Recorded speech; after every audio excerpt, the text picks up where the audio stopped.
Well, welcome. Welcome one, welcome all to the fifth annual, I guess we could call this, Saints Insider live draft show. This year, it's a little bit different. It's a collaboration with the Dattitude podcast. My name is Zach Ewing. His name is Jim Derry. Hopefully, you know the both of us. We will be joined throughout the night by the Times-Picayune's finest covering the Saints, Jeff Duncan, Luke Johnson, Matthew Paris, Rod Walker. They will be joining us live from the Saints facility as we take you through every pick of the first round of the 2026 NFL Draft.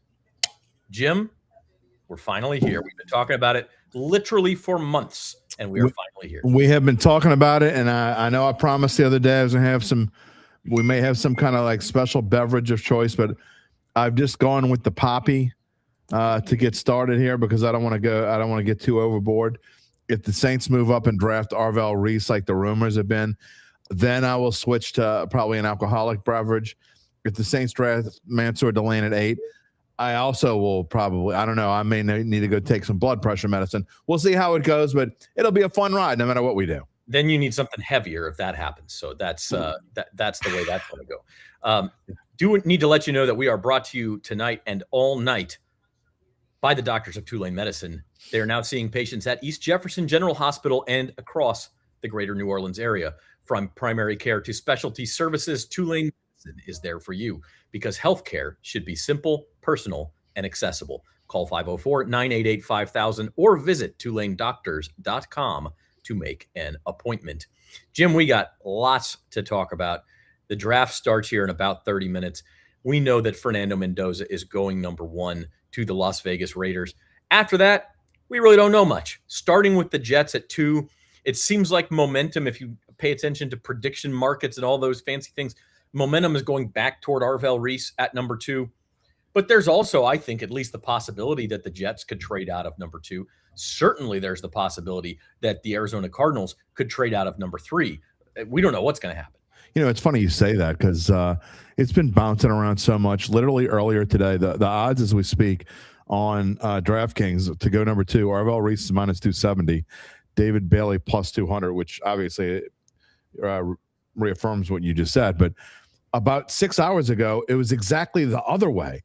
And this has bounced around back and forth between Reese and Bailey at number 2. So I do think number 2 is going to be interesting. We're also going to be monitoring a certain New England football coach who is stepping to the podium right now. Who knows what the heck's going to go on with that? That has been one weird story. But I just think, as usual, Zach, we're going to have all kinds of weird things happen tonight. Some of them will, most of them will probably not involve the Saints. But I think there's some sort of surprise in store for the New Orleans Saints tonight, whether it be to trade up to 6.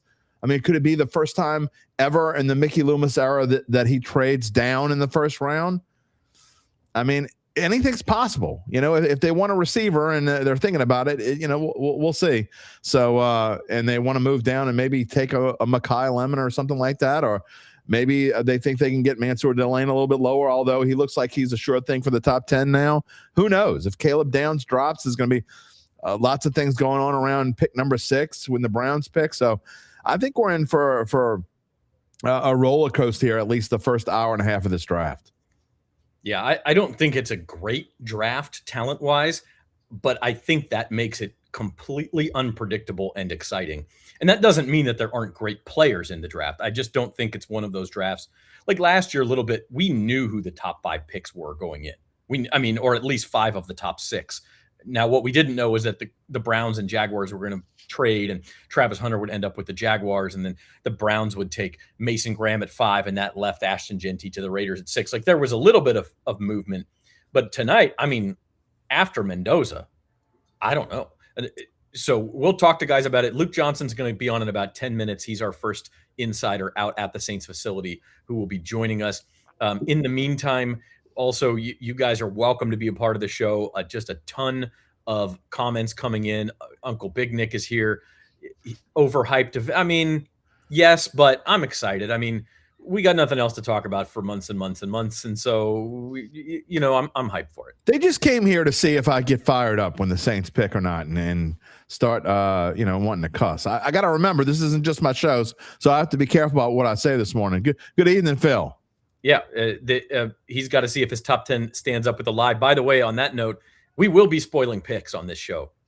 There was someone who commented on yesterday's live Dattitude after the fact, and they watched it later. Like, I'm just going to watch Mel Kiper because I don't like to be spoiled. I mean, what difference does it make if you? I mean, I don't get it.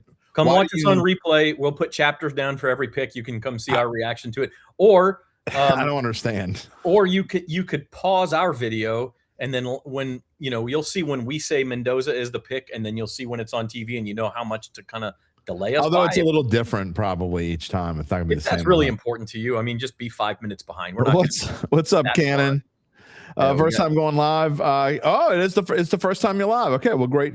Glad you're here, Cannon. Thanks for joining us. Lots of regulars here this evening. Yeah, we got Adam saying he thinks the Saints will trade up to number 3 and select Love. A lot of people are saying if they do trade up, it would be for Arvell Reese, which I know that would upset you, Jim. That's not happening. I mean, and by the way, right now the odds say that Arvell Reese is plus 500 to go with the third pick. Love is even money, plus 100. I also don't say that the Saints can't trade up to number 2.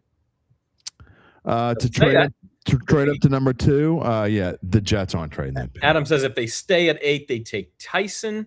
Rocky, I'm with you. You say if they stay at 8, it's going to be Caleb Downs. That's that would be my best case scenario for the pick. Gabe is here backstage. He's going to come on from time to time. He says a trade up to 3 for Love is completely off the table. Ahmed says he's in for Downs at number 8. Wait a minute, what do we miss? Why is a trade for 3 completely off the table? Well, look, we talked about this on your show yesterday. You're going to give up multiple first-round draft picks to draft a running back. I don't know about that, man. I'm out on that. I mean, just because you're out. I mean, we don't. I think most people are out. Okay. Gabe said he'll talk about it, but keep your comments coming. We will continue to show them throughout the night in between talking to our experts and in between, quite frankly, just spoiling the picks for you guys. Or I don't like to think of it as spoiling as much as I like to think of it as being first. We're just going to show you what all the insiders around the country are doing. Here is your first round grid. Of course, we know that top 7 before the Saints, Raiders, Jets, Cardinals, Titans, Giants, Browns, and Commanders before the Saints have that hot spot up in the corner at number 8. Jim, what's your final prediction for the Saints before we get rolling here, by the way? I don't feel great about it, but I wrote on SI earlier today that I was going to go with Carnell Tate. I'm 50-50 on whether he'll be there or not. And looking at the odds don't necessarily back me up. And you know how I like odds. So I don't love that that's my – I think it would be great if they get Carnell Tate, but he's all the way to plus 700 now. So the odds are saying that he's probably going to be gone. I think if he's there, the Saints are going to run to the podium. However, if he's not there, if Tate's gone, I'm going to stick with what I've been saying all week long. And in fact, last week as well, I think it's either Tate or it's Tyson. And that's why I think it's possible that the Saints might move up, because if Love and Tate are gone and the Saints want to make sure they get Tyson and don't get sniped by the Washington Commanders, they're going to need to trade up, and I could see that happening. I think if the Saints move to 6, it would be to get one of those receivers. Yeah, I think that's possible. I could see them also trading up for Caleb Downs if they're just in love with the guy. If he's just who they think will be the the captain of this defense for years to come. So that's. But I'm kind of with John here, where he says, either Carnell Tate or Caleb Downs probably is there, and if not, then Jordan Tyson is. And I think of those 3. You kind of just take whoever's left, and then you don't have to trade up. Yeah, and I think that's why I lean towards. I said a couple of weeks ago I thought that the Saints would make a trade in some sort of fashion. I lean towards it to being at 6 because they wouldn't have to trade as much. And if Love's there at 6, I think I'm not saying it would be the Saints, because a lot of people would want to move to 6. But I think if the Saints have a chance to move to 6, they may. 5 even maybe, because I think the Giants going to be looking defense. But look, like you said, I think that one of the 3 main targets Tate, Tyson, Downs are all there at number 8. I mean, not all there. One of the 3 will be there. And so, yeah, you just wait and get them. And look, I don't, I've been saying, for weeks and weeks, I think the Saints need to build around Chuck and get offense, but I'm not going to be upset if they get Caleb Downs because he is a different kind of playmaker. And I do think that right away he becomes a special guy on this defense. Nick says he thought this was a Zurich. See, New Orleans needs to get a real golf tournament, like one where there's not this finicky team thing, and then I'll actually pay attention to it. Until then, that's pretty dumb. I'm out on the Zurich. Rosenfield says likelihood of Saints trying to trade up is 100% likelihood. Well, I mean, yeah. I mean, yes and no, but we know the Cardinals are willing to do it. Define trying to trade up. It's all about the price, right? I think they've called. I mean, Mickey basically said yesterday in the pre-draft press conference that they've called almost everybody, if not everybody, just to gauge everything and just to say, hello, we're still here. But trying to trade up and calling people, that's not the same thing. So I don't know that they're necessarily trying to trade up. If you believe what he said, and I'm not saying you do or you don't, but if you believe what he said yesterday, and he says, quote, we're not one player away, then they're not trying to trade up. They may make calls and see what the price is, and if they can afford to do it, great. If there's a certain player they want, great. But I don't necessarily think they're trying to trade up as much as they're just trying to figure out where us. And I definitely don't think. I think 50% is way too high on whether they will do it or not. I think trading up is probably about 20%. Yeah, it could happen, and I think somebody will trade into the top 5 because it sounds like the Cardinals are just willing to. The price may be much less than it normally is to get into the top 5. The question is who will take the price, right? Now, if in the scenario where Tyson, Tate, and Downs are all gone in Love, right, that presents an interesting situation for the Saints. I think at that point, the best, now this is unlikely, but the best players left on the board at that point are probably defenders. You're probably looking at Mansour Delane of LSU, Ruben Bain of Miami. Maybe that means Sonny Styles fell. I mean, somebody fell if those 3 guys are all off the board. But that would create another interesting scenario for the Saints. I'm going to throw this out there, and I hadn't said this yet, okay? Lots of times I am definitely one who believes in the premonitions and feelings and karma and all those sorts of things. I believe in all of that stuff. I think there's rationale to all of them, whether you believe in them or not. And I will say this. I've been having a bad feeling all day, and I don't know if it's because the odds have been moving. And some of you won't think it's a bad thing. Some of you will think it's a great thing. But I've been having this bad feeling all day that the Saints are going to draft Mansour Delane at 8, and I am not going to be again. I'm not saying Mansour Delane is not a great player because I think he is a great player. I think he's going to be a great NFL player. However, I just want this team. I just can't take this offense like it's been. I mean, I'm so spoiled from the 16 years of my life between 2006 and 2021 or 15 years or whatever it is. I need this offense to be good again. I need them to build around Tyler Shuck. I need to cover a team that scores more than 18 points a game, and Mansour Delane ain't going to cut it. I get what he would feel, but I just have this gut feeling that that's where it is, and I hope I'm wrong. Well, here's my thing about Delane, because I think he's a really good player. And if you watched LSU last year, you'll know he's a good player. But it's a weird fit because he's not a slot corner. So where do you put him? You put him on the outside, and then who plays the slot corner? Who plays the star position? Right. And so that's why it's a weird fit to me. And that's one question we can ask of our first guest on the night, who is joining us live from the Saints Airline Drive facility, and that is our very own Luke Johnson. Luke, how's it going? Going great, fellas. How are you doing? That is one hell of a hairdo. That's fantastic. It's just a normal hairdo, man. It's just the problem is I have to keep my hair pretty short because it grows up and not down. That's just phenomenal. I mean, I give you thumbs up for draft night decor. So Luke's always on point, man. We're gonna. Yeah, well, I had to make sure I wasn't wearing a hat because last year you guys ripped me for the hat. So. We sure did. I was actually going to bring that up next, but good job. I like that. All right, Luke. First question is what we were talking about. If the Saints take Mansour Delane, is that an awkward fit to you? What do you think they would do with that? I mean, it's an awkward fit if you're just looking at this year specifically, right? And what areas on this roster they need to address. Just because you're like he's really an outside corner, and you feel pretty good about what you had from your outside corners last year. He'd probably be an upgrade over both if he's as good as what you're thinking. If you're talking about a top 10 corner, I was looking this up before the draft. In the last 10 drafts, there's been 11 defensive backs taken in the top 10. 8 of them have gone on to make a Pro Bowl. Talking about some of the best defensive backs in the NFL. That's where they go. So you're probably feeling pretty good about them. But if you're talking about this year's team specifically, then you're gonna have to figure out slot because that's probably not where he's the best fit. He's probably best fit on the outside. But everything else, you feel really good about, right? He'd be giving you a premier player at an important position. He's somebody that can play in both man and zone schemes. I don't think I'd have a huge problem with it. It's just that there's other positions that would have a better positional fit on this specific roster this year. Luke, if a Sonny Styles were to fall, and I have a weird feeling that he might, if a Sonny Styles were to fall and to get down to 8, is that, again, you're talking about a player that maybe doesn't necessarily fit what the Saints are trying to do on defense, but I mean, with a talent like that, is that someone that you think that Brandon Staley that would love to be able to fit in there?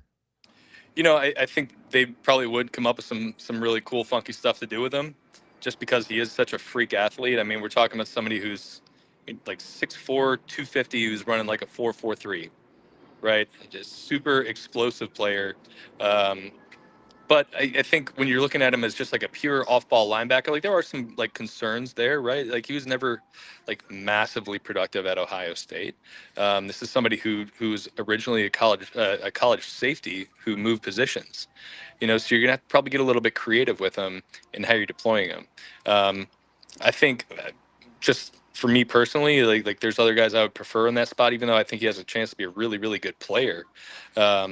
It's just there's going to be some work associated with, but you bank on the gifts, which are phenomenal. I mean, there's like nobody really in this class who has the physical gifts that Sonny Styles does.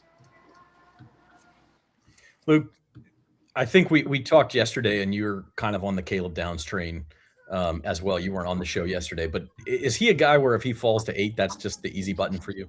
I mean, for me, for sure. I think there's some other guys I would like consider, but I think for me personally, it's just if you're drafting a guy in the top 10 of the draft, and the top 8 of the draft, you are wanting, like there's no guarantees in the draft, but you're wanting as close as you get to a sure thing. And to me, I mean, I think he's one of the 2 or 3 best players in this draft. And the only reason he'd be potentially making to 8 is because he has an S next to his name. Now, that wouldn't be what he plays in New Orleans. He'd be playing an important position for him, in that star position. He is an outstanding run defender. I mean, he racked up more than 100 tackles as a freshman at the University of Alabama. It is very hard to get on the field as a freshman, as a defensive back at the University of Alabama under Nick Saban. And then he went into Ohio State and became even better. I just think that you are picking a player who you can just like almost forget about, It's like immediate day one starter impact player. And that to me is the appeal of taking somebody like Caleb Downs, beyond just the fact that everything you hear about him is he's a great kid, a really good locker room, a good guy to have in the locker room, somebody who gets other people where they're supposed to be on the field. I mean, they lost some of that with the Mario Davis signing with the New York Jets. So I just think he'd be such a slam dunk, just easy pick to make for me. And I think I would value him over like some of the receivers in this class, even though the receiver might be a bigger need for the Saints. Luke, I set the over-under on running backs plus wide receivers taken by the Saints in this draft at 2.5, and I'm taking the over. I think that the Saints are going to try to surround, and again, it might not be in the first round, like you say, if Downs is available. I think, look, it's a tough one to pass on, even if a Tate or a Tyson is there. It really is. But if you do that in round 1, I think you have to go wide receiver round 2. But I think the Saints are going to sneak in a wide receiver in there at some point, and another a running back somewhere in there, and another wide receiver. What do you say? Would that be a shock to you if the Saints went three skill players in this draft?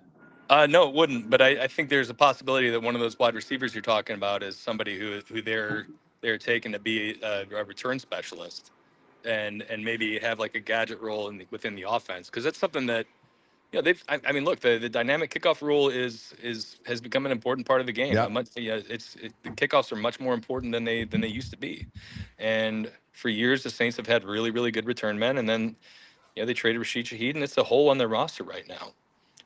So I think you look at some of these potential returners in this draft, and on day 3, you could get some really good value out of a bottom of the roster player, somebody like Xavier Thomas, who's probably not going to have much of a role as an offensive player in an offense, like in an NFL offense. You can scheme up some stuff for him, take advantage of the stuff he does really well, but like that's probably not what he's going to do. But it'd be hard for me to imagine a world where he doesn't come in and excel as a return man in the NFL. But yeah, I mean, I think definitely with their, at least before day 2 is over, we're going to see a wide receiver taken. I think that they've clearly put a lot of homework into it. And even though they like some of the guys behind Chris Olave, I think it's pretty clear they need some more juice, and they need some insurance in case one of these guys gets hurt, because we've seen it over the last couple of years. Their receiving corps has been decimated by injuries, and they just have nobody out there. So yeah, I'm with you, and I think running back has got to be on the table in this draft. Yeah. There actually are a few of them, Luke, that you're talking around, 3rd, 4th, 5th round. And we talk about how this draft really isn't that deep. And, you guys are talking on the Insider podcast, but Dunk was talking about how, usually the number is 110, 120 of players that the Saints are scouting. And this one might only be like 100, which shows you that the depth isn't as big. But I actually think why running back on day 2 and maybe even early day 3, I think there's a couple running backs that are very interesting and that could come in and start right away. Yeah, well, I mean, the good thing is they don't have to have a starter, right? Like they've got Travis Etienne. Like they have their main guy there, and I think when you think about this Saints team, right, it's just like the last 4 years or so, they just haven't had a very explosive run game. There's been years where it's been a functional good run game, but when you're a team that can rip off a 40-yard run at any instant, I mean, look at what Kellen Moore's offense did with Saquon Barkley in 2024. And it's like an extreme outlier, right? But they were the most explosive running game in the NFL, and it made their entire offense better. If you're kind of trying to get 4 or 5 yards at a time, that's good, that's functional. But like those big explosive runs change the game; they change your passing game. So Achane's a big part of that. Like I think he had more 10+ yard runs than the entire Saints running back room last year. But then I think of somebody like Arkansas's Mike Washington, right? Who might be there in the 3rd round potentially. Somebody who just lit up the combine, put up great numbers there. He only had one really productive season in college because he kind of bounced around a little bit, but he did it at Arkansas on a bad Arkansas offense. He had something like 20 plays at 20+ yards himself last year. And he's a big, strong, physical back, and it's somebody who you could be like, okay, you're going to be the number 2 to Achane, and we're going to have some big explosive runs this year and build the passing game off of that. What do you think, Luke? Just, obviously not from just the Saints point of view, but there have been all these silly rumors. It ain't going to happen. I mean, all the silly rumors about the Saints trading up with the Cardinals to 3. I mean, they're not going to trade that high. If they were to do it, it wouldn't be for Arvell Reese, in my opinion. It'd be for Jeremiah Love. But just in general, what do you think about these trade rumors? And do you think they're put out actually by the teams that are actually in that spot right now so they can drum up some interest for that trade, i.e. the Cardinals, i.e. the Browns? Yeah, I mean, with the Cardinals specifically, like I feel like for the last month we've heard about them like trying to think about moving back in the draft, and now lately it's they're kind of in on Jeremiah Love at 3, and it's just you don't really know what to make of that. And I don't cover the Cardinals. I don't know anybody in their front office, but I do. This is going to be my 8th or 9th draft covering the Saints, and I've seen a lot of Mickey Loomis aggressiveness. It's been like almost 20 years since he traded back in the draft, and he's got a lot of trade ups in his bag. I agree with you that 3 feels like a pretty hefty price, especially for a GM that just said the other day they're not one player away. They got a lot of stuff on this roster to address, and they need to build it in a healthy, sustainable manner. But I think trading up has definitely got to be something that we consider with this, especially if they're looking at this class and they're like, we could probably get a pretty good player at 8, but like if we want to get the player we really want, then that's kind of their MO is trade up and try to go get them. Will they go to 3? I mean, that feels pricey. It feels like you're probably involving next year's first, which like I don't think anybody'd be super happy about, regardless of what player you get out of it. But 6, I mean, you're probably talking a little less there. And maybe a that's something third they can round swing. pick. Yeah, I haven't looked at the trade value charts for that, but probably somewhere in that range, right?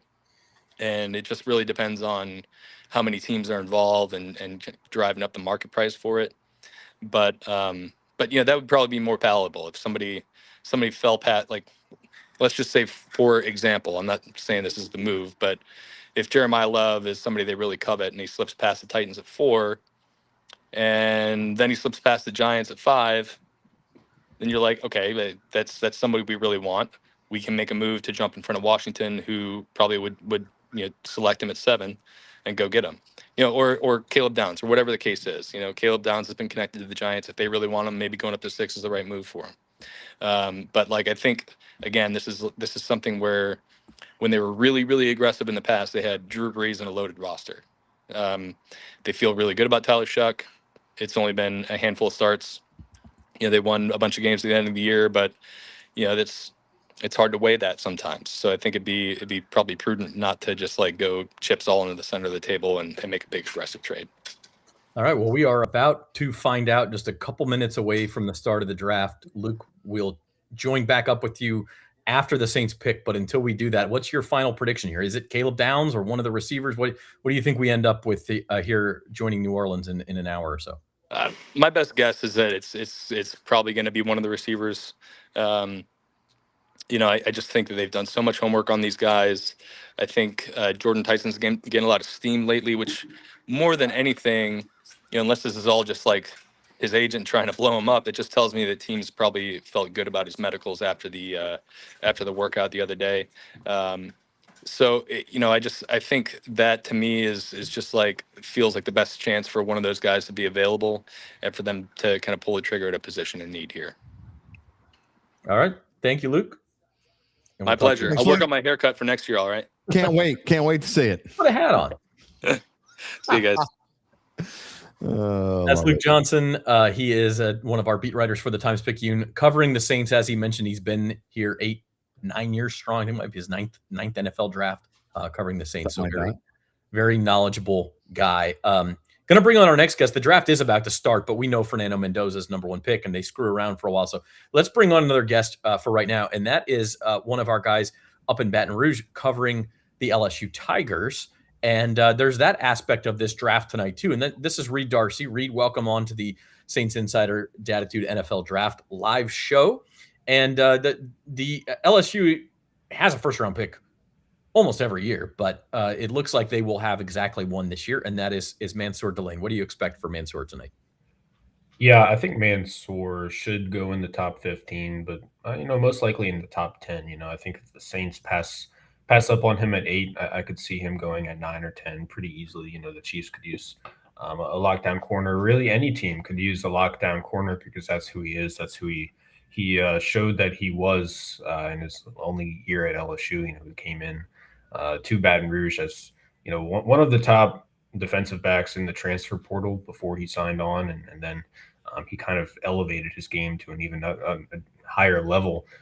He really emerged as one of the best defensive backs in the country, and it's like we kind of didn't really talk about him a whole lot throughout this past season because nobody was ever throwing to him, and that's a good sign if you're a cornerback. I think looking at all the prospects that are projected into the top half of the first round here, he feels like one of the safest ones. He feels like he has a very high floor, really, really safe pick, lots of upside, but not much downside. I don't really know if there's a case against Mansour Delane. I think he's just that good, and he'll probably be a pro for a pretty long while.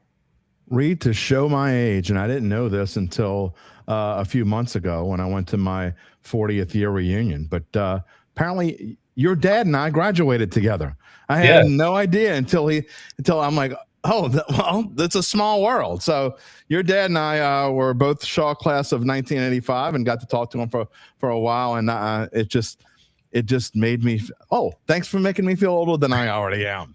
Yeah, go Eagles, right? Yeah, my dad grew up on the West Bank, not like literally just right around the corner from Shaw. So he would walk to school every day. So yeah, small world. I got roots on the West Bank. There have been some Shaw Eagles in the first round of the draft before. There's one on ESPN and Ryan Clark that's on all the time right now. But go back to Mansour Delane, and what I found interesting about him as the last few weeks have rolled on, and I have heard, I think maybe 13 of the 16 GMs who are in the top half of this draft talking about Mansour Delane at some point, and just talking about it seems like he is one of the more NFL ready players to go into this draft. And look, I throw out there that I don't necessarily want the Saints to draft him, but it's not because I don't think Mansour Delane's a talent. I'd rather see them build around their offense, but I think that Mansour Delane's going to come into this draft and be ready right away. Yeah, 100%. He came to LSU and like the first day we saw him show up at spring practice or fall camp, you're like, oh, this guy is just, he's kind of different. He had that look of an NFL player right away. You could tell that they're just the way he moves, the way he's built. He definitely had that look to him. So I think he'll probably, whatever team scoops him up, he'll be starting week one, and he'll have that ability to be that lockdown corner you need right away. Now, it may take some time for him to develop that in the league to get adjusted to the pace and speed of the game, but that's absolutely in the cards for him to figure things out pretty quickly. Our Cokie Riley did a good story on him during the season about him and his upbringing and his dad, and how he kind of has been molded, throughout the course of his career, high school, college, to kind of be this prototypical defensive back. So there's not a whole lot of downside here. And on top of that, he's also just a really good dude, covering the guy, talking to him throughout last season at LSU. He was one of the best talkers on the team, one of the best interviews on the team, just a really down-to-earth guy, always gave you thoughtful, good responses. And so I think he probably interviewed well with a whole bunch of NFL. And Reed, that's all part of it, right? I mean, that's part of what gets – it's not just the athletic ability, especially when you talk about the Saints. They have a type, right? And I think actually Mansour Delane really fits that type, which is another reason why he's climbing up there a little bit. But he fits that type of a guy who could come in and have no problem adjusting to the next level right away. Yeah, but Jim, you forgot the Saints don't like LSU guys. I don't know if that's you knew definitely true. That's what I heard. It's never happened, Reed. The Saints have never drafted an LSU player in the first round of an NFL draft. Never been done.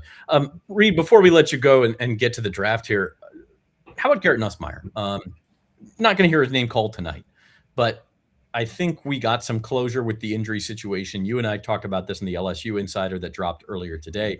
The cyst on his spine, which sounds awful, but like I said, maybe really kind of a good pre-draft season between the Combine and Pro Day and Senior Bowl and things like that.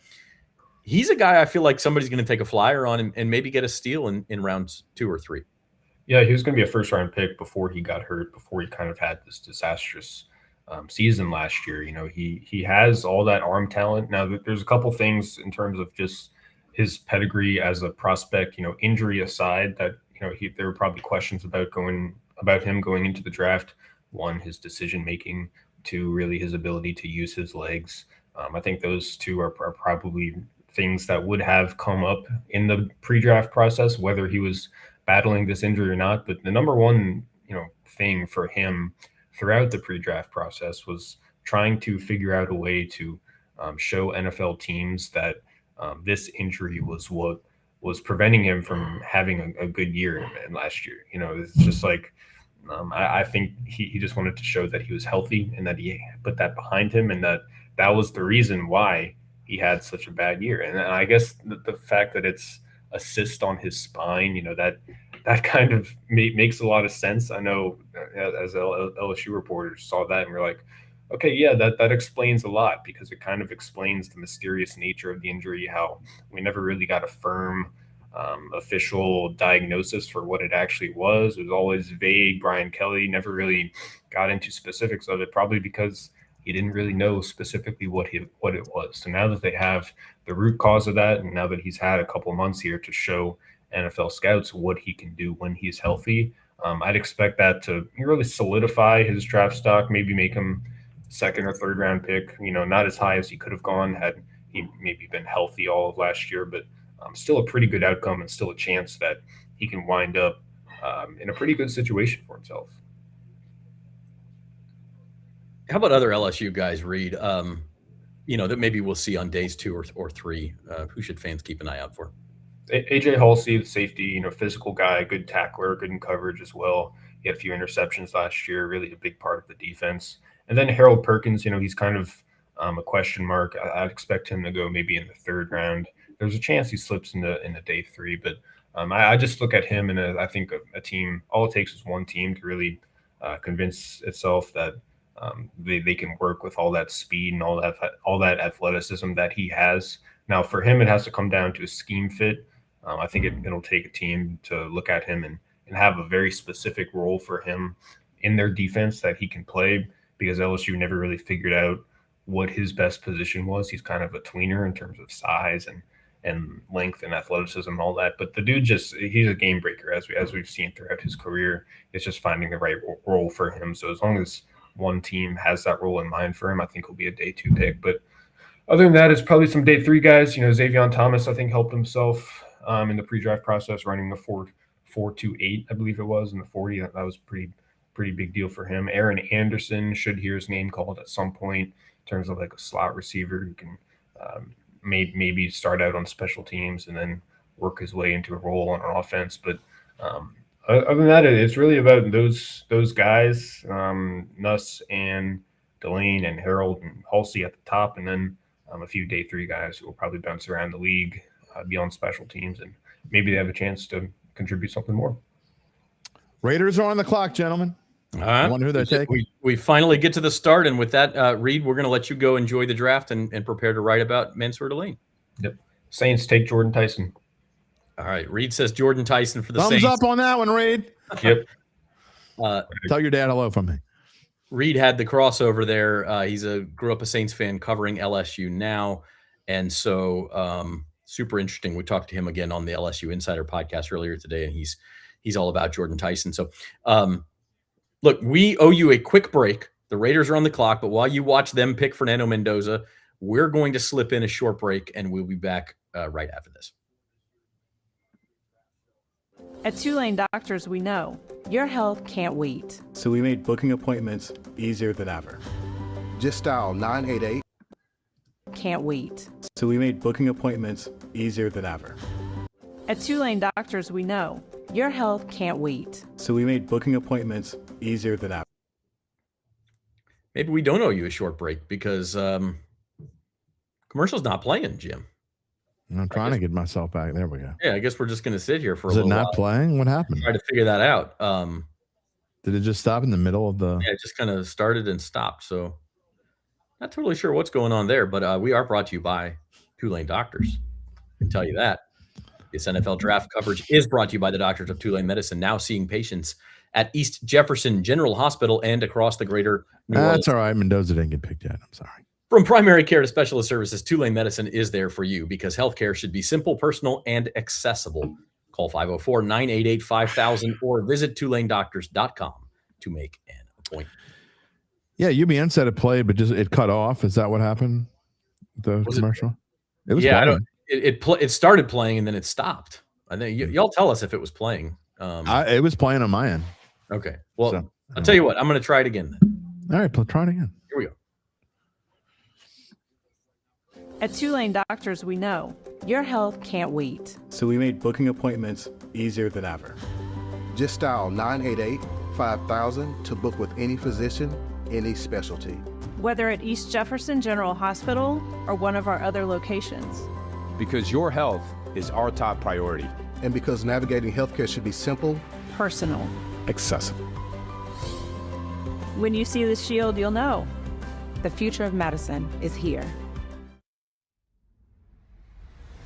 Congress shall make no law respecting an establishment of religion or prohibiting the free exercise thereof, or abridging the freedom of speech, or of the press, or of the press, or of the press, or the right of the people peaceably to assemble, and to petition the government for a redress of grievances.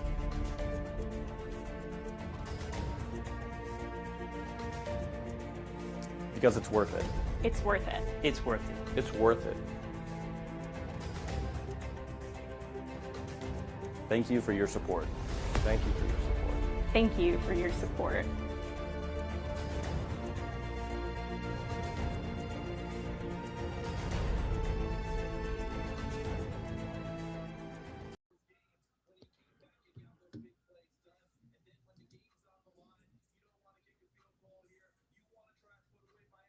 Wait. I'm completely messed up.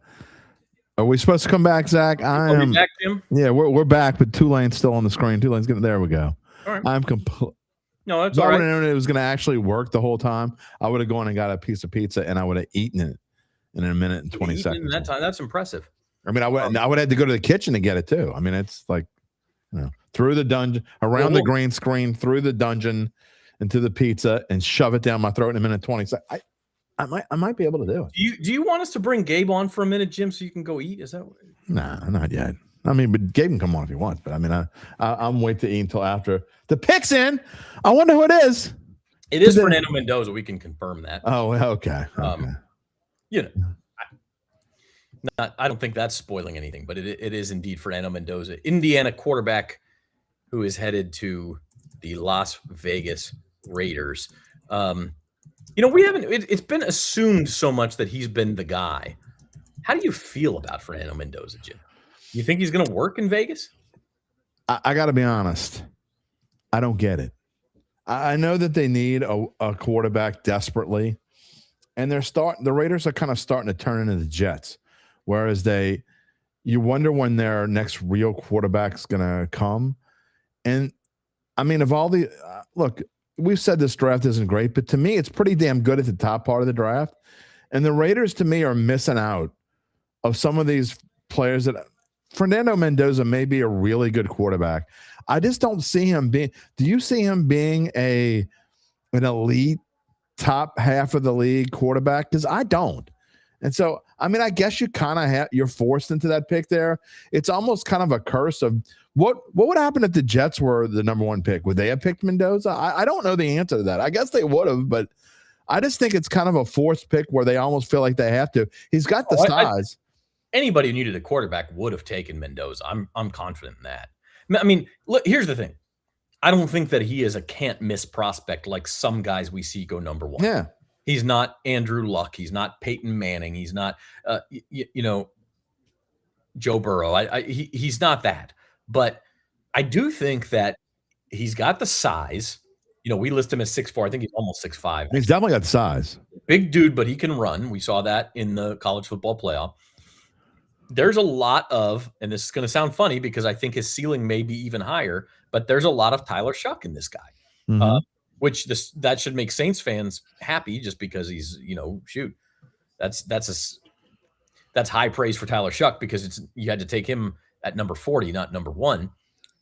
But I think Mendoza maybe has a higher ceiling. He doesn't have the injury history of Shuck. He's younger than Shuck was. There's other things that make you think maybe he still has some room to grow. So I think it's a good pick. And I mean, but you're right that you almost have no choice if you're the Raiders. You have to take your quarterback of the future. He's by far the best quarterback prospect in this draft. So no question. And there's no question, too, that his run in the college football playoffs where people got to take a really good look at him, and he was obviously beyond his quarterback skills, was clearly this leader, and the players were following him. The entire team was following. There's no question that helped him. So, look, but again, I mean, is he the best player in this draft? I don't think so.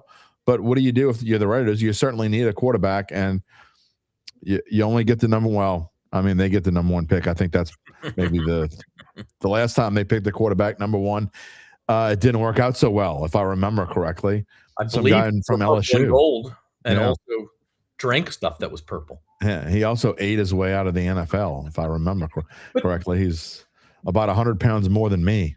That was back in the days when the Raiders didn't have adults running the team. I mean, Al Davis was still there, and it was just like get me the biggest, most athletic dude there is, and we'll see if he can play. And if he can't, there was no plan B. So I think this is different. But I mean, if you were drafting a defensive end and you wanted Jamarcus Russell to be your defensive end, maybe that would have worked out fine. Or defensive tackle, actually, I should say. He probably would have been fine. He got to be like Norman Hand size. You had Norman Hand playing quarterback. It didn't work out too well. But anyway, what do I know? No, it sure didn't. We got our next guest on, and that is TimesPicayune.NOLA.com columnist Rod Walker. So let's welcome Rod on to the show. Rod joining us from the Airline Drive facility. Nothing going on there yet, Rod? Do what? I'm sorry. Nothing too much going on there yet. Just, I guess, reporters talking.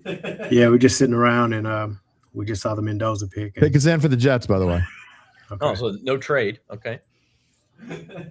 What's your feeling on the Saints tonight, Rod? You mentioned on the show yesterday, you've been kind of team receiver. You think it's Jordan Tyson or Carnell Tate. Is that still where your head is? Yeah, but I do think if Caleb Downs is there, I think they might get him just because of how dynamic of a player he is, and I think they'll worry about receiver later on in the draft if that's the case. Okay, a little bit of breaking news here. Yeah, go ahead. They've taken David Bailey. So a little bit of a surprise. Like that was definitely rumored at times, but today it went back and forth. Toward Reese. Everything. This morning it was Bailey, and it switched at some point this afternoon back to Reese. It was Reese yesterday. It was Bailey this morning. It was back to Reese. And if you bet on Bailey at plus 175 or whatever, you made yourself some money. Yeah. What's your reaction to that, Rod? And I thought Reese would go second, and a lot of the mocks I saw over the past 24 hours had the Saints trading up with the Cardinals at 3 for Reese. So we'll see what happens here in the next 8 minutes or so. Yeah. Do you think a trade is a possibility? I mean, we've kind of said all month, this is probably not the year the Saints trade, just sit back at 8. And maybe it's all coming from the Cardinals side, but man, there's been a lot of steam, a lot of rumors about that. Yeah, there have been a lot of rumors. And we do know if the Saints have a guy they really, really want, I could see them doing it. But again, I just kind of feel like if they just sit at 8, I think you still get somebody good that you really like too. So if they really, really like Reese or want to come up and try to get Jeremiah Love at 3, this would be a good time to do it. I was saying now's the time if you're going to do it, right? I mean, right. Rod, I just don't see the price to get up to number 3, Rod, just seems like it'd be way too much when you're talking about rebuilding. And Mickey was talking yesterday about how they're not one pick player away. If Drew Brees was still on this team, I could see them going to get a Jeremiah Love, but I just don't see them paying the price to do that, to move that far. Yeah, I agree. I just don't know if it's really worth it right now. But again, we don't know how highly they think about those guys like Reese and Love and Caleb Downs. But I mean, I think you can sit tight and just wait. I gotta give it to Zach too. Zach's been on the David Bailey train for well over a month now. When it looked like Bailey might be just a regular old top 10 pick, nobody thought he would be number 2 a month and a half ago. Zach's been all over him, so I got to give him some props there. I like David Bailey. I'm curious what you think, Rod, about Aaron Glenn choosing kind of, Bailey was a very productive college player. I think he had 14.5 sacks last year, whereas Arvell Reese is newer to the position, maybe is still growing into it. His ceiling could be higher than David Bailey. Why do you think he chose Bailey over Reese? Or was Aaron Glenn just, maybe he's not as involved in the decision as some head coaches are? I would think Aaron Glenn would probably be heavily involved in it. He's a defensive guy, and I just think I'm not sure because I really thought Reese would go 2 here. So I don't know what it was they liked about him, but I know somebody just kind of pointed out how bad they were in the sack department last year, and now they got I think they kind of fixed that, and obviously got DeMario up there as well, so he can kind of take him under his wings and just kind of show him the ropes on the defensive side. Yeah, that's interesting as well. The Saints are now 6 picks away, Rod, and I'm just curious your thoughts as to how you think this is going to turn out over the next 45 minutes or so. I think we have to see. I mean, if any, I think the tackles is the one position we think could be like that could kind of throw a little monkey wrench in everything and help somebody else fall down to the Saints even lower. But I'm really curious about what happens at 4 with these next 2 picks, 3 and 4. I want to see if Jeremiah Love is going at 4, and I want to see what the Cardinals do. I think whatever the Cardinals do is going to kind of dictate the rest of this top 10 here. Go ahead, Jim. I was just going to say, I think there are a lot of people going to be surprised about Bailey moving up. And now all those rumors that we've been hearing, Rod, about Arvell Reese, and I don't necessarily believe them, but we saw the mock draft was it Jeremiah who threw it up there as late as last night that the Saints would trade up here. Just your thoughts on, again, I don't necessarily think they would trade up to get him, but how good of a player do you think Reese is? I mean, what he did to combine and everything, I think he's an Ohio State guy. I mean, he's played in big games. I think he's a really good player, and he's a guy who comes from, he's from Cleveland with Glenville, which is where the Saints have gotten so many good players from. Marshawn Lattimore, Ted Ginn, Justin Hardy, all those guys are Glenville guys, and those guys from that school they typically are really, really good football players on the next level. So I can see him I think he's going to be really, really good wherever he goes.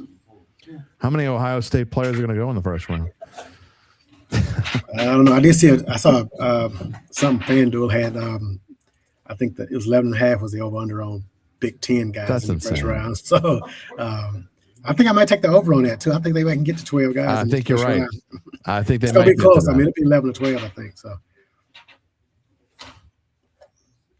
Sorry, guys. I'm not in the room. I thought I might see the third. I thought I might have seen the third. Yeah, pick, but I thought the same thing. I did not. I was like, "What is that?" No, I got a notification, and I mean, look, if Arizona is going to trade, this is they got 8 minutes to do it here, so this is the kind of the moment we've all been waiting for. Yeah. Curious to know, Rod, because I think you were still kind of actually down to 2 minutes, by the way. If Carnell Tate and Jordan Tyson are both there, which receiver do you prefer for the Saints? On the podcast yesterday, I said Tate just because of the he doesn't have the injury questions that Tyson has, but I think you can't go wrong with either one of those guys. And to me, I think that's what the pick will be, unless Caleb Downs is still on the board at that point. I think if he's on the board, I think they go with him. But if not, I'm expecting to be one of those two receivers. By the way, Rod, you got to tell me where you got that dearly beloved shirt you wore yesterday. I don't know if they make that in 3X or not, but I got to find. That's the best T-shirt I've seen in months. I'm just saying I got to get that. Hey, I can't remember where. All right, guys, we got a pick. The Cardinals are not traded, and they are taking Jeremiah Love. Name running back at number 3. I got to give it to Schrager. I think, isn't that what he was saying was going to happen? So the dream is dead, Jim. The dream. Yeah. I didn't think it was much of a dream. When I started looking at the odds today, they kept changing, and I thought it became more of a possibility. So yeah. I got to go look at Jeff Jenkins' reaction. He's the first one in our group to be on that Jeremiah Love train, and he's gone now. So that's one guy that they won't be getting. So yeah, now Titans on the clock, and Arvell Reese is sitting there. They may just go ahead and pull the trigger for Arvell Reese. I actually think this is probably a good thing for the Saints because Love was going to be gone anyway. But I guess it takes away any temptation. It takes away any confusion, and you just now you may see a run of anything of defenders in the next few picks and leave them like we've been saying, leave them something at number 8. Yeah, no, I think the order's obviously not what we thought. I didn't think Love was going that. I thought he'd go 4, not 3, but he's a guy that we all thought would be gone by the time the Saints pick. So I think for right now, the Saints are still in good shape, and the guys who they had on their board, who they really wanted, I know they're all right there still. Yeah, I mean, and that's the thing. I mean, I don't think anything's going to change in the first 4 to 5 picks of this draft that will change the Saints' MO of who they might get or anything like that. I mean, Rod, still the guys that you're talking about, to me, there are 5 guys that they might get. Downs, Tate, Tyson, Delane, Bain, any one of those 5 guys. I think it would be a shock. We can say that it's going to be one of those 5 guys if they stay at 8, right? Yeah, I'll 4, 5, 6, 7, 8. Yeah, one of those guys is available at this point. Yeah, they're already. You're right. Now, unless they go in that order, and not necessarily that order, but they're going to get one of those guys, I would think, and that's why it's becoming. And Zach and I talked about it earlier. I think we both agree that it's somewhere about the neighborhood of 20% that the Saints would trade up. I think at this point they would only go to 6 for either Downs or Tate. If Downs or Tate went in the top 5 at 3, 4, or 5, then maybe they would be inclined to move up a little bit.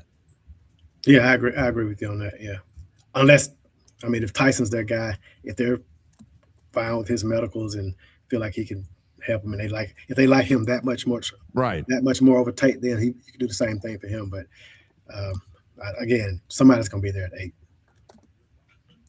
All right, he's Rod Walker. We're going to let him go, and we'll talk to you later in the night after we know the Saints pick, Rod. I know you got some deadline writing to do and everything, but we will see what happens. All right, thanks. All right. Thank you, Rod. And Matt Paris is going to be coming on. I'm surprised by that one, Zach. I mean, I've been hearing of all the rumors, that one actually probably, and the answer is yes, Zach. Of all the things, that would, I thought it could happen, but it just – for him to go at 3, I thought it was just a smoke screen. I mean, here's the thing: we just didn't know what the Cardinals were going to do. They were the wild card in all of this. Were they going to trade? Was it going to be an offensive tackle? Were they just going to take whichever edge rusher was left between Reese and Bailey? And then Love was, to me, sort of one of the least likely options. I thought if Love went 3, it would be because of a trade. But it does make a lot of sense. Now, the thing is, the Cardinals don't really have a quarterback. But if they could, they're a team to look at late tonight, trading back into the first round. Could you get Jeremiah Love and Ty Simpson in this first round of this draft and retool your entire offensive backfield? I think that's a possibility.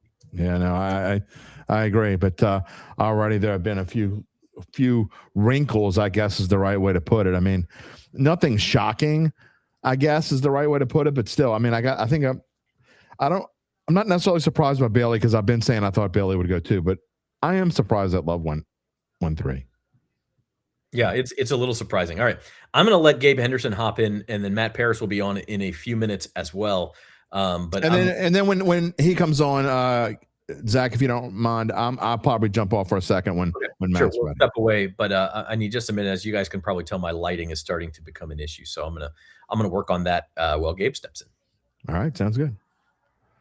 It'll be just like old times, Gabe Henderson. I mean, we'll feel like you and I both are at NOLA.com for quite a while. But anyway, just your reaction to the first 3 picks. There's nothing that's shocking, but again, I think teams throw out, and I asked Rod this, and I've talked to Luke about this, and you and I have talked about this, but I think we both believe that teams are the ones throwing out the smoke. The teams wanting to trade are the ones throwing out the smoke. When you hear stuff like the Saints want to trade up to 3 to get an Arvell Reese, that's coming from the Cardinals. That's not coming from the Saints. The Saints don't tell anybody anything. So maybe the Cardinals in the end just couldn't find a trade partner that suited their needs, and they say, you know what? We don't want to. We don't want to trade out of this spot that bad. And if you want to give us Jeremiah Love, so be it. Yeah, Ian Rappaport tweeted a little bit ago that the Cardinals did not receive any calls for the number 3 pick tonight. So I think maybe that price is too high. You hit the nail on the head. And I wanted to talk about Jeremiah Love real quick because I mentioned this earlier, and I haven't been on to talk about why. The reason that I didn't think Jeremiah Love was a viable candidate for the Saints is because I thought he would go at the latest 4 to the Titans. But Ari Mirov puts it perfectly in a recent post. He said, new Cardinals running back Jeremiah Love will make $50.5 million fully guaranteed on his rookie contract, the most ever by a rookie running back. The Saints they weren't going to invest all that draft capital as well as all the money in the HN as well as money into another running back in Jeremiah Love. But we do have the number 4 overall pick, and this one is a surprise. It's Carnell Tate. Carnell Tate moving all the way up to number 4. I'm trying to see where his little slide is. Zach, if you want to just click on it, you can. Wow. Carnell Tate, that is a surprise that he moved before. And he's still, you can still bet him if you want at the number 8 pick. He's not going to go plus 700. So that has changed some things, and it certainly may change the Saints' philosophy. Carnell Tate going number 4 now. That takes away one of the Saints' possibilities. That is actually a pretty big deal for Saints fans when you're talking about it. The Tennessee Titans drafting a wide receiver. And I got to be honest, not just because it's Tate, but maybe the Titans were surprised a little bit that Love went at 3. That's exactly what I was thinking. You've got to think that this was Tennessee banking on Love being there at 4 and getting an offensive playmaker. And so it's I also got to say now, this increases the percentage, in my opinion, This is like kind of a worst case scenario for the Saints right now. I think this increases the percentage that the Saints might move up to number 6 if Tyson is still available. I know what y'all are saying and all this blah blah blah. I'm telling you right now, until I see it, I do not believe that the Saints won defense. I think the Saints want to build around Chuck, and if you put their 100 scenarios together, this is one of the ones where they are not happy about Carnell Tate going number 4 right now, because it actually increases the value of Jordan Tyson now too. There's been rumors that the Giants would take him, that the Giants would hope that he would make it to number 10, and now that's out of the window. I think if the Giants want him, I think the Giants have to go for Tyson right here, and if they don't, then you seriously have to think about going and making the trade with Cleveland. Gabe, let's jump around right here, and then we're gonna bring in. I tell you what, I'm gonna duck out. Zach, are you ready to come back on? I think Gabe and I both are gonna duck out here. Okay. And you can talk to Matt, and I will be back in about 10 minutes with big surprise there. Yeah, no doubt. And pleased to be joined now on the Saints Insider Live Draft Show by Matthew Paris, who is outside the Saints facility there on Airline Drive. And we got some drama, Matt. Yeah, I think Carnell Tate going to the Titans is the first actual surprise in this draft. Jeremiah Love to the Cardinals had been rumored in the days before, earlier than maybe most people thought during the pre-draft process, but still enough of a warning. And now with Carnell Tate going, the Titans had prioritized defense in free agency, so I guess it makes sense that they'd go more offense in the draft, but still, he wasn't really linked to them much during this process.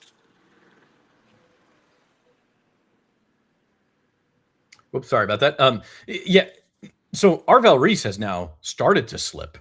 He's there at number 5. The Giants are on the clock. Do you think that's the pick for the Giants at this point, and they're just thanking their lucky stars that John Harbaugh says, "Oh my God, Arvell Reese is here"? Or they were rumored to be enamored with Sonny Styles or with Jordan Tyson. I mean, it's getting to the point where Arvell Reese is a legitimate option for the Saints, whether it be at 8 or just trading up, 2-3 spots here. Yeah, I mean, I have an answer to that. I have an actual answer to that question. If are we spoiling the picks? Is that?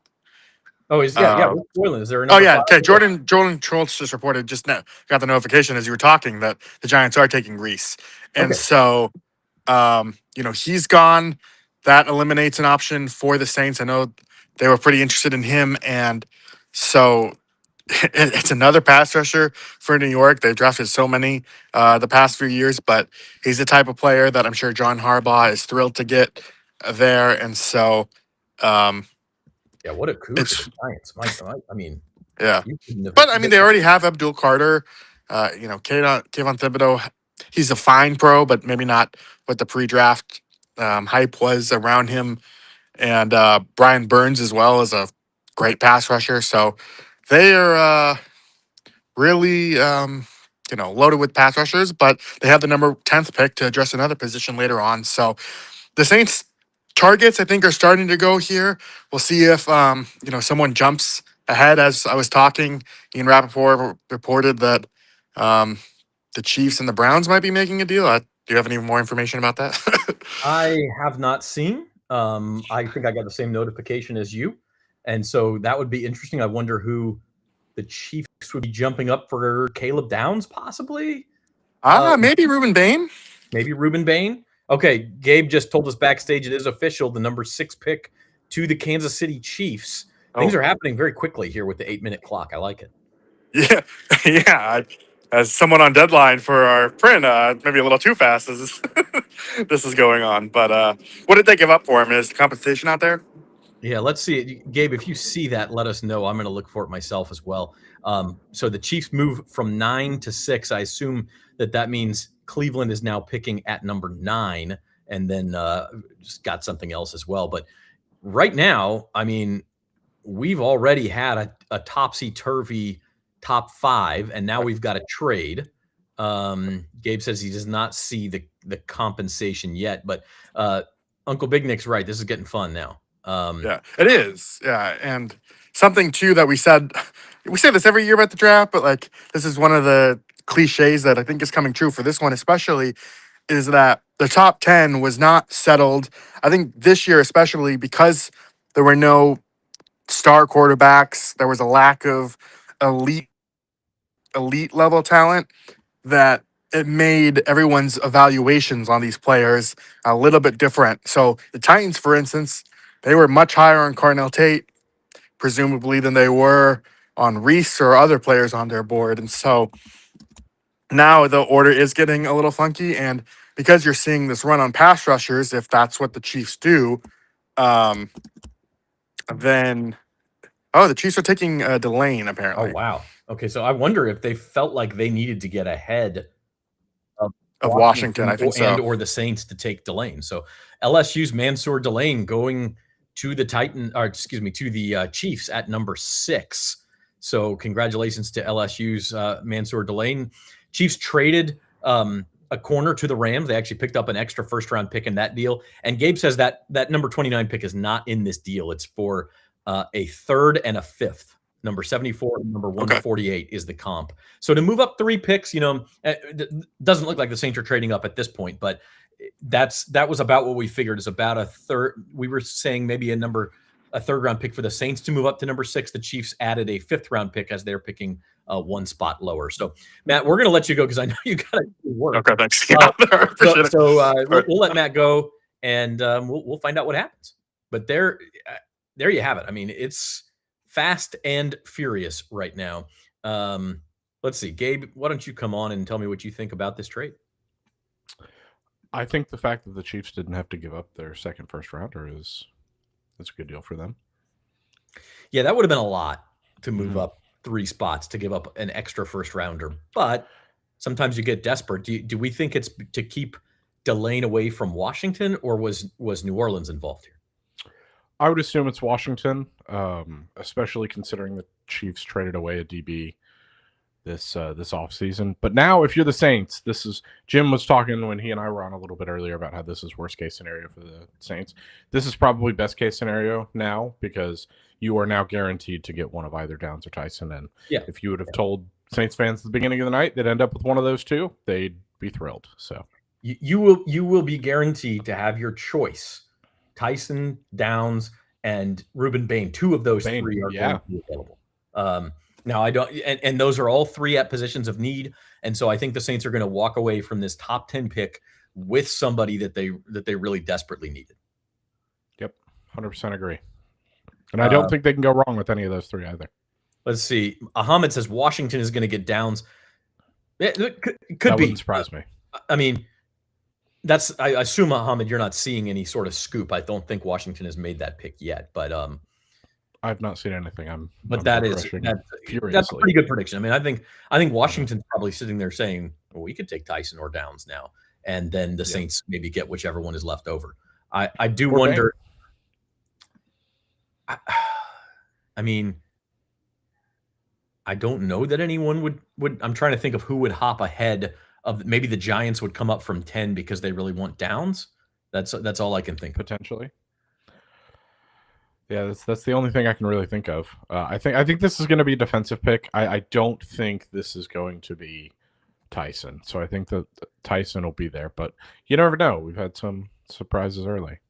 Yeah, no doubt about that. Mansour Delane is, I guess, the highest LSU pick just since Malik Neighbors 2 years ago. He was number 5, right? Or was he also number 6? I believe he was number 5. I can work to confirm real quick, though. Yeah, Jamar Chase was definitely 5 a few years before that. So, but I can't remember. And Stingley was number 3. Okay, so yeah, at least since Stingley, if not, Neighbors was a number 6. So joint highest LSU player picked in the last few years. Yeah, and then I believe Brian Thomas was 7th as well. Thought he was lower, but maybe he was. I could be completely wrong. Yeah, I was thinking about that earlier today. It is so hard to remember, even last year, a little bit. I know. Like you remember what happened in the top 5, you remember what happened with the Saints, but going further down, my memory want to make me sneeze. My memory's gone of that stuff. I wish I was able to remember that kind of stuff, but all right. Jim is eating his pizza. We are waiting now for the Washington Commanders, and then of course the Saints are going to be on the clock right after that. So this is getting super interesting now. And I guess on TV they're only still showing Arvell Reese going to the Giants. So that potentially, yeah, we're quite a bit ahead of them, unless my feed is also behind. Somebody let us know what they're showing on TV, because I think they're still showing Arvell Reese. I gotta say, man, the Giants had to trade Dexter Lawrence because he has the trade demands. Mm-hmm. They get the number 10 pick out of that deal. They're the only team with 2 top 10 picks. And now they have Arvell Reese fall into their lap at number 5. Like, they got to be doing cartwheels up there. 100%. I mean, I absolutely would. The Giants were in a really good position, which sounds like an obvious statement with 2 top 10 picks in this draft. But they really had their pick of the litter once you guaranteed that Fernando Mendoza and Jeremiah Love were both going in the top 3. Top 3 ahead of them as well. So Ari Mirov is reporting that once Carnell Tate went off the board, the Chiefs felt like they had to get in front of the Commanders for him. So that was a Commanders, not a Saints trade. Yeah, I think that's probably right. Justin, you said it. Why would anyone watch a national broadcast when you could watch a Saints-focused podcast? That's what we're talking about. That's why we're here. We are going to find out what we are going to see from the Washington Commanders at number 7, and then we will officially have the Saints on the clock. Rocky wants Downs at 8. I think that's a very big possibility if he doesn't go 7. I think that's who you and I both had the Saints taking as recently as this afternoon. Can I just say, Uncle Big Nick's right. Jim's sitting here saying that in a minute and 20 seconds he was going to go wolf down a slice of pizza. And now it comes to it, and he wants 10 minutes. What are we doing, Jim? This is just false advertising. I can see him backstage trying to he's wolfing down pizza, but he's kind of eating it daintily and delicately. You guys should see this.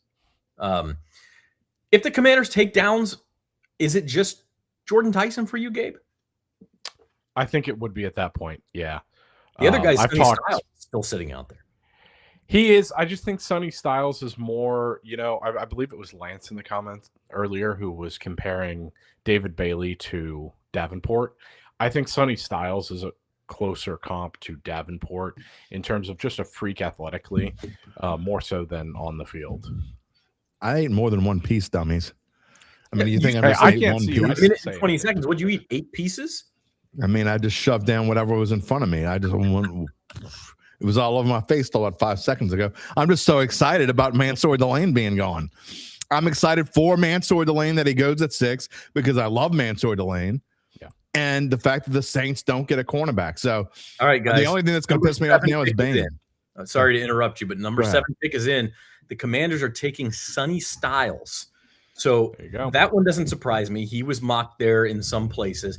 And now the Saints have their choice of Caleb Downs or Jordan Tyson. And I know 2 of us on this screen are Team Downs, and Jim, your Team Tyson. I think it's a win-win for the Saints. I'm not going to be that upset if they go Downs. I said this before. I'm completely okay if they go Downs here. I would prefer Tyson. I think it's better for this team if they go Tyson, but I'm not going to be upset at all because Downs is a game changer too on defense, and he immediately comes in. I've heard so many times he might be the smartest player in this draft. And so to get that kind of guy on defense, they're not going to be upset about it at all. No, I really think he's a good fit for what the Saints need. And I totally understand what you're saying about needing help at wide receiver. They do need help at wide receiver, and they will have to address that tomorrow if they don't do it here. But my goodness, Caleb Downs he fits like a glove for this franchise. Right. That's my pick. Yeah, I mean, you can't go wrong. Gabe, your thoughts? I've been beating the Caleb Downs drum for months.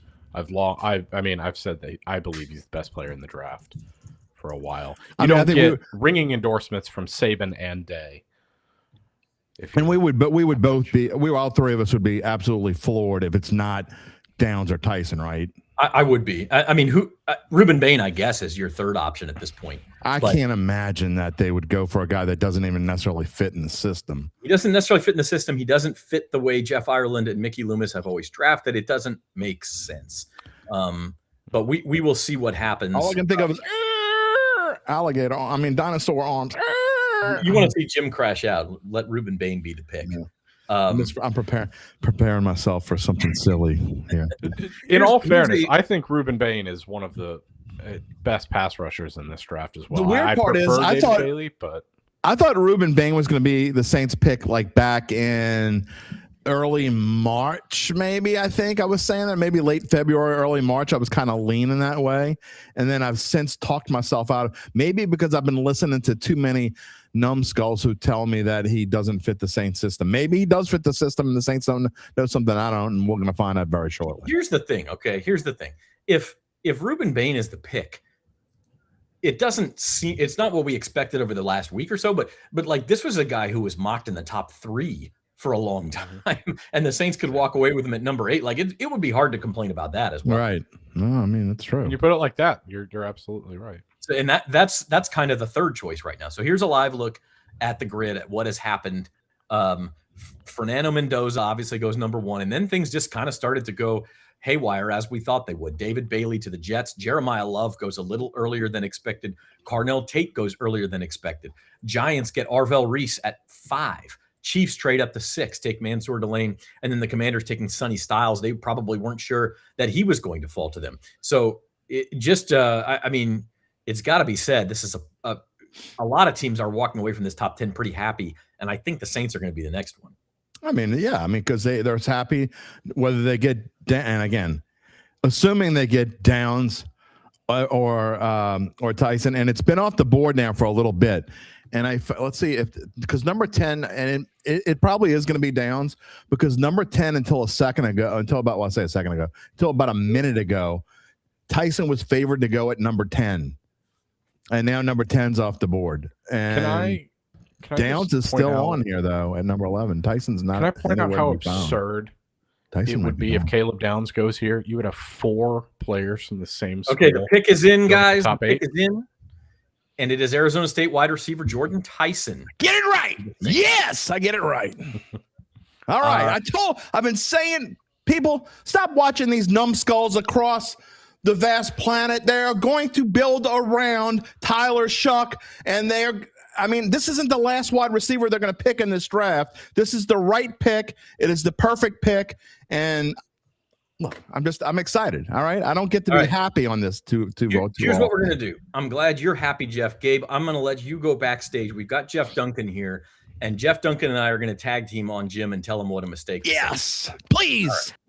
Right. Here's Jeff Duncan from the Saints facility. He was team Caleb Downs. I was team Caleb Downs. The only thing we didn't think was that he would be there. They passed on him, Jeff. What's your instant reaction to that? Well, I mean, I think we know it was going to come down to a certain pool of players, and they clearly feel like they need to bolster the offense. I think it was probably a tough decision for them. We'll find out in a little while. I don't have a problem with it. I mocked this. You did on Friday, so sure did. It makes a lot of sense to me. I would have preferred Caleb Downs, but there was a razor's edge between them, and I'm interested to see what they say about why they felt so highly about him. They weren't the only team. There were a bunch of teams in the league that viewed him as perhaps the best receiver, pure talent in this entire draft. And I think all this comes down to is they needed to build around Tyler Shuck and improve that receiving core. And I think there's also an underlying concern about Chris Olave, rightfully so, with his injury history. I mean, he's one big hit away from being sidelined, and then you're not left with much for Tyler Shuck to work with. Now, there's obviously a huge injury history with Jordan Tyson. It'll be interesting to hear what Saints officials have to say about why they felt comfortable investing in a player that just yesterday, Mickey Loomis said they don't want any risk. They're risk averse at this point. Well, it's a pretty big risk. I don't think anybody doubts about that. Yeah, but don't you think, look, obviously, I'm happy for the first time on a draft night because I'm actually right about something as much as I am about the actual pick. But don't you think, though, that you're willing to take a risk when some people are talking about how and again, if he hadn't been hurt, obviously he has been hurt, so that's part of it. But you're talking about a guy who theoretically, if he wasn't hurt last year, might have been the top 2 or 3 player in this draft. Yeah, but that's just it, though, JD. I mean, he has been hurt. He's been hurt a bunch. and a bunch of different things. And unlike Tyler Shuck, a lot of them were, soft tissue injuries. I mean, it took him months to get over a hamstring injury. So, look, I think he's a talented player. I don't think anybody I talked to said his talent is off the charts. I think this is obviously a push to get Tyler Shuck some help on offense. The word I kept hearing all off season was we've got to get more explosive. It's got to be explosiveness on offense. That's why I like Jeremiah Love so much. Clearly, he was going to be gone. And so I think they're adding a guy that brings some of that ability to the receiving core that they don't have right now. And look, a lot of teams like this guy. So let's see how it plays out. But this is the highest they've drafted a receiver since I think it was 1978. So pretty historic night. Yeah, I think that's the only time they've drafted a receiver in the top 10. Is that a long time? 1978? I was a little kid in 1978. I think I was only 42 in 1978. My parents had not even met in 1978. So that's thanks for ruining it for me. I appreciate that. I mean, look, this is fraught though with peril. I mean, if this guy, and I say this guy, if Tyson is injured in week 3 and is on the sideline for two months, Saints fans are going to immediately start to question this pick. So it's certainly some risk involved. Yeah, but I mean, they would question any pick though, and you're right. You're 100% right, Dunk. But I mean, Saints fans and every fan of every NFL team, the number one, your first round pick is going to be in the spotlight more than any other, and especially when you're talking about a skill position player, that makes it even worse. So yeah, if Downs turns out to be this fantastic player, which he is going to be, I mean, I don't think anyone doubts that Caleb Downs is not going to be a fantastic player, but if Tyson is even anywhere near what his upside could be, you're going to have to give Mickey some credit for saying, I'm willing to take that risk. Yeah. Look, they did it last year. A lot of people were criticizing the Shuck pick in round 2. Because of his injury history, because of his age, all those things, and look how it played out. So we know they're willing to roll the dice. But after listening to Loomis yesterday, I was kind of convinced they wouldn't go in this direction.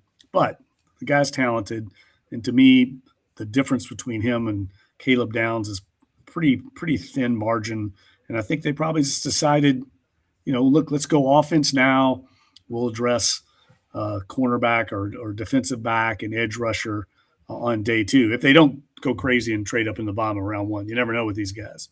No, and Dunk, I mean, it's absolutely possible, and obviously it's not going to be Caleb Downs, but it's absolutely possible. You guys have been talking about it on Insiders. I was listening to you yesterday. I thought it was a great show that, this team could try to find a way to pack. I mean, those 2 4th-round picks along with something else to move into the back of the, you talk about the number 2 that they have that's early in the second round. You package that with 2 number 4s, you very well could move back into like number 30 or something along those lines. Yeah, if somebody's willing to do it, and it might in this draft. I do think the depth of talent in the second and third rounds is good for some of the positions that I think this team is trying to target. And look, Jordan Tyson clearly gave them they were confident enough in him to make him the number 8 pick in the draft. I mean, that's a high pick for a receiver. I was telling Zach the other day, I mean, a lot of receivers, I know there's a lot of them that do pan out. Obviously, Jamar Chase and Justin Jefferson, but there are a lot of misses in the first round. I think I saw the other day something like they have a 18% bust rate or something like that. I mean, it's a very high rate. So, again, I wasn't in love with any of these receivers. I don't think there's anyone in this receiving group that's going to end up being another Jamar Chase. But clearly for the Saints, they needed to address that position because after Chris Olave, they don't have a lot that they can hang their hat on. And even with him and his injury history, I just feel like they obviously outweighed what will clearly be a guy like Caleb Downs will probably end up being a perennial Pro Bowler. Now, if he goes on and becomes an all-pro talent and the next Kyle Hamilton and this receiver ends up being on the injured list every year, it's going to be a controversial pick. There's no doubt. Yeah, here's the thing. And Spencer Fano just went to the Browns at number 9, so they get the offensive lineman who was actually mocked them at 6. So the Browns made a good deal. They get him at number 9. But here's the thing. I'm looking at the comments here, guys, and like some people are saying this is they're ecstatic and this is what they wanted to do. And then you've got guys, like Doe says that he's disappointed, and some people say he's going to be injured in rookie minicamp and this stuff. I mean, that's just it's Saints fans. I love it. Ridiculous. Yeah, but let me make the point. They're ridiculous. They didn't get the guy they wanted. Let me make the point. The point is that this was a more controversial pick than Caleb Downs. Nobody would have complained about Caleb Downs. Correct. That does not mean that it's the wrong pick. That just means the Saints are willing to roll the dice, whereas Downs would have been the safe pick. Yeah, I agree with that. And this front office has a history of doing this. I mean, they did it with Trevor Penning. They did it with Marcus Davenport. They're willing to take big swings. And I think I don't know if this qualifies as a big swing, because I think a lot of other teams felt the same way about Tyson. But I think they're looking at a player that they think has a very high ceiling. And if he does stay healthy, I think they feel like they could say they maybe got the best receiver in this entire draft. Sure. You know, so I get it. I certainly get it. And I have a lot of confidence in Jeff Ireland and his scouting department. I mean, it's one of the strengths of this organization. Guarantee you they turned over every stone on his injury background and felt comfortable enough to pull the trigger at number 8. I mean, it's definitely a risk at that high to take a guy with that kind of injury history. And it could end up being a great pick. It really could. I mean, if you're right and he's the best receiver in the draft and he can stay mostly healthy throughout his career, this is a home run pick. It's just that my only point is not that it's a bad pick. Downs was the safe pick. They did not go the safe route. Look, I get everything y'all are saying. I agree with everything y'all are saying. This is absolutely a risk. Mickey Loomis is a poker player, okay? And as a fellow poker player, I understand sometimes you got to gamble. Sometimes you got to shove. You got to shove your chips in when it doesn't make a whole lot of. Zach, you're a poker player too.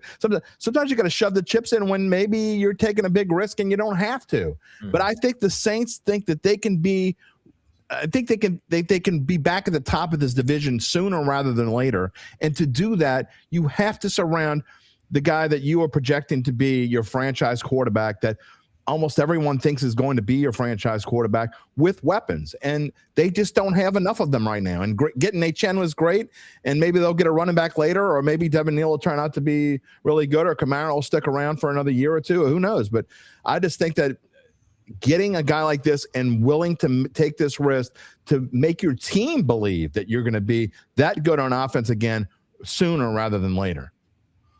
Well, he certainly will be, I think, a force when you play half your games in the dome, playing on that fast track in the dome. I mean, this is a guy that has got a dynamic ability in and out of his cuts. I mean, he can get behind defensive backs.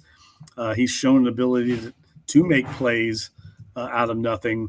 But I just love the way he catches the ball, like his athleticism. There's a lot of things I really like about him. He's got quick twitch, something they really haven't had a lot of at receiver in recent years. So if you're a Saints fan, you've got to be excited, just because the offense has been pretty boring the last 2 or 3 years, and this guy should add some excitement to the offense. Yeah, Caleb Downs has fallen a bit because the Giants have just taken Francis Mauigoa, the that's been rumored. That was rumored to happen too. I mean, some of these mock drafts have been pretty darn good, I gotta say, because they've been pretty close. A lot of these. Yeah, and I think it makes sense. I mean, the tackle there, a lot of people thought, hey, it's Harbaugh. He wants to, grind people away. Now Cam Scatterbo's got some big boys in front of him to block for him. All right, Jeff, we're going to let you go, and we'll catch up with you a little later tonight. But just a final word on, this idea that Caleb Downs could have fit, and the Saints, I think, choosing to build around Tyler Shuck and sort of saving the defense for later. They did the same thing in free agency, by the way. Yeah, look, maybe there's somebody, probably is somebody in round 2 or round 3 they feel good about to play that star position, to be that nickel back. So let's see how this plays out. It's hard to make sweeping judgments right now before we know what else the plan is. But Caleb Downs was I think, a no-brainer a safe pick, and I think he's going to be a dynamite NFL player. I think he's going to be a high-level player. I think he was the second cleanest pick in the whole draft. But I will say I talked to somebody with an organization who said, hey, he's basically a slot position. He's not going to play outside corner. Obviously, he's a safety. You don't take safeties that high. He doesn't really have any outstanding individual physical traits. He's not a blazer. He's not a huge guy. There's some things that could give you pause, which obviously other teams feel the same way. I just like for this team the intangibles that he brought to the table, because I see a defense that's missing DeMario Davis, could be missing Cam Jordan, already missing Ty Matthew, and other than Caden Ellis and Justin Reed, who's probably in his last year or two, I don't know who the leader and the captain of that defense is going to be. So he seemed like a perfect fit to fill that intangible quality. But clearly, they felt differently, and we'll see how it plays out. All right, he's Jeff Duncan, Times-Picayune columnist. You can read his work at NOLA.com/Saints. We'll talk to you later on. Great stuff, Dunk. Great stuff. All right. You can see below the Saints' next pick scheduled to be number 42 tomorrow, probably around 7 o'clock tomorrow. Now we start, I guess, trade-up watch. Jim, would they trade? I think if they trade up into the back end of the first round, it's probably for one of the edge rushers mock back there, a Cassius Howell or an Akeem Mesidor or one of those guys.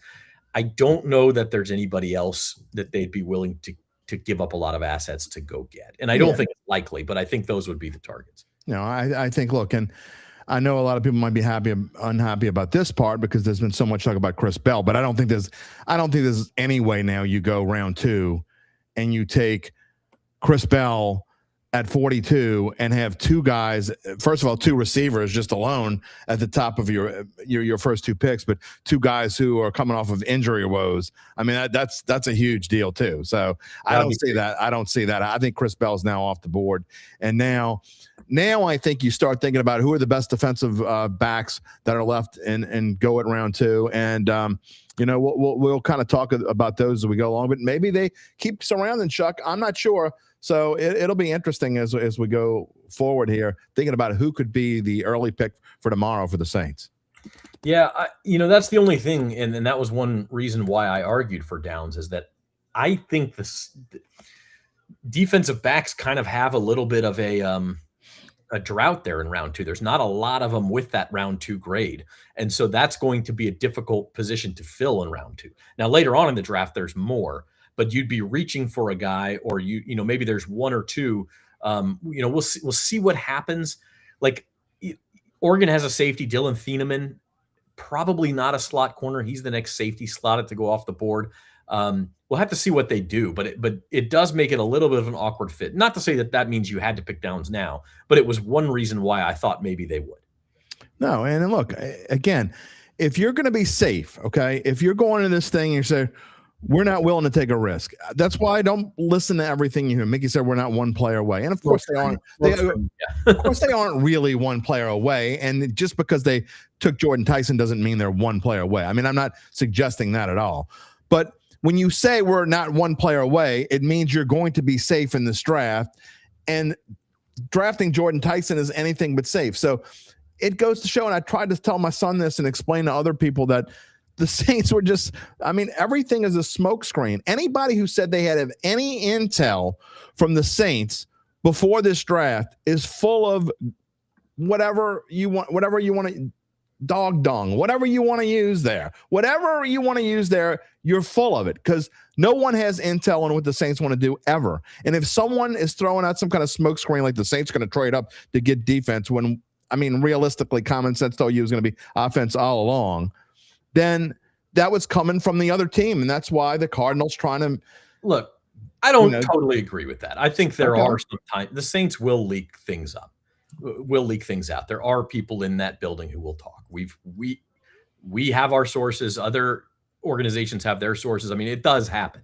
But I will say this. I don't know if the Saints thought Jordan Tyson would be there. And so I agree. You don't ever want to make it sound like the guy you want and then he's not there. I do wonder what they would have done if, let's say, the Washington Commanders had taken Jordan Tyson, or the New York Giants had taken Jordan Tyson. What do you do at number 8 then? I think you go Downs, because I think you don't have a choice, but maybe they felt comfortable maybe they felt comfortable knowing that Downs was going to, Tyson was going to be available. Maybe they were sure that the Commanders weren't going to go receiver, or felt, you can't be sure, but maybe they felt comfortable that that was the way it was going to fall. And I think probably where they were probably most scared, my guess is they were probably most scared at number 5, that the Giants, because the Giants have been, you want to talk about rumors and things that go around and you think could be true or not true. I think the Giants wanting Jordan Tyson absolutely was true. And they couldn't pass on Arvell Reese, and we get that, but when it got to 5, if you're a Saints fan and you wanted Tyson like I did, I think, and Tate was gone, I think that's where you had to worry. With Love going 3 and Tate going 4, red alarms were going off in my head. I'm like, well, they're not going to get Tyson now, because I really thought he might go at 5. And when the Giants passed on him, obviously you can't know that the Chiefs are going to trade up for a defensive back, but I've been saying all along that if the Saints were going to make a trade with Cleveland, it made sense for Cleveland to move down a few spots, because there's no question that they wanted an offensive lineman. They need an offensive lineman more than they need anything else. I've been saying that for weeks, and that's why I thought the trade to 6 was possible. It was just the Chiefs that were going to do it. Maybe the Chiefs thought the Saints were going to go for Delane, or the Commanders were going to go for Delane. Y'all said Washington. I heard that. So maybe someone out there knew something, but whatever it was, Chiefs got their man, and you can never be sure, but I didn't think the Commanders were going to go Tyson there.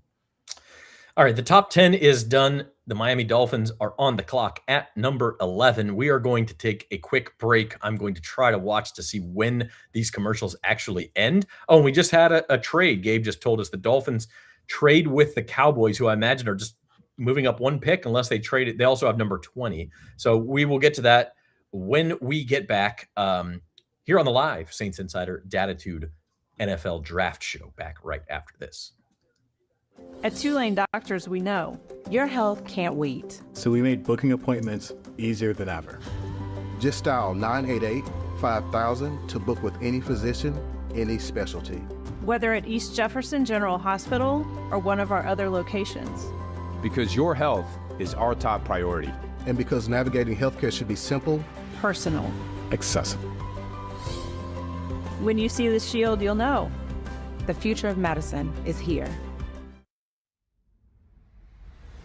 Congress shall make no law respecting an establishment of religion or prohibiting the free exercise thereof, or abridging the freedom of speech, or of the press, or of the press, or of the press, or the right of the people peaceably to assemble, and to petition the government for a redress of grievances.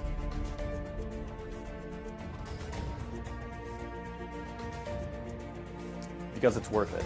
It's worth it. It's worth it. It's worth it. Thank you for your support. Thank you for your support. Thank you for your support.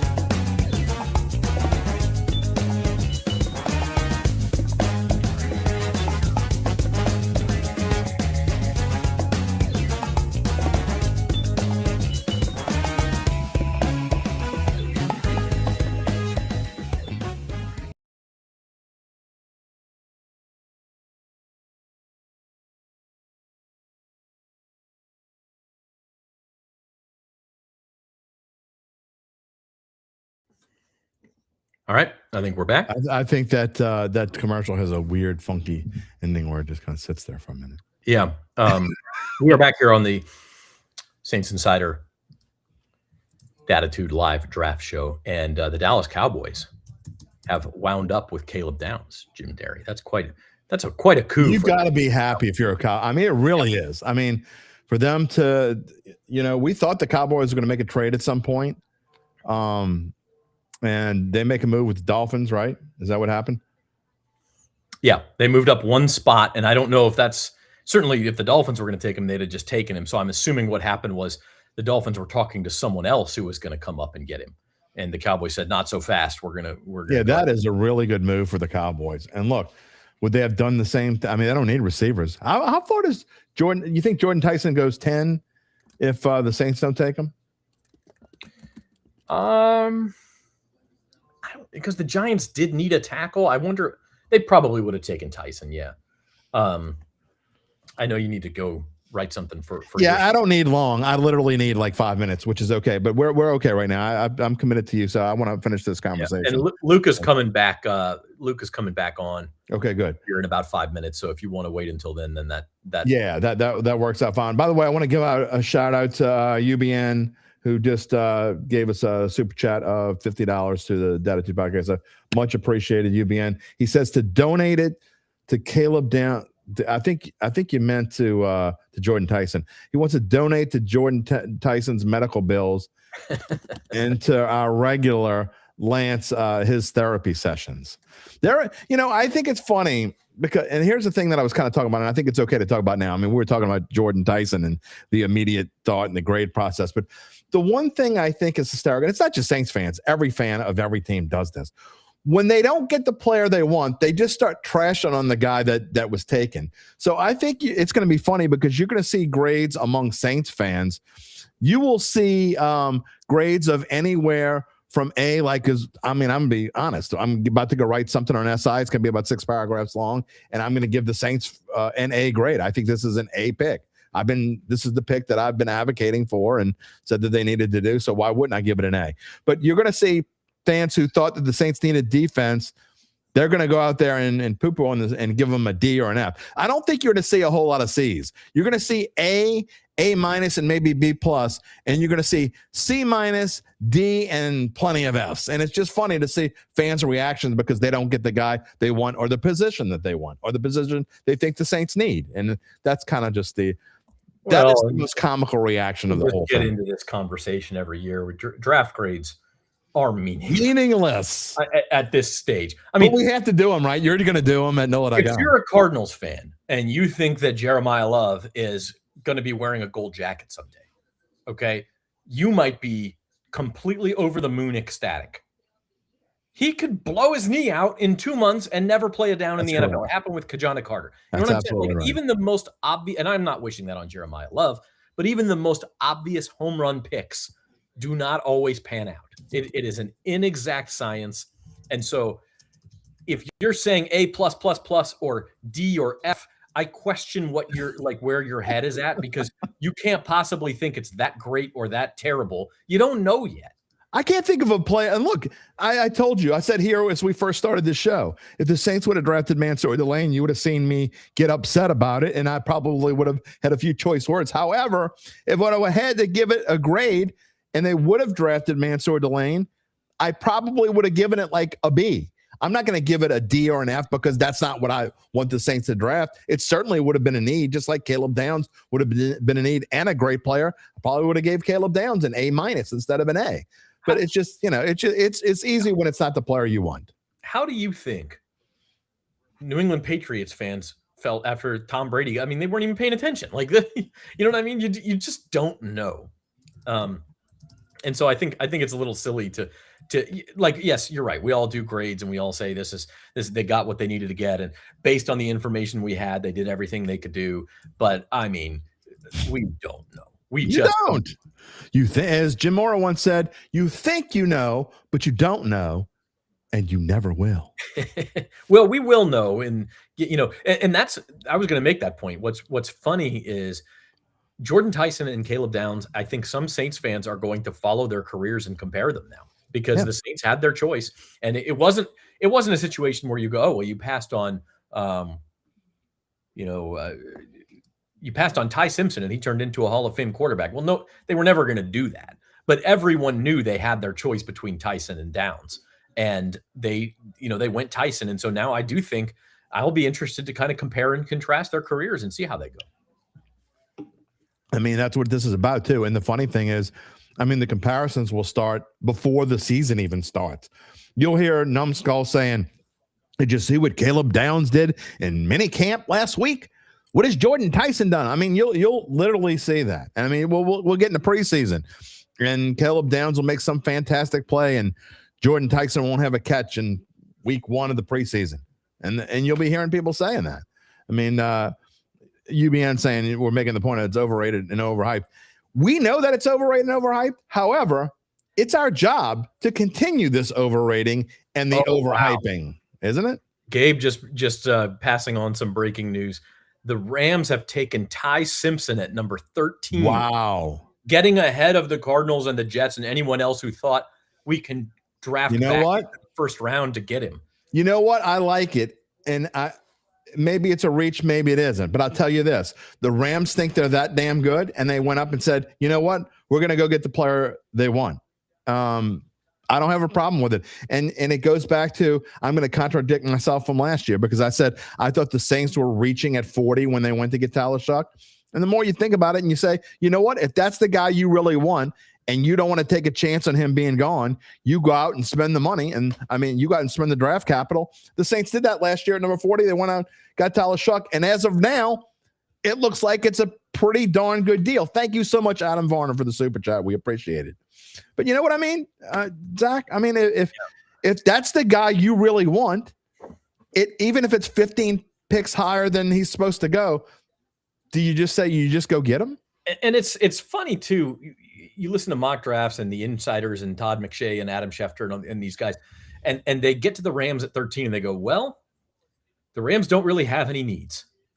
Because their one sort of obvious need from last season was at defensive back, and they went and traded their second first-round pick, which was their own pick, actually, to the Chiefs, number 29, to get Trent McDuffie and fill that hole. So now this pick, which, by the way, belonged to the Dirty Birds of Atlanta, this was that pick that they got right for getting back into the first round last year. All the mock drafters are going, well, what do they need? You know, their receiving core is older with Devontae Adams and Puka Nacua. So could they use a receiver? Yes. But, you know, is there a receiver they would take at 13? You know, maybe they like Mekhi Lemon, or maybe they like Ty Simpson, but you don't need to take him at 13. So you trade back. And then the natural response to that is, well, trade back for what? For more picks? You don't need more picks. So to your point, I think this is the guy who is our heir apparent to Matt Stafford. Stafford's probably playing one more season, maybe two, but probably one more season. And if he should get hurt, because that's sort of the other major weakness of the Rams, is that you've got an aging offense where an injury could really hurt you. Now you have a rookie waiting in the wings to step in whenever it's necessary. Here's the numbskull comment. I know this is the first comment I'm going to show today because I just think it's worthy of. Okay, let's move on. With the second, what do we take with the second? Are you joking? They just made a pick of a cornerstone player that is going to be hopefully part of this team for the next 8 to 10 years, or certainly 4 to 5 if you talk about his contract and his option year. We're not going to move on in 10 minutes from from Jordan Tyson. It ain't going to happen. So no, can't move on yet. I mean, that's silly. To that point, what do you think will be Dolphins at 12 with the pick they just flip-flop with the Cowboys? They take Mekhi Lemon. So they have Is that who they took?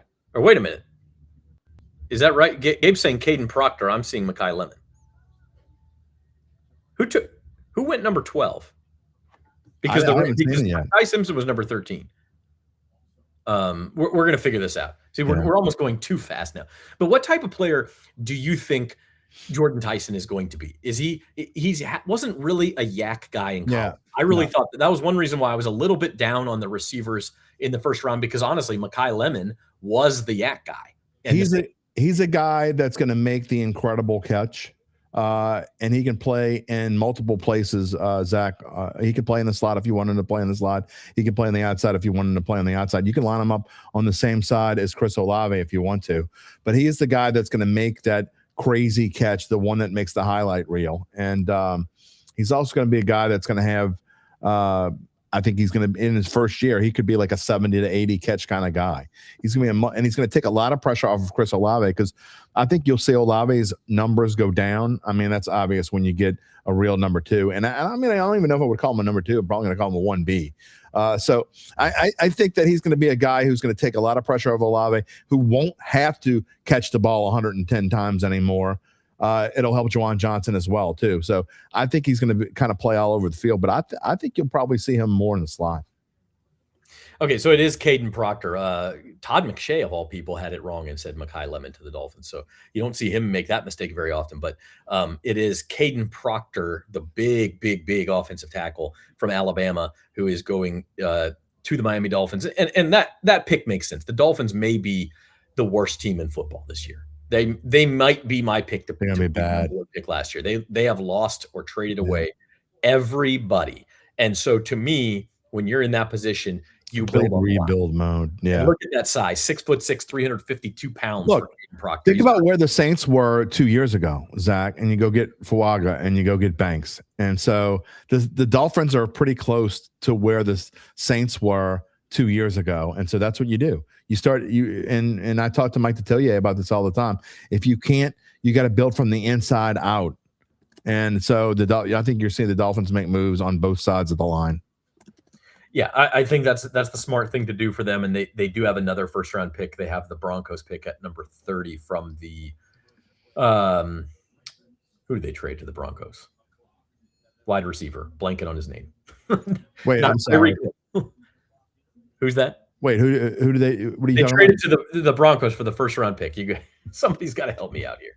I'm having a brain fart right now. I'm sorry, my mind's in about 18. Jalen Waddle, thank you, Gabe. Jalen Waddle to the Broncos. My mind's in about 18 places right now. So, all right, we're still waiting on Luke, but Jim, if you need to go, well, just give me like 5 to 7 minutes, and I'll be right back. I actually have part of it together already. Yeah. I just got to put a grade up on Tyson, and then I'll be right back. All right, I'm curious because we're gonna let Gabe in, and Gabe said he had some stats on Jordan Tyson, and while we're talking about him, let's get to that. So we'll bring Jim back in a few minutes. Gabe, what you got?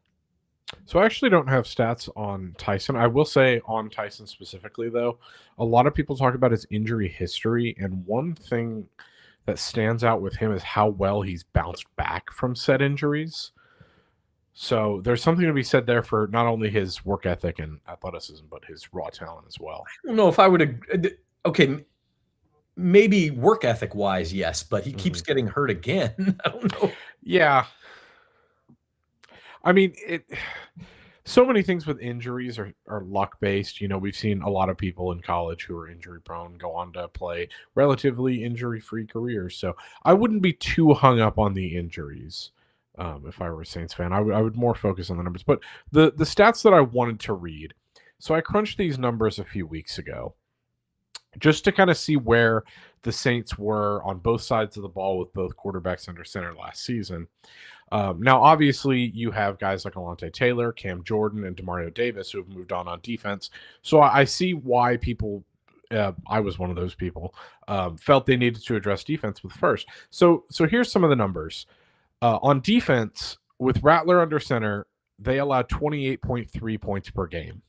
With Shuck, that number improved by nearly 9 points per game, 19.7 points per game allowed by the Saints defense with Tyler Shuck under center. Whereas the offense, the progression on offense wasn't as great. They averaged 14.7 points per game with Rattler, 15.1 with Shuck. So if you're looking for an argument as to why the Saints needed to address offense here, look no further than those numbers, as well as reinforcing the wide receiver room and really putting all your chips in on Tyler Shuck, who you believe is your franchise guy. Yeah, I mean, it's hard to argue with any of that, looking at some of the arguments going on in the comments here. And it looks like Nola Man said, yeah, this is the comment I kind of, here's where this pick goes bad. If he's not on the field, this is a disaster. If you make a top 10 pick, the guy's got to at least be a regular starter for your team. Otherwise, it's a huge bust. It's a huge miss. Saints haven't picked this high in 20 years, 19 years, I think. He's got to be on the field. So you have to trust your medical team. And I know there's people laughing out there talking about trusting the Saints medical team, but you have to trust that everything checked out with his hamstrings. Now, I will say one thing: he missed, like 6 games, I think, with the hamstring, which seems like a lot. He played when he pulled the hamstring. Arizona State was playing Texas Tech. Texas Tech was unbeaten, top 5 in the nation at the time, and Arizona State was locked in a close game with them. He pulls the hamstring. He stayed in the game and caught like 4 passes in the fourth quarter and led them to an upset win. It was their best win of the season. Texas Tech's only loss until the college football playoff. And, look, the guy's a gamer. You give him credit for that. And I think that he probably made that injury that much worse. You can question whether the ASU coaches probably should have pulled him out. But the fact that he played, maybe that's why the injury's worse. Like, Jim is very outspoken about this, and I don't agree with him to the extent that he expresses it. But every player is injury prone to a certain extent, and you can't go running scared of all of that all of the time. 100%. And that's why strength and conditioning coaches exist. There is work you can do on hamstrings. You can not have him. I mean, the science that the Saints are going to have, and Jeff Duncan touched on it earlier, they have left no stone unturned here. You have to believe that if they use a top 10 pick on a receiver, they do believe that they can, keep him on the field. Yeah, well, sure. I mean, certainly they are not going to sit here and say they don't think he's going to. Jordan Tyson's about to be on a Zoom call with the media, and that's what Luke is waiting on. He'll be in after that, so he can let us know some of the things that Tyson said. Like Phil said, safe picks don't win championships. I mean, I think Caleb Downs would have been a safe pick that also could have helped you, So do I. Go toward a championship. But having said that, if Tyson does turn into the best receiver in this draft, and that's what you're kind of banking on, then that certainly helps as well. Here's the thing with Caleb Downs, and I'm just playing devil's advocate here because I've made it clear in the weeks building up to this draft, and you and I have both expressed that we thought Downs was the guy here. You would have had to do some shuffling on defense if you took Downs, be it having him move to that star position or potentially moving one of your safeties to that star position to address that. I think Downs would have fit naturally as the star. No, I completely agree. But I just wonder if they had some hesitation there, and that's what kind of – and you know what? But at the end of the day, as Jim alluded to earlier, you are now going all in. Tyler Shuck is going to have plenty of weapons at his disposal. I think we all agree the offensive line is now in great shape going into the season. And you spent a lot of money in free agency on one of the premier running backs. So they're really putting everything on the table for Tyler Shuck to succeed. The Ravens pick is in at number 14, and this is one that the mocks were all over. Vega Yawani, I believe is how you pronounce his name. He is the best guard in the draft, and just a very clean prospect. And actually, I will say this: had the Saints defeated the Falcons in Week 18 and fallen to like the number 12 pick or something, he's a guy they would have looked at because he fits a hole, and maybe they, instead of addressing guard in free agency, go get a receiver with their eye on this guy because he's going to be a star. And the Ravens just do what the Ravens have done for years under Ozzie Newsome and just sort of let good players fall to them. I thought maybe they'd take Ruben Bain here and just say, look at this top 3 pick who fell to us at number 14. But Vega Yawani was definitely a guy who was rumored to be going to Baltimore. And it's so funny that you mentioned that with Ruben Bain, because if you look at what they did last year, Mike Green, who was one of the best pass rushers in the draft coming out of Marshall, fell to them in, I believe, the second round. Mm-hmm. And it's so weird how good players just have a way of falling to the Ravens. And sure, you can maybe say that they reached here for a guard, but they needed offensive line help last season, and you're getting that with the best guard in the draft. Yep. All right, so the next team on the clock is the first NFC South team outside of New Orleans. That is the Tampa Bay Buccaneers, and I'm curious to see they're kind of going through some roster turnover. There's a lot of different things that they could use here at number 15. Sure. They could use an edge rusher. They could use some defensive back help. Mike Evans is gone. They drafted a receiver in the first round last year, Emeka Egbuka, so maybe not that again. But maybe you start to replenish one of your lines. It'll be interesting to see what the Bucs do here. Yeah, I mean, at this point, we're now just on Ruben Bain watch. Good point. We talked earlier on this show about how odds had him going top 3, and now he's just sliding. So I don't necessarily think that's all off-field stuff. I think it's, a lot of teams had needs other than pass rusher, and this is a very deep draft for pass rushers. somebody's going to take him and they're going to be excited about it because it's going to feel like a really, really, really good value. I mean, we're mid first round here, and he's still on the board. So, yeah, absolutely. Whoever gets him from here on out will be getting a steal. Yeah. There's no doubt about it. He could end up with the Bucks here. He could end up the Panthers. The other NFC South team to pick in this first round are coming up at number 19, as you see there on our grid. Last few picks, Cowboys move up to get Caleb Downs. You do wonder who they were trying to move ahead of. They give up 2 early 6th round picks to the Dolphins, 177 and 180, I believe they were. Maybe one of those might even be end of 5th round, the others beginning of 6th round, to move up one spot. Then the Dolphins get Caden Proctor, the tackle. Rams, the surprise for Ty Simpson at number 13, and then Vega Ioane for the Ravens at number 14. And it just sets up a fascinating back half of the draft, which I kind of saw coming, Gabe, just because there's a lot of good players still left out there. And there may be some teams who don't have a first round pick. There may be teams that do have a higher first round pick, maybe the Saints, who start to look at some of these prospects available, who maybe not now, but let's say once we get down to like the mid to low 20s, who start to say, well, what would it take for us to move back in and get another first round pick here?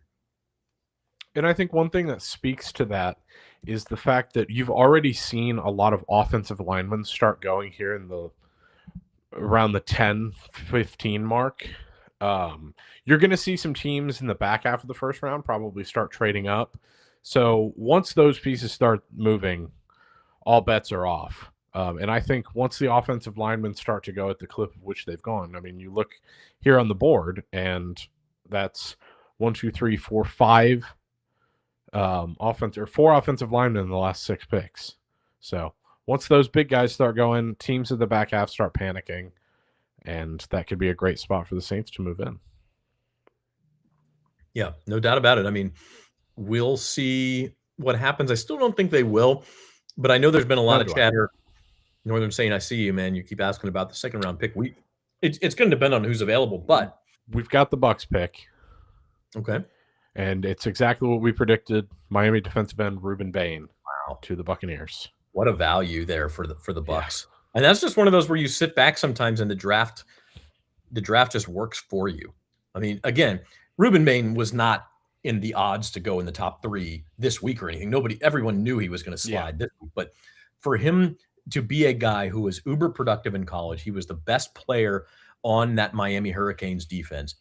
For him to fall to you at number 15, I mean, you just kick your feet up on a chair and say, yeah, we'll take that guy at 15. We don't have to give up anything else for him.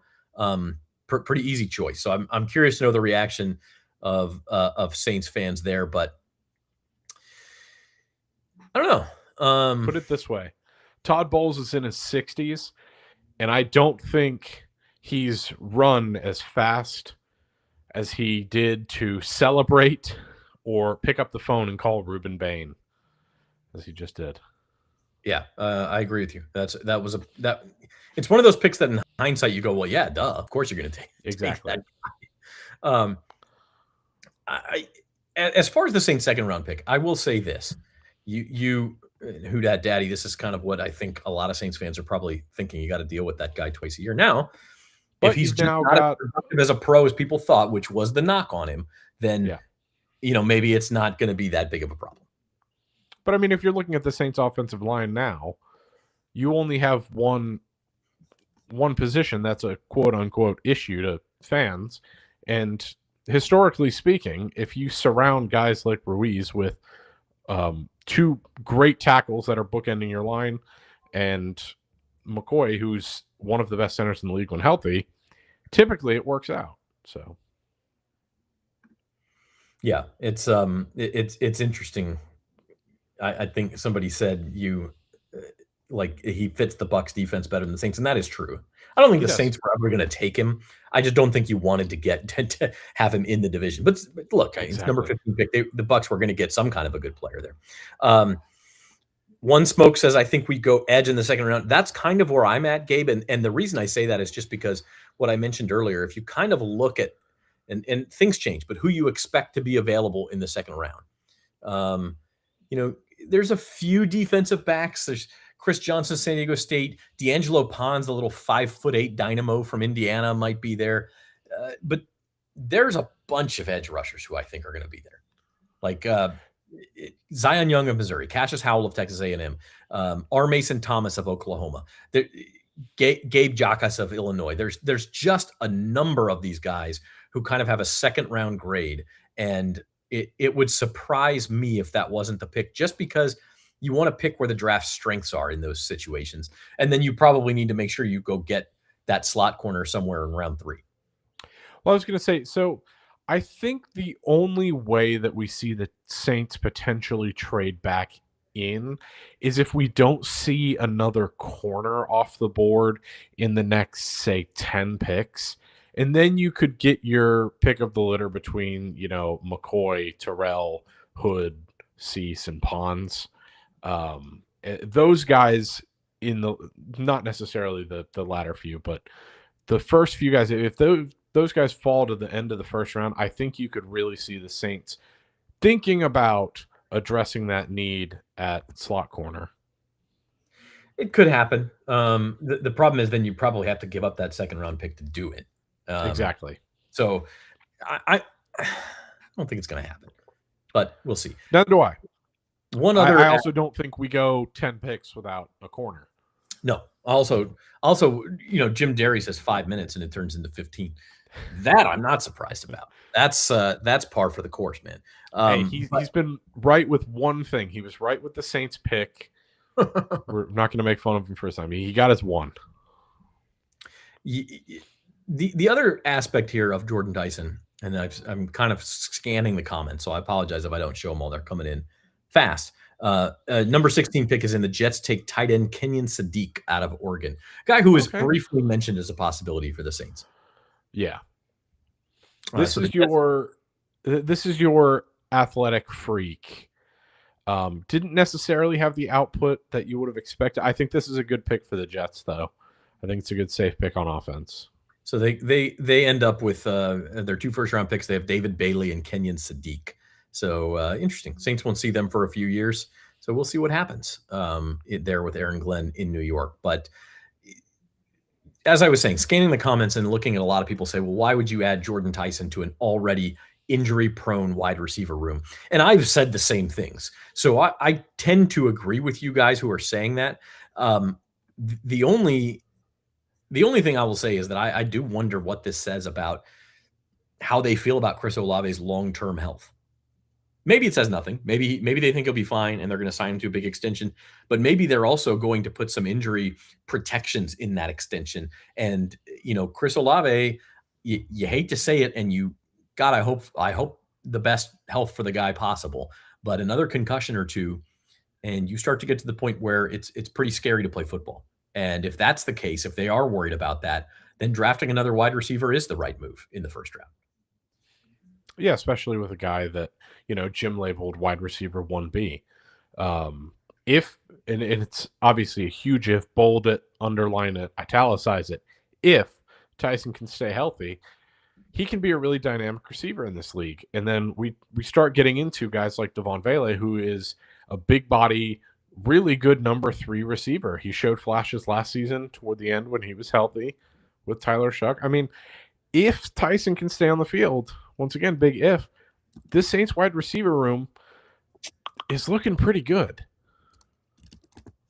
Yeah, it's pretty deep at this point. I mean, exactly. That's why Jim keeps talking about they need to go draft another receiver. I mean, you could, when we go into day 3, like, sure, you can kind of take whoever you like and fit them in. I mean, you're not really drafting for need at that point. But you didn't bring in Jalen Polk, who was a second-round pick just 2 years ago for the Patriots. You didn't bring in Trey Palmer. You didn't bring in Devon Vele to then draft 2 wide receivers high and sit them all on the bench or on your practice squad. Like, that's not – I don't think we're going to see another wide receiver in the first 2 days of this draft. I completely agree with you. I mean, they've got a lot of guys. At this point, if you can get Olave to have – and I know it's – 1,000-yard, 10-touchdown seasons don't grow on trees. But if you can get another season like that out of Olave, you can get Devon Bailey to have a couple hundred yards as your number 3, and Jordan Tyson can produce like a number 2 receiver. Suddenly, you only need one of those guys out of the group that you just alluded to step up and be a real contributor, and you're a 4-deep receiver room, and that's deeper than most in the league. All right, we are going to bring the man, the myth, back on. I think he's done. Jim? It's done like 5 minutes ago. I don't know what. Yeah. I couldn't get back in. It like when I tried to get back in, it wouldn't let me back in. I don't know what's going on. Well, I made it. Anyway, I'm back. Now I got water. I don't have to drink beer. I've got to ask you, man. Okay, well, hold on. Let me take a sip first. The Saints drafting another receiver seems pretty unlikely here. I know that's what you've been saying, but how many receivers does this team need now? They need another one for sure. So are we just giving up on Gabe and I had a show, and I don't remember whether you were on this show or whether it was a Mono Monday or not, but we had a show within the last 2 weeks that said, I mean, what do we say, Gabe? I mean, I was advocating to go for 2 receivers with the top 2 picks. So I'm all about taking another receiver. Happen. Right. And I'm not saying it's going to I said the chances of it happening were probably slim, and Slim was leaving the gate. But so I don't think it's going to happen, but you're not going to see me upset if it does happen. Although you see a lot of fans in the chat probably upset about it. I haven't seen what the fans in the chat have been saying. I mean, who are you pumping to the practice squad, man? Is Jalen Polk going to the practice squad? Trey Palmer? I mean, Trey Palmer, I don't know that he's going to play. I mean, you could go there. Is Bud Means ever going to play again? I mean, there's a lot of guys. I mean, I don't care, honestly. I mean, if they have 3 really good receivers, I don't care who you put on the practice squad. It makes no difference to me, because what they have right now is Chris Olave, Jawan Johnson, and a bunch of bums. I mean, Devon Bailey could be good. Who knows? But I really don't care. If they go get another receiver in the second round, I don't care who you kick to the practice squad. Great. Kick somebody else to the practice squad. Go ahead. I like where Ahmed's at here. I think if they take another wide receiver, it's a guy, a Zachariah Branch, a Zavion. It's going to be a guy. Somebody who can help you in the return game as well, because you do need help there. But I don't think you're just, I mean, you have too many other needs to just load up on wide receivers. You keep saying they have too many other needs, and they do have other needs. But to me, I said this 2 weeks ago. I said it 6 weeks ago, and I said it during the season last year. Well, running back was your number 1 receiver, and they addressed that. I still think they need another running back. That's a whole different story. But once they got a Chen, I really thought that your needs are 1 receiver, 2 receiver, 3 receiver, and then you can go whatever defense order you want to go to. Again, I'm not saying the Saints are going to go do that right now and go into the draft and go into the second round and go tomorrow and say, with the 42nd pick, we take whoever, wide receiver, whatever university. I don't necessarily think they're going to do that, but at the same time, I'm not going to be upset if they do either. You know, those mock drafts that are like Jets fans this offseason, where it's like you have quarterbacks going 1st round through 7th round at every pick, and they're like, well, you got to hit on one. I feel like that's Jim right now with receivers. No, they got the guy that I wanted them to get. So, well, we've got Luke Johnson here backstage. Just to recap the last couple of picks, as Gabe, we're going to put you backstage and let Luke on here. Luke joining us from the Saints facility again. The last couple of picks. Still great hair. Kenyon Sadiq goes to the Jets at number 16, and then it is right tackle Blake Miller from Clemson going to the Lions at number 17. So not a surprise there that Detroit went offensive line. But Luke, I guess you guys just got to talk to Jordan Tyson. What was that like? Uh-oh. Luke froze in the most hilarious position possible. He really did. You got to leave that up. You can't take that down yet. Somebody grab a screen. That's definitely worth. If there was ever worth a screenshot, it's that one. All right. I will say this. I just posted in my grades. There's a video, and I did not see this because I was talking to you at the time, but there's a video of Tyson walking down the alley to go to talk to Goodell. And he was by far the most emotional person that I've seen. Luke, I was just saying, he's of the ones that I've seen so far, he was the most emotional walking up the tunnel of anyone else. Yeah, you know, he had a really funny story about this, and we're gonna hold on for this plane to fly by. I'm out here by the airport. Maybe that's why the signal cut out. That's why, yeah. government interference. Yeah. Yeah. Look, he had a really funny story about this, you know, because like you see somebody get emotional and you're like, okay, Right. why? You know? And his story was he was a sophomore in high school. He was 5'4". You know, this like did not become a reality for him until only a couple of years ago. He grew 8 inches in between his sophomore and junior year. He was joking around that he always figured he'd grow because his dad was tall and he had big feet. But you know, he's been through some stuff, right? He was not like this super heralded recruit. Obviously, we've been over all the injury stuff: ACL, MCL, PCL his freshman year at Colorado, broken collarbone that made him miss a CFP his in 2024, and then he missed time with the hamstring last year and had to prove he was healthy before the draft, right? So you know, he's a guy he's had a pretty crazy journey getting to be a number 8 overall pick in the NFL, and you know, he was just kind of overcome by the emotion there in the moment. It was pretty cool. That is pretty cool, honestly. Look, Luke, you know, we talked about this before, and I know that I was in the minority in the camp that just thought that this team was going to go offense in the first round, and maybe they would have if Jordan Tyson would have went before the Saints picked and the 3 guys were gone. I can't imagine they wouldn't have gone Caleb Downs there, but I think it's clear and obvious that, and we may see this as a theme going, and you and I have talked about the over-under 2.5 wide receivers and running backs combined. You know, I just think that this may be a theme going forward. They are just going to surround their potential franchise quarterback with as many weapons as they possibly can. Yeah, I mean, I think that's a good idea, right? They still have some holes at like starting level positions they have to address, right? I still think they definitely do need an edge rusher. Wouldn't surprise me if that's a pick at 42 or whatever they're picking tomorrow in the second round. But yeah, you know, it's Chris Olave, Jordan Tyson feel pretty good about both of those guys. Both those guys, you know, have questions about their health. Olave played the first 16 games last year. It was encouraging, but you know, it's still he's only 2 years removed from the scary concussion stuff. And Devon Bailey looked very good for about a 4-game stretch before an injury ruined his season. Jalen Polk didn't play all of last year. Uh-oh. And you don't really know what they really have. Go ahead, Zach. Yeah, did Jordan Tyson address the injury stuff? I mean, it's kind of a weird question to ask and answer, but it has been the talk of his pre-draft process. Yeah, no, he did. He answered several questions about it. You know, basically he you know, the statement he wanted to put out there was that he's going to do everything in his power to stay on the field, right? And which is what you want to hear. And you know, I think the Saints, you know, we saw him get comfortable with Tyler Shuck last year. He had all the injuries, but all the injuries were different things. It's not like chronic things he's dealing with. And you know, somebody asked I thought a really smart question about like finding out something that is dealing or leading to some of these injuries, like the hamstring injury. And Tyson said he found out in this process he has really tight hips, and that was kind of causing him to overcompensate and lead to the hamstring injury. And he's kind of working on addressing that, right? So you know, he said all the stuff you want to hear, but it's still going to be a question about him until he proves he can stay on the field, right? We're talking about 3 injuries that cost him time in college football in 3 different years. You know, you got to show that you can stay on the field. And I think for Saints fans, especially, who've seen so many of their star players miss time with injury, you know, I'm sure there's going to be some pause with a player like this who's dealt with injury over the course of his career. But for right now, he's saying all the right things about it. Yeah, no doubt. I do think, and I mentioned this before, I'm curious to know what you think, Luke.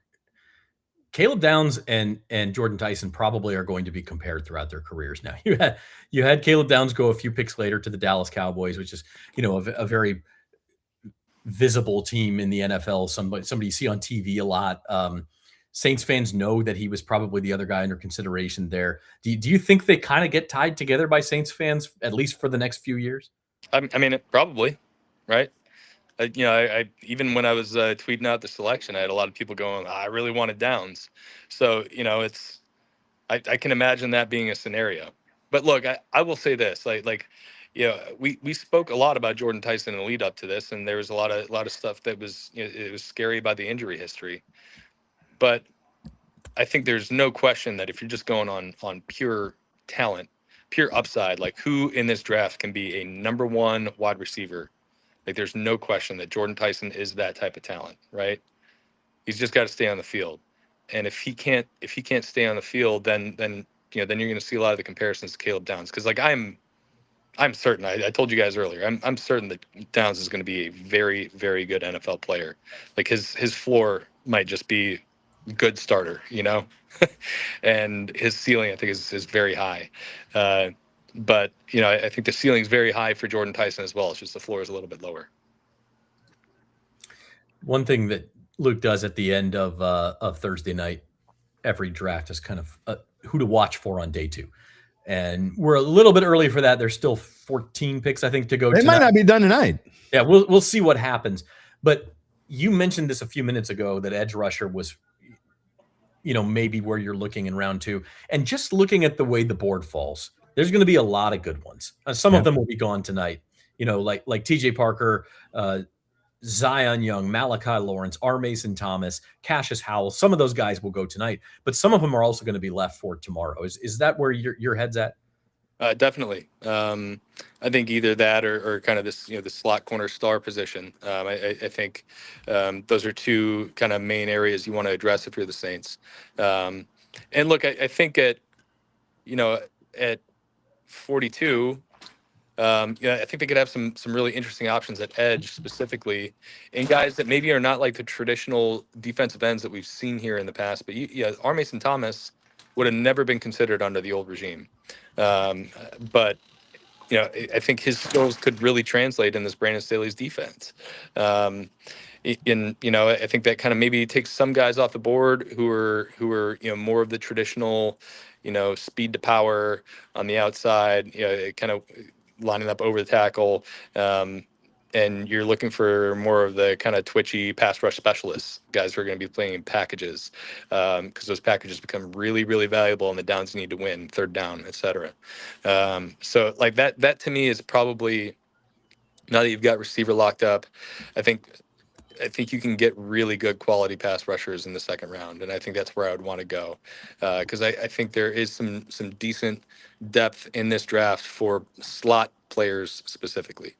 You guys talked yesterday about wide receiver, cornerback, edge rusher, maybe not in that order. So you think that if they go edge rusher in the second round, then they would then go cornerback in the third? I mean, maybe, but like it at this point, you're just talking about like you're in the third round. You're more than 70 picks in by the time you're the Saints coming up to the clock. Like there might be somebody there you're just not anticipating would be there, And like I talked earlier about the guy, the running back from Arkansas, I really like. Maybe he's there in the third round, and they're like, we want some more explosive weapons on our offense. Let's go get him. Like I think once you start getting past those like premium picks, especially when you have needs at premium positions, you can really just say like, okay, who's going to help our team, regardless of where they line up. And I think that might even be true in the second round if there's just really like a surprising fall for someone. I think it's just it starts getting a little harder to project once you get farther and farther away from number one. Luke, this is a little deep to go on draft night. Zach and I have talked about this before. I've talked about this on my show before, but I think part of another reason why you think about going wide receiver, and for those of people who haven't watched my show or haven't watched it in a long time, is with the ridiculous contracts that wide receivers have these days, Luke. I mean, you're talking about, they're getting up there. They're getting close to quarterback range. They're not that far off from quarterback range. And so if you get a guy like Jordan Tyson, who's going to cost you, he's going to cost the same as Caleb Downs now. But to get a guy like Jordan Tyson in free agency to go out and get, I don't know, you can think about whoever the best receiver is available in free agency, whether it's Jawan Jennings or someone along that ilk. It would cost you so much more money to do that. And a team that's going to have more money next year in 2027, they should be in great cap shape next year to be able to go out and get a guy that you can pair with Olave if you're going to give him the extension. So then you got the guy who's got the big money extension, and you got a 1B receiver to go with him. So basically you're thinking about how much money you're spending on receiver, and now you've cut it in half, basically. So because you're able to get that wide receiver up there at the top of the draft. Yeah, that's when we talk about premium positions, we're talking about dollars here, right? Obviously these are guys who impact the game, but the guys who impact the game are the ones who are getting paid the most money. So that's why you're seeing quarterbacks and tackles and receivers Yeah. and edge rushers going to the top 10. It's not that they're better players than Caleb Downs or I Exactly. know Jeremiah Love in this case he went number 3, so it's kind of moot here, but it's that you are getting a steep discount. And when you look at the Saints receiver room, let's say Chris Olave makes a lot more money than even we're anticipating. Let's say he's making $40 million a year, right? The other 3 guys who are going to be right behind him, Jalen Pope, Devon Bailey, and Jordan Tyson, are all going to be on rookie deals for at least the next 2 seasons. And if it's a 4-year deal for Olave, he's going to be on the same timeline as Jordan Tyson's rookie deal. That's really important. Yes, it is. It's why it'd be cool for the Saints to go out and make a splashy trade for AJ Brown, right? But then they would be allocating $75 million of their salary cap to one position on 2 players. So that's why you make a move like this. Even if you really love Caleb Downs, the value is not the same if you think they are similar players in terms of impact on the field. And I think at some point you may see, you talk about, the chart that you go through or whatever you want to call it, the card that says a first round's worth this or first. I think at some point you're going to actually start to see dollars put into those sorts of things. Luke, you may actually have a card that says, okay, a first round pick, a wide receiver in the first round is worth this 5 years from now, or a cornerback is worth it. I just think that all these things may be included, and maybe it is already. You talk about Mickey, and they talking about how they did 100 mock drafts. Maybe they had financial situations tied into all those things. We don't know what's going on behind the scenes. I'm sure they did. I mean, Mickey came into this as a cap guy, right? And Kai Harley has a very big role in that front office. I'm sure the dollars and cents were part of this evaluation. Yeah. Luke, before we let you go, I'm curious. We have a couple more picks here, and I just kind of want to get your thoughts on how things are going in this first round. Last couple of picks here, Monroe Freeling goes to the Panthers, the offensive tackle out of Georgia. Before that, Florida defensive tackle Caleb Banks to the Vikings. And then the big one, the Buccaneers take Reuben Bain at number 15. Yeah, he's gonna get 2 times a year to prove how wrong I was about him, I guess. The Eagles traded up, by the way. Yeah, the Eagles traded up to number 20. And they just took Mekhi Lemon. And they just took Mekhi Lemon. Yeah. I think this is the Bain thing. I mean, feels like potential to get really good value. Look, I think there's a chance he's a really good player. It's just there was just too much risk there for me to really want to consider him in the top 10. I think at number 15, I would have felt a lot better about him. There's a chance the Bucs are getting a really, really good player at a discount because people are kind of worried about the arm length stuff and the size and fit and whatever. I think the one on there that kind of raised my eyebrows a little bit is Caleb Banks. He only played 2 games last year, but he's somebody who has serious potential. And I think those 2 games last year were the last 2 games of the season after Florida had already been basically eliminated from anything meaningful. See him out there playing those games, I think is probably tells you something about who he is as a player. A lot of guys would have just called it quits and just prepared for the NFL. But injuries are a thing with him too. I thought he might have been somebody who's an interesting, trade up to the top of the second round type of player if he fell out of the first. But it was interesting seeing him go in the top 20 there. All right, Luke, we'll let you go. I know you got some research to do on your day 2 picks, but y'all can read that later at NOLA.com/Saints, who Luke has his eye on for the Saints in day 2.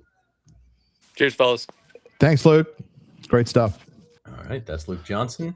Yeah, that was good stuff. I mean, look, we talk, and I'm seriously. I mean, that wouldn't surprise me at all if Mickey had a calculator in there when he's making the pick, and you're talking about whether you're going to pick a wide receiver or a safety. I mean, if you let's just say they were even, okay, let's just say they think we need wide receiver as much as we need defensive back or safety or whatever you want to call Caleb Downs, and they're what on your board. You cannot tell me that you don't think financial situations are going to come into play there. Oh, of course they do. And that's why when we talk about, well, would you spend a top 10 pick on a safety? Yeah, sure. Spend a top 10 pick on a running back or on a guard, right? All these things that we talk about all spring long when we say we don't think they're going to go guard at number 10. It takes a special player for you to have to use that kind of capital. Because when we say draft capital, we're not just talking about the pick. Sure. You referenced it, Luke referenced it. We're talking about cold, hard cash, baby. Because if you don't spend it on a premium position, you are going to be spending cash on that premium position in the future. If not this year, then next year, or the year after. Now the Saints have another wide receiver. Just Chris Olave is going into his 5th year here and needs a new contract. And now you've got another guy who you hope can be like, maybe he's wide receiver 2 behind Olave. Maybe he ends up being better than Olave. Right. I don't know. But a guy who you could at least count on to be a productive wide receiver, who's going to be on a rookie contract for the next 5 years if you want him. Now, having said that, Jim, he's got to stay on the field. No question. That's not all in his control. That's not in anybody's control. But that's when you're going to start to hear these Caleb Downs comparisons. Just like Luke said, if he doesn't stay on the field, man, the chatter is going to get very, very loud. I'm going to get ripped if he doesn't say, look, I'm preparing myself already. If he misses like 2 games, I'm going to get ripped. And I'm okay with that. This is a risk. It is what it is. And I understand. But look, poor Lance. Lance has been advocating for defense. He's already loading his 4th Jaeger. You got to do what you got to do, I guess. He's drinking to forget. You're drinking to celebrate. No, I'm only drinking water right now. I tell you, we still have 2 hours to go, man. You got to. I am going to grab an alcoholic beverage at some point, but I'm trying to stay as sober as possible. Well, while you do that, we will let you know that this NFL draft coverage is brought to you by the doctors of Tulane Medicine, now seeing patients at East Jefferson General Hospital and across the greater New Orleans area. From primary care to specialty services, Tulane Medicine is there for you because healthcare should be simple, personal, and accessible. Call 504-988-5000 or visit TulaneDoctors.com to make an appointment. There's a specific... before we get to McCollum, there's a specific pick here, and I'm not ribbing on Jose here, but Jose says the Saints could have traded with Dallas and picked and more picks and still get their receiver. You don't know that. You don't know what the Saints could have done or couldn't have done. I don't think that's right. I don't think so. A lot of people wanted Tyson. It's just like, Ty Simpson to the Rams. I mean, some people are going to call that ridiculous, and maybe it is in the grand scheme of things, but they figure maybe that's their, how many years does Stafford have left? Maybe 1, maybe 2. I mean, go get maybe not even 1. So go get your quarterback and let him play behind Matt Stafford for a year or 2. I'm going to call you out, Jim, because you're guilty of doing this last year. I mean, I did. Tyler Shuck would have been there in the 3rd round. I said it earlier. We don't know that. I said it earlier. Look, I'm going to I was calling myself out because I did say that. And I still think that the Saints probably could have traded back to 70. But I guess in the grand scheme of things, when you talk about it and you think about it, look, if there's a guy that you really want, like this is a guy on our board. Okay. And again, last year I said Tyler Shuck wasn't even the guy that I would have at that spot. That he wasn't even the guy. To me, there just weren't a lot of quarterbacks last year. But if you internally, more than I do, I'm just sitting here doing a show. I mean, you've done all the studying, and I say people with the Saints are going through and watching this. And I say that with the caveat every year, even though I give a grade, I'm not trying to pretend like I know more than Mickey Loomis or Kellen Moore or Jeff Ireland or Kai Harley or anyone else knows about football. I'm not pretending to do that. So I guess in the grand scheme of things, if you go out there and you say, this is what we think we need to do because we don't think he'll be there. And again, the Rams are a perfect example. Like you were talking about, maybe other teams just figured, that Ty Simpson would just be there and we don't have to move, or maybe we'll trade up a few spots later. And the Rams said, ha, ha, ha. You thought you were going to get Ty Simpson at pick 26 or pick 31 or on the second day. Didn't happen. And that's why if anybody back there still wants Garrett Nussmeier, maybe he won't last until late tomorrow, or some people think even on Saturday morning. Maybe Garrett Nussmeier goes early tomorrow. Who knows? Or maybe later today. I think that Ty Simpson going at number 13 opened that door up. Sure, it certainly did. Nuss is next, and I don't know that he's first round because the teams that were going to trade back into the first for Ty Simpson, your Jets and your Cardinals and things like that, like they probably don't need to do that or aren't willing to do that for anybody else. So they may sit and wait. I believe the Jets have the first pick tomorrow. So I mean, I would be on alert for that if I were Nussmeier. Yeah, I mean, UBN. Speaking of Tyson, the show is sponsored by Tulane Medicine. I didn't mean to do that. That is kind of funny. But in all seriousness, like it's going to be. Look, you can't sit here and say he was going to be there or not, because like you said, the people inside the building, now whether they were right or not, I don't know, but they certainly had more information than you or me or anyone commenting on this show. So you can't sit there and say there are some extreme cases, Pelicans, where you can sit and say that was a bad trade. You didn't need to do that.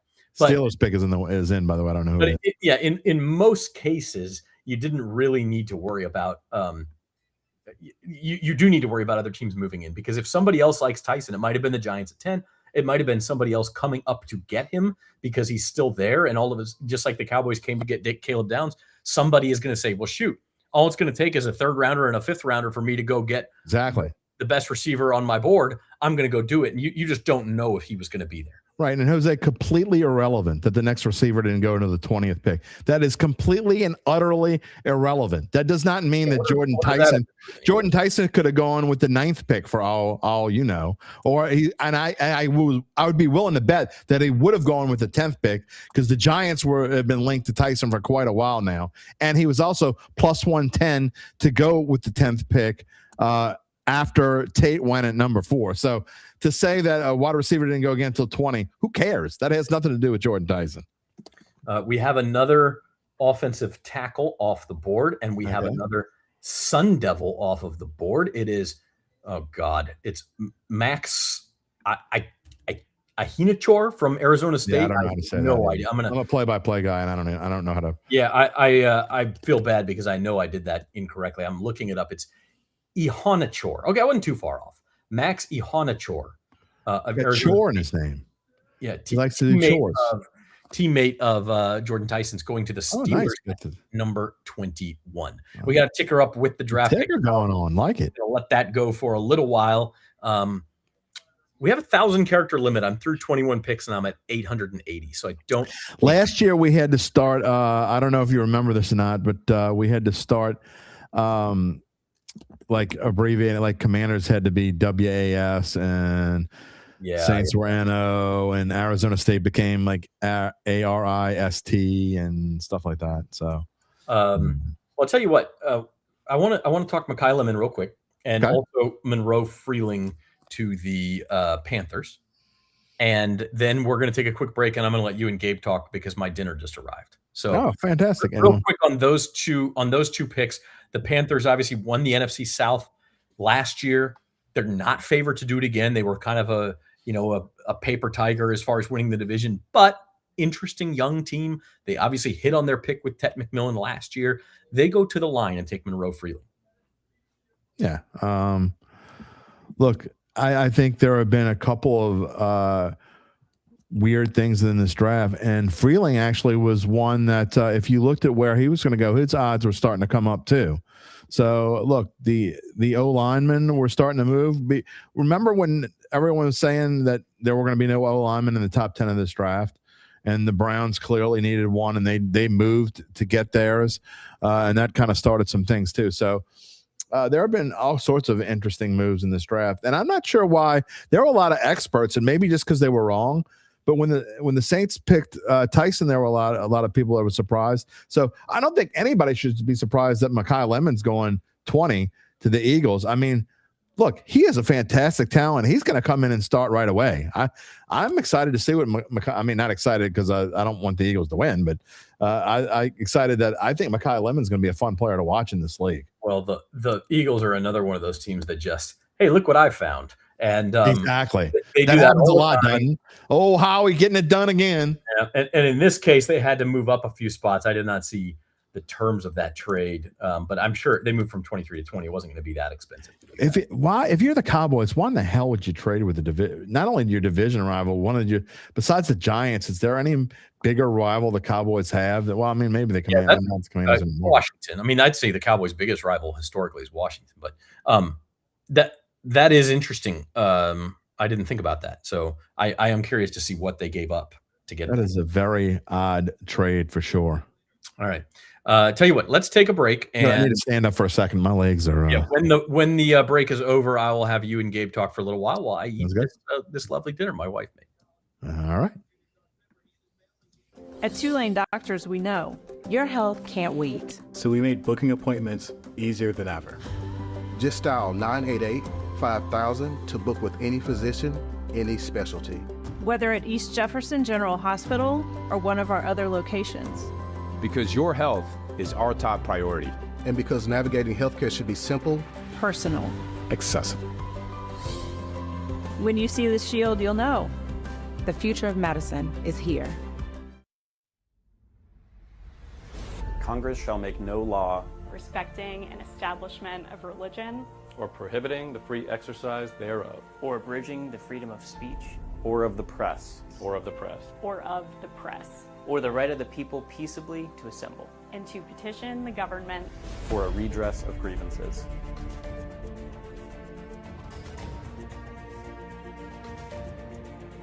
Because it's worth it. It's worth it. it's worth it. it's worth it. Thank you for your support. Thank you for your support. Thank you for your support.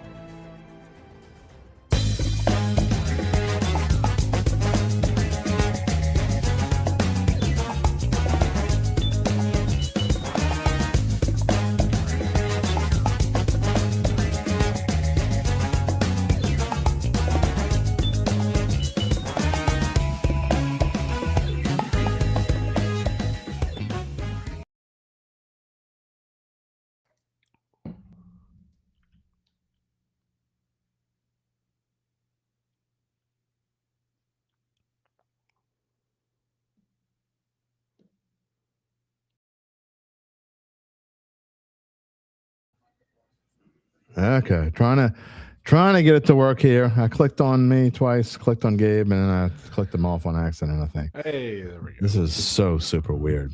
We are using a different platform, boys and girls, so excuse us. We're trying to figure it out. Gabe and I here, Gabe Henderson, I'm Jim Derry, and we are part of the NOLA.com and Dattitude combined draft night show here. And I'm sure you're not just joining us because there are a lot of people in the comment stream. If you have been living under a rock or you fell asleep at like 6 o'clock and you don't know what the heck happened and you're like, what is all this talk about Jordan Tyson? Well, the Saints selected wide receiver Jordan Tyson, and it has definitely created a stir to say, I guess. You know what we haven't done a lot of, Game? Let's, you and I are going to talk while Zach eats his dinner, but there's some comments in here, and look, I'll just go through it. Before we get to those real quick, we've got the number 22 pick is in. Miami defensive end Akeem Mesidor to the Chargers. That is the Chargers, right? To the Chargers. Okay. Correct. All right. That's a player who probably went a little bit higher than I think he had been mocked to go. I thought he was around the bottom of the first round. So 25 years old. So. Oh, there you go. You love those 25-year-old college players, don't you? Ahmed says the Saints takes risks. It usually sets them back. Davenport Penning. Well, they took a pretty big risk last year. And speaking of guys that were 25 years old, they took a 25-year-old quarterback who had been in college for 7 years and had quite an injury history of his own, and a guy named Tyler Shuck. And I think that one worked out. So, yeah, you can always remember. It's worked out so far. You can always remember the one, right? Again, right. It's only 7 games, 8 games or 9 games or whatever the hell it is. And so maybe we'll sit here later and say it didn't work out. But you also, the Saints took, in my opinion, a super huge risk in 2006 when they went and spent a ton of money on a guy that was coming off of shoulder surgery, a quarterback that no one else, and I mean no one else, wanted. The only other team that even talked to him, to Drew Brees, were the Miami Dolphins. And no one else wanted him. And the Saints said, you know what? We're going to give you the money. We got a new coach. We're going to give you the money. I think that risk worked out. So we only remember the risks that don't work out. And it's easy to say that. And Ahmed, I'm not just getting on you. I hear that all the time. And that's why it's like comments like that. It's easy to remember the ones that stink. It's like, I talk about being a poker player and Mickey being a poker player. You remember the hands that you lose. You don't really remember the hands that you win all the time. You definitely remember the ones you lose more than the ones you win. And I think that's just the case. That could be the case here. Well, and here's the thing that you have to consider. a lot of people, you mentioned it earlier. The people who like this pick of Jordan Tyson are going to give it an A+. People who don't like it are going to give it a D or an F. When in reality, as we said earlier, nobody knows. We won't know. That's right. You can't give a real grade about a draft pick, in my opinion, until 3 years after. Sometimes 2 years after if he really stinks. I mean, there's an element of risk involved with every pick. If every player was a sure thing, the best players would always be taken. Tom Brady would have been 1-1 overall. That's right. Brock Purdy would have been taken a hell of a lot higher than he was. That's right. The reality is we don't know. So here's don't speak on it definitively as if you know or you don't know what's going to happen. Comment that Northern Saint is alluding to me talking about something I said with Luke earlier. Correct him if he's wrong, but isn't each draft pick salary slot? I'm sure you're yelling at your phone when you say this, but a salary is already determined. And after competing the rookie contract, if the extension is offered, isn't that salary set by position and performance? If the rookie contract is extended and it can only go for 1 year, that extension is determined. So yes, you can have up to 5 years that's determined. But the point that you're missing about what I've been saying and about contract salaries is if you don't get a high draft pick, in my opinion, and you don't go out and get a guy that can be your 1B receiver and not just a wide receiver 2, then you have to go out in the free agency and get one of those guys. If you want to win anyway, you don't have to go get one of those guys if you don't care about winning. You can just go get some bum that you're going to pay $8 million and move along little doggy. But now, in this case, I don't think the Saints necessarily have to go out and they don't have to go spend $20 million a year on Jawan Jennings or anything. So that is my point. You're much better off as far as free agency goes. Now, Caleb Downs may end up being a better player, but you're going to spend less money on a defensive back in free agency if that's the road you choose than what you're going to spend on wide receiver because you already have one. It depends on the defensive back. Defensive backs are getting pretty expensive as well. Yeah, but they're not up there with receiver. But but that's my point. My point isn't necessarily, I guess what I'm trying to say is I'm not necessarily talking about this particular player and, he's going to be slotted into whatever he's slotted. Well, of course he is. But now that's one less player you got to go get in free agency, in my opinion. So, and Lance, just pick, I get it. You're upset. Drew had one bad injury.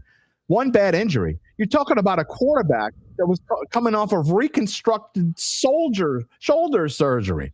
That's not one bad injury. You were given the keys to the franchise to a guy who had reconstructive shoulder surgery, and in February, it wasn't even sure thing that he was even ever going to play again. I don't think you realize how great a transition you just had. That's just crazy. Because with the 23rd pick of the 2026 NFL Draft, the Dallas Cowboys have selected UCF defensive end Malachi Lawrence, who had surgery on both shoulders, but ranks top 10 in school history and sacks. Okay, Lance, I'm just not going to talk about the injury thing anymore. I mean, you don't get it. You don't like it. I get that there are people out there, and including my own regulars who I love dearly. Lance, certainly don't make me say the car word. Don't make me do it, because I will. Can I jump in here? Because I've been listening to you guys. I chowed down. And you really did. You ate faster than I did. It would be hard to eat slower. I'm just kidding. Look, the injury thing. The injury thing is a risk. It is. You're right about that. If you're saying that it's a risk, you're right. It is a risk. If Jordan Tyson misses games next year, that's the first thing everybody's going to say. I shouldn't have drafted Jordan Tyson. But sometimes you roll the dice, okay? And I'm not necessarily defending the Saints. Correct. I'd have taken Caleb Downs, okay? I've been on record saying that would have been my pick. I'm not going back on that now. That's what I would have done. But I'm not averse. I'm not against taking a risk. I'm not like, yes, it's a risk. Yes, it could end poorly, but you don't know that it will. And the reason that you do it is what we've been talking about over the last hour or so, is he could be the best player in this draft at a hugely important, hugely expensive position. And that is bigger upside than Caleb Downs. Even if Caleb Downs goes to Canton one day, he can't provide that upside because of the position he plays. And, unless he's just going to be Ed Reed, which I don't, he's sort of like an protected pick in the NBA. Oh, that's a different New Orleans team. Sorry. Now that you can't defend. But this is, yes, it is a risk, but it Much is, like in the my player they opinion, took a with the pick. defensible risk. You rolled the dice. You're going to see what happens. Maybe it works out. Maybe it doesn't. The Saints had to look at this and decide whether it was worth it to them. What percentage chance do we think he pops? What percentage chance do we think his knee pops? Right? Those are the two questions you have to answer. And then you decide what to do at that point. And that's what they did. So is it a risk? Yes, it's a risk. Could it work out? Absolutely it could. I think it's a defensible risk. And here's another comment from someone who obviously didn't want to draft a wide receiver there. You can draft a wide receiver like Tyson every year. Well, you hope you can't, actually, because you hope you don't have a pick in the top 10 again for a long, long time. Or if you do, it's because you made a trade. I mean, so the answer is no, you can't draft a wide receiver. I mean, again, I'm going to go back to the reason why Tyson was available where he was is because he's been injured. Otherwise, he would have been a 1, a 2, a 3, or 4. He would have been in the top 5 of this draft. So you can't necessarily draft a wide receiver like Tyson every year. The word "like" is doing a lot of heavy lifting. Every time my kids say, Dad, like when we go out to the Mexican restaurant or like when we go to the park, and I just go like. Well, no, so here's the thing. Overused and literally like Tyson in what regard? Yeah, I mean you can draft an Arizona State receiver every year. You can draft a yak receiver every year. So, but where I really wanted to go with this conversation is conversely. It is not out of the realm of possibility that 3 games into next season, Tyson already has a couple touchdowns, couple 60, 70-yard games, and Caleb Downs finds himself in the blue medical tent. This is football. Injuries happen all the time, given people's history or not. So no matter who you take, it's a risk. Yeah. I mean, it certainly is. I mean, and we talk about risk, and Zach just said risk. So, I mean, whoever they take tomorrow, you know what, is going to be a risk. Yeah, there's risk involved in every draft pick. Welcome to the NFL draft, boys and girls. Now, I will say, when you pick in the top 10, there is supposed to be less risk. That's the advantage of picking in the top 10. And so that, again, I would have taken Caleb Downs. I get the risk. I think it's defensible. It's not necessarily what I would have done. Right. We're going to find out, right? I mean, and maybe you get a little lucky and Jordan Tyson turns into a Pro Bowl wide receiver.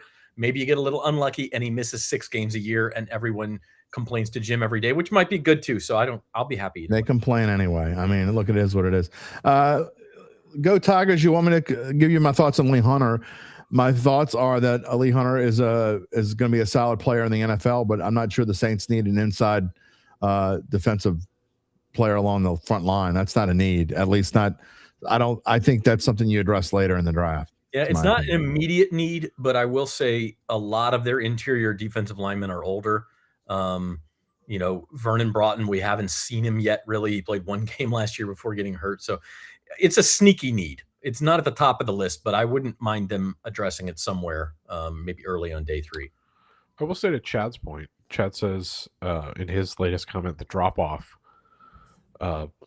is larger between Downs and the second-round safeties than the receivers in the second round. Yeah, that's true. We haven't seen another safety go off the board.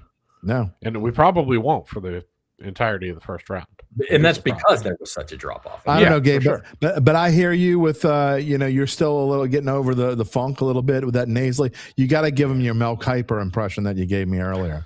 I mean, you should have heard it. I mean, it was spot on, Zach. It was spot on. Being really stuffed up here really helps with the Mel Kiper. I'll say that. It was perfect. He's not going to do it. He'll say. I'm going to tell you, Shedeur Sanders. Yeah, he's still going to say. Make the rest of the league regret this for his entire career. The Browns pick at 24 is in. Can somebody call Mel Kiper and said they still didn't take Mel Kiper? They still didn't take Shedeur Sanders at this year? Oh wait. The Browns at 24 have taken Texas A&M wide receiver Concepcion. Okay. That's a good pick. That is a good pick. And the Browns went into this draft needing an offensive lineman and a wide receiver like they need water. And they got both of them in the first round with the added bonus of trading back with that first pick and picking up a couple of extra picks from the Kansas City Chiefs. So dare I say, pull up, let Cleveland cook. It's like the first time it's Cleveland, ever been said. And not only Cleveland, the Giants have done some cooking as well. Now, that's not the first time for the Giants. It might be the first time for the Browns. I want to give a props to last year when they took props Shador to Sanders. props to a Dat regular real quick. Ryan O'Shea says that he'll go be now. Ryan definitely wanted defense. He said he wanted a premium position, and we did it. Entire wide receiver spent a ton of time on the sideline and street clothes. That's true, but there you go, Ryan. You don't necessarily love the pick, but I like that you went with a grade and you didn't just say D like some other people might say because they didn't like that. That's not who they wanted. So shout out to Ryan. All or nothing grades on draft night. You're just setting yourself up to look dumb. You can't make too many hot takes on draft night. Yeah.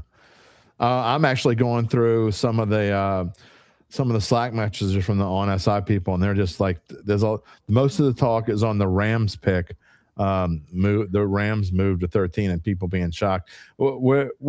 I know we talked about it, and what we thought we've said, just go get the guy you think you should give it. Zach, I mean, I know you hate grapes, but I'm gonna make you give a grade. What do you think about that pick? I mean, I think for the Rams situation, I'll give it at least a B. I mean, the only thing I'll say is that maybe you could have traded down 5 spots and still got him. But even there, with the LA Rams, like, what are they doing with more picks? Right. They go draft somebody else in the 4th round or something and cut him or put him on the practice squad only to have somebody else sign him because they don't have any room for him. So just go get the guy you want. And by the way, Jimmy G retirement rumors, where are we at with those? Is he? I think they're close because UBN was doing cartwheels in his front lawn last week. I was going to say, can we get a UBN guest appearance so he can update But my point there is that, like, Ty Simpson's is their quarterback of the future, they hope, but he's also going to be the QB2 this year. And not a lot of franchises have a 1st-round pick as QB2, at least, especially one. The Raiders will. Well, they go first-round pick as QB2 who hasn't already failed in the league. Okay? Yeah. Bears pick is in, by the way. Who is it? The Raiders will. Are you Fernando Mendoza is going to start the?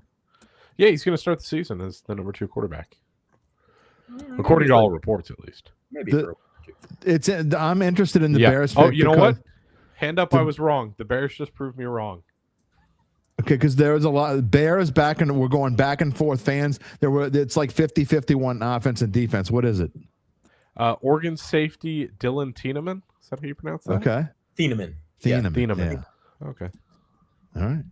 So there was a safety off the board. And look, Thieneman was mocked in the teens.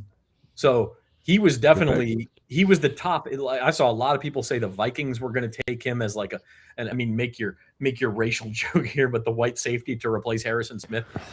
But Dylan Thieneman is a good player. He's more of a true safety. That was my whole point about Caleb Downs is, yes, it says S next to his name. He can play in that slot. He was going to play in the star. I don't think Thieneman could have. So this is not really a Saints comparison. What the Saints need as we look forward to rounds 2 and 3 is a corner who has played in the slot. That's really what they need. Right. And I think that's the best chance you see the Saints trade up. You and I talked about it earlier, Zach. There still has not been another corner come off the board. Could the Saints move up to the end of the 1st round and take one of those corners if they're still there? I think they're more likely, and you guys talked about it, Zach. I think they'd be more likely to move back up when they get to the 3rd round. I don't necessarily think they're going to move up in the 2nd. I mean, they may, or move back up to the 1st. They may. But it's easier to package those picks. You got to have a dance partner. Like, I think there's a lot of teams going to be trying to move into the top 100. So the question is, can they find somebody? There's a couple of teams. Atlanta was one of them. Whether Atlanta would ever trade with New Orleans, I don't know. But they only have 5 picks. Seattle Seahawks only have 4 picks. So one of those teams that's just looking for some more ammo would be your most likely target there. I think the Saints just lost their potential trade up partner. The Texans have traded up 2 picks with the Bills. The Texans, who Nick Caserio made 7 trades during last year's draft, and with a lot of offensive tackles falling, Texans would have been a good trade down candidate here. So, okay, what are they going to get? Don't know yet. Maybe another lineman. I'm not sure. We'll find out.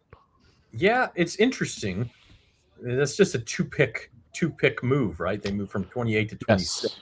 So they're moving ahead of the 49ers at 27. By the way, can I just say, we're fixing to be done with this draft at like 10. It's crazy. I was just thinking it. This 8-minute thing has like really changed the draft. Who knew it would, remember it wasn't that long ago when they were doing 15 minutes of pick in the first round and we'd be till like midnight. So whoever decided, I guess it was for TV probably, but whoever decided this. I think back when it was 15 minutes a pick, it was still like, I mean, wasn't the draft like on Friday then, and it started earlier, and I don't remember. That was I don't think it's been a while since we were. I guess it has been. I'm old, and I was trying to think of like we were talking about when was the draft. It wasn't that long ago. There was more than 7 rounds, but yeah, I guess it was. So it's been a while since more than 7 rounds. Did Kenyon Sadiq ever go? I know I was busy for a little bit. Sadiq did go to the Jets at 16. He went to the Jets. That's a great pick for them, by the way. I was looking at some of the players that I missed, and Iani he went too. Yes, Ionaway went the Ravens. Okay. Yeah. See what I missed when I was writing the story. Picks and Ruben Bain right in between there to the Bucks. Apathy says the 8-minute timer is wearing Goodell out. You can see he only got so many hugs and it's crazy. Like we said, we were going to be on the air till 11. We're going to have to kill some time to get to 11.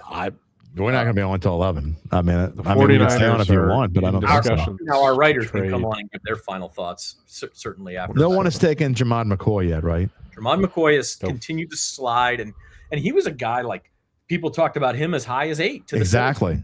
But the injury with him now, obviously Jordan Tyson. A lot of teams went in and looked at him and said, 2 thumbs up, you look good. That is not the case with Jamad McCoy, obviously.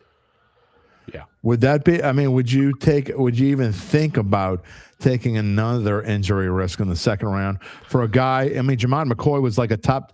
If he comes out and doesn't go back to Tennessee, because I think he could have came out after last year. Mm-hmm. If he comes out and he would have been like a top 10 pick going into last year's draft, I believe.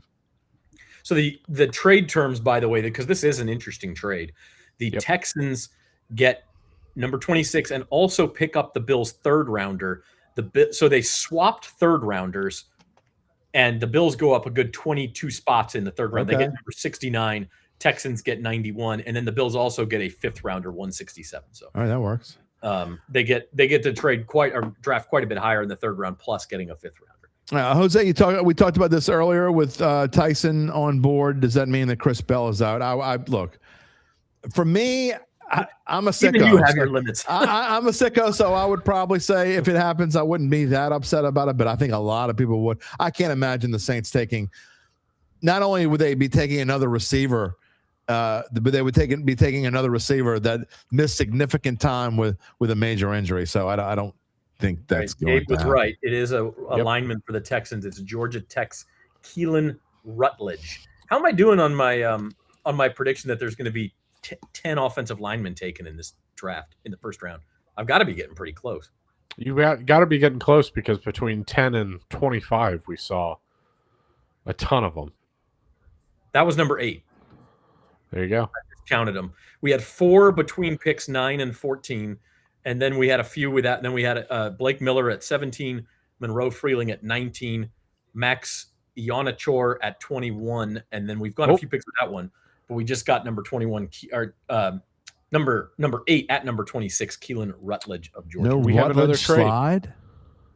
I'm upset. There's no Rutledge slide. I do not have a Rutledge slide. I'm sorry. Man. I ran out of time today, guys. Okay. We have another trade. The Niners have found a suitor. The Dolphins are on the clock. Okay. So this must be a swap of 27 and 30.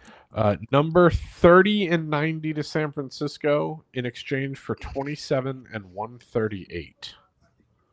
So why are the Dolphins moving up when they need picks? They need players. They've got to see something here that they really like.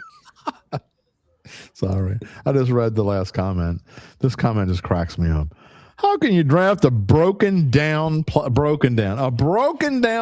like Jordan Tyson with the 8th pick in the first round? They all need to be fired. I mean, come on. Let's wait and see how the guy plays first. Huh? Let's remember JJ Watt. Here's the opposite end of the night. spectrum. Opposite end of the spectrum. I believe Tyson will be the offensive rookie of the year conversation. I mean, I think there's a good chance that could happen if he can stay healthy. But I mean, yeah, man, you want to talk about opposite ends of the spectrum. I mean, your very heavy favorites for offensive rookie of the year are going to be Fernando Mendoza and Jeremiah Love. Let's be clear about that. Yeah.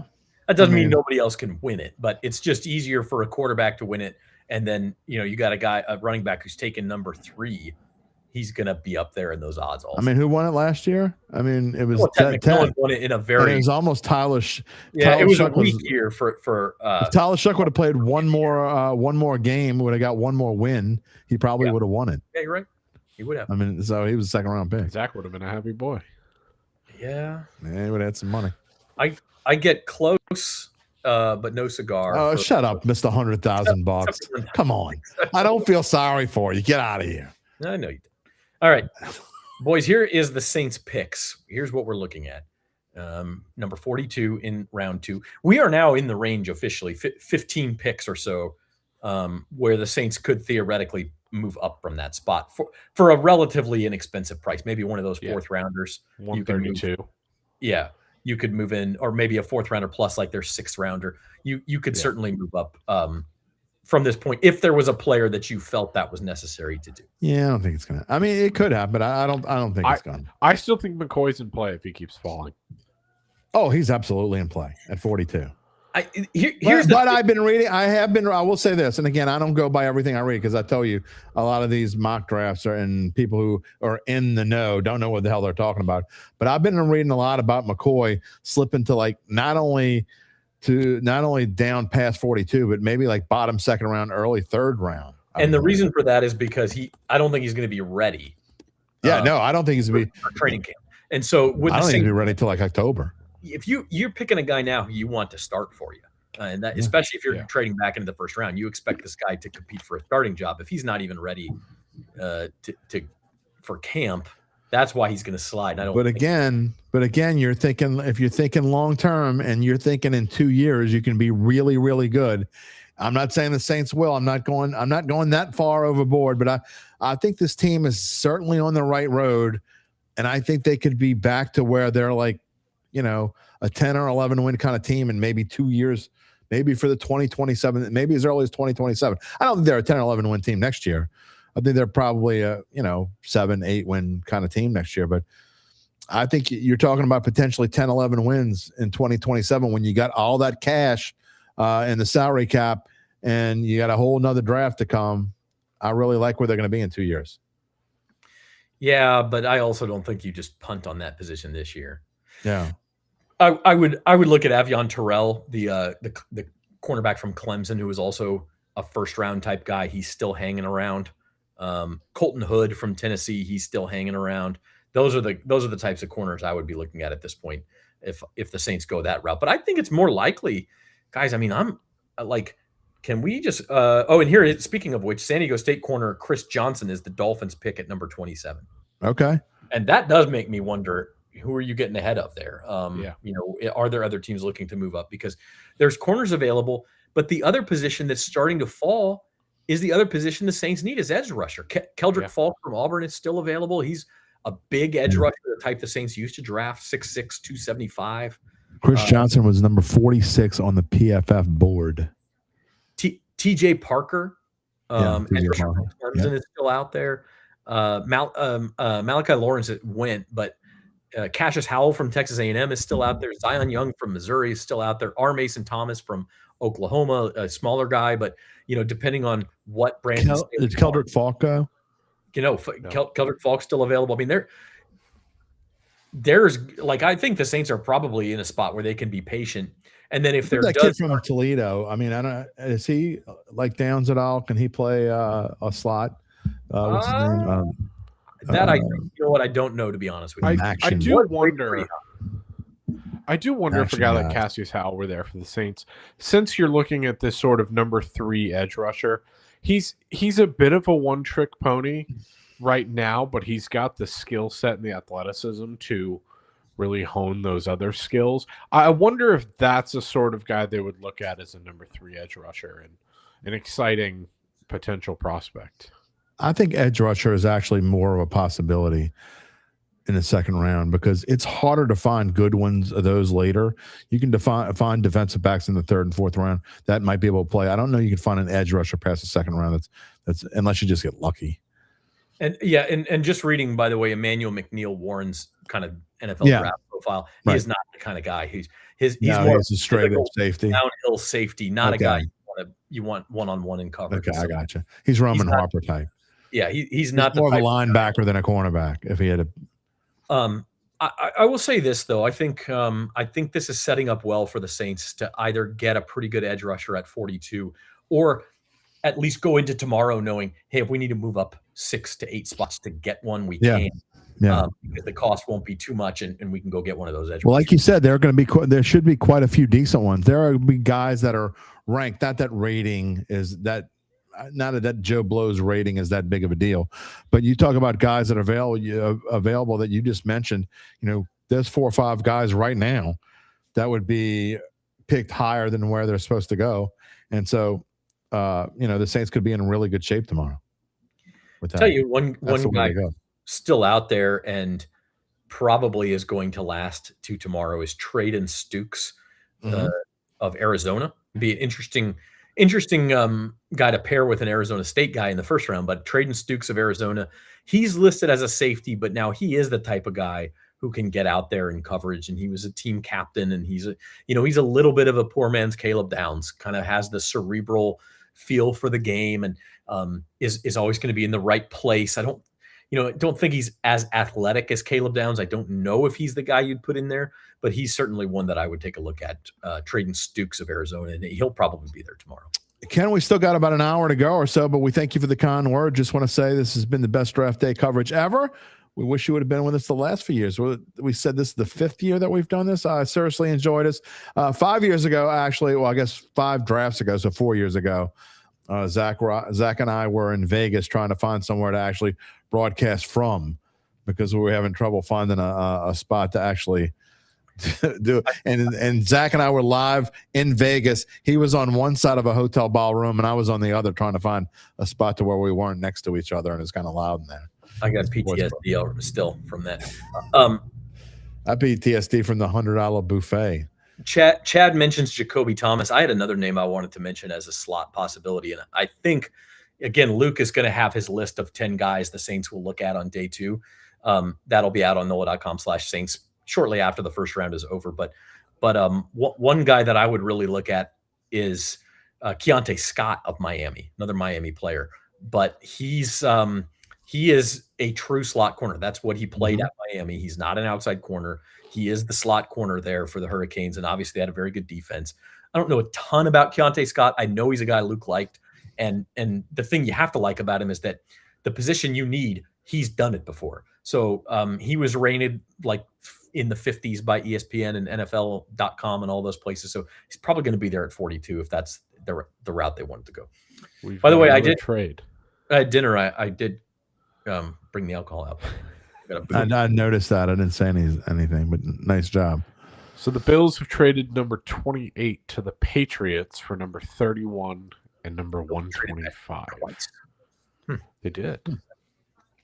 Sorry, Apathy. I'm sorry to disappoint. I did not break out the alcohol. I didn't need to. Did it? I mean, I was. He's high on life. Exactly. I mean, I had the poppy. I think I still got a sip. Flat pop. Does anybody drink flat pop? I'm going to drink one. My kids love this stuff, and now they got me hooked on it. Okay, so our latest pick right now is still Chris Johnson, correct? The San Diego State corner to Miami. Correct, number 27. We're still waiting on who the Patriots are taking at 28. We are. It feels like there's been a long wait. That's why I've been sitting here. Mike Vrabel can't wait to get his hands on him. Can we take this off of our face? I feel a little weird. There you go. I felt it's much a choice better of now. words for Mike Vrabel over the. Oh boy. Oh, did I? I'm sorry. What did he say in his press conference? By the way, did anyone monitor? He's going to take accountability and spend Saturday with his family. Oh, I'm sure his wife really wants to spend.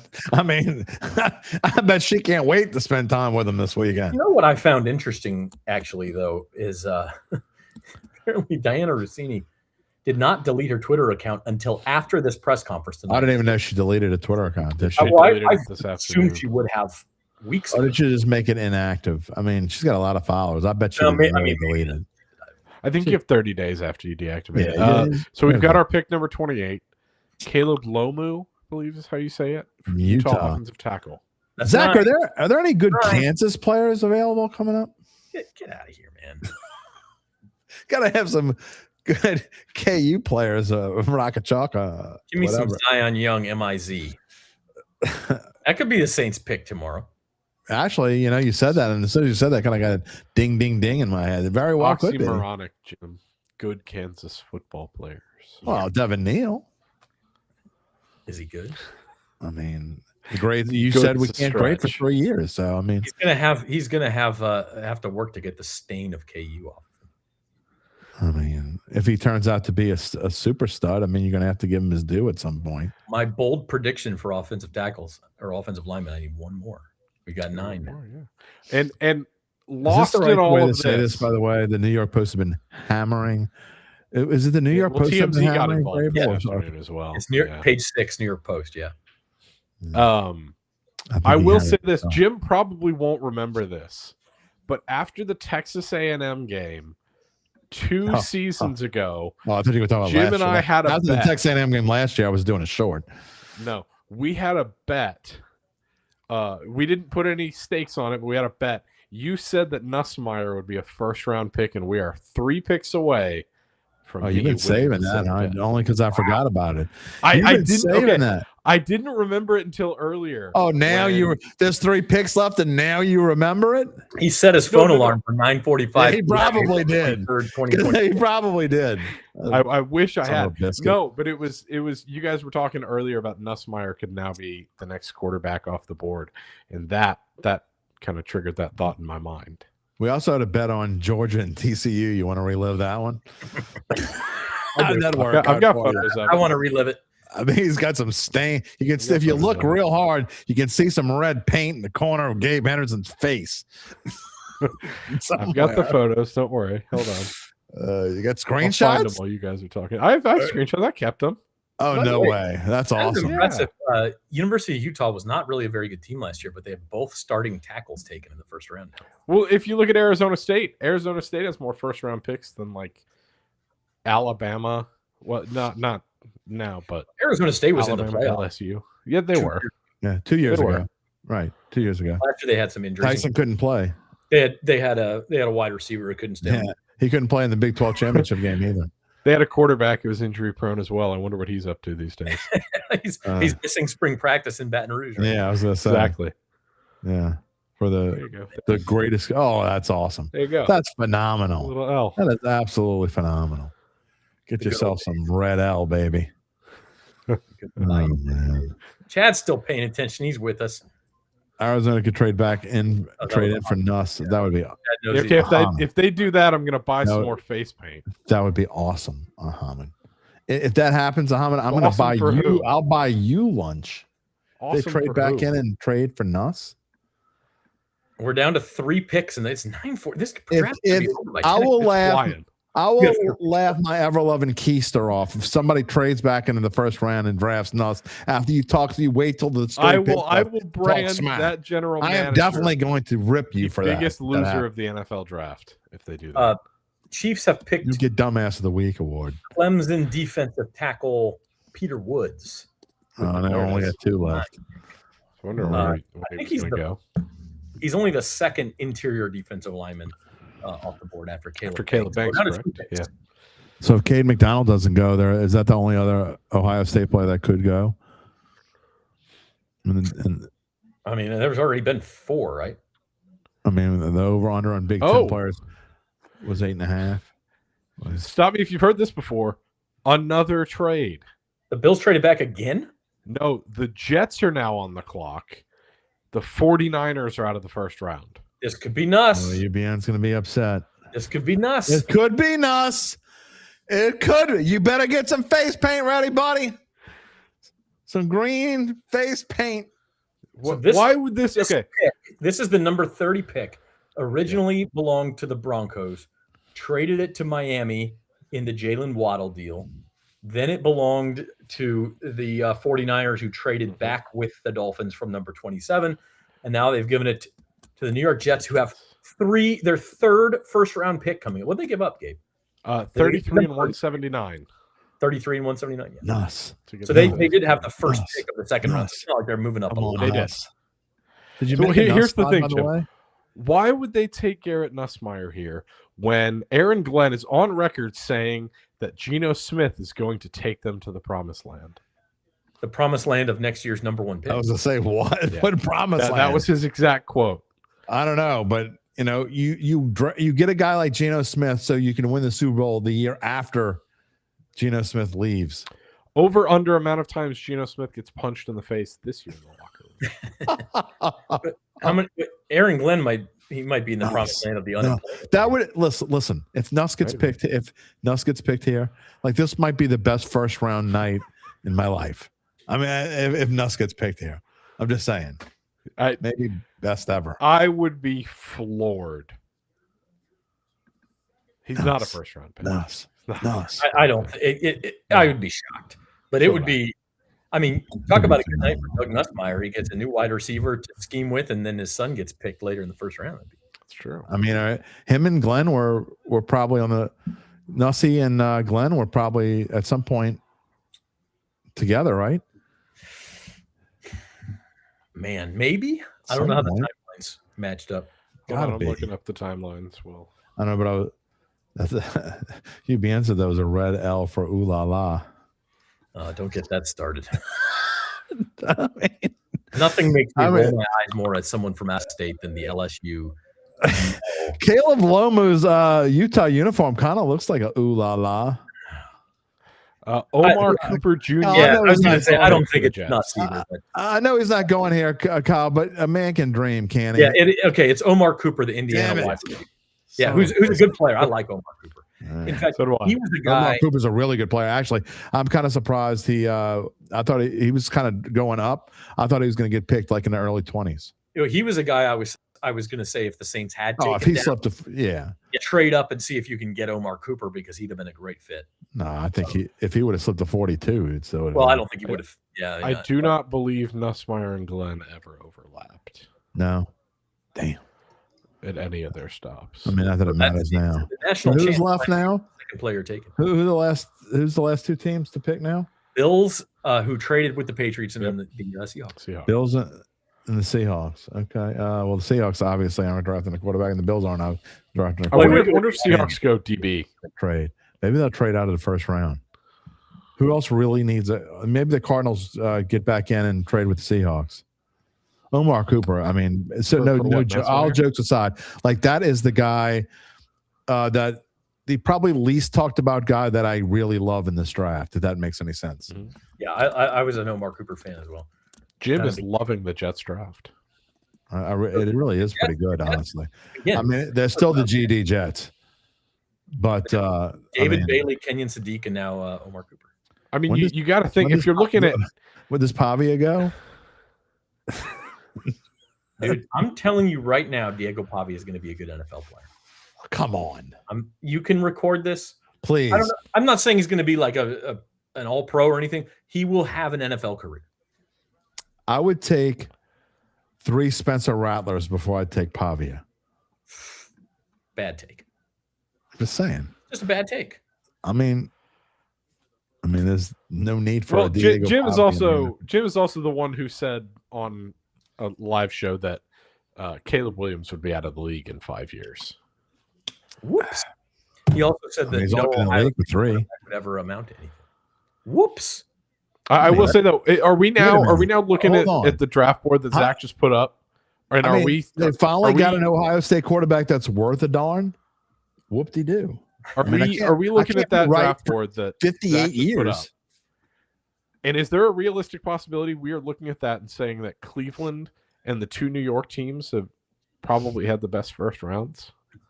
I mean, put it up again, Zach. Well, it's I got to update it because I didn't. You updated. They are some of the only teams who have had multiple picks, but yeah, that's the thing.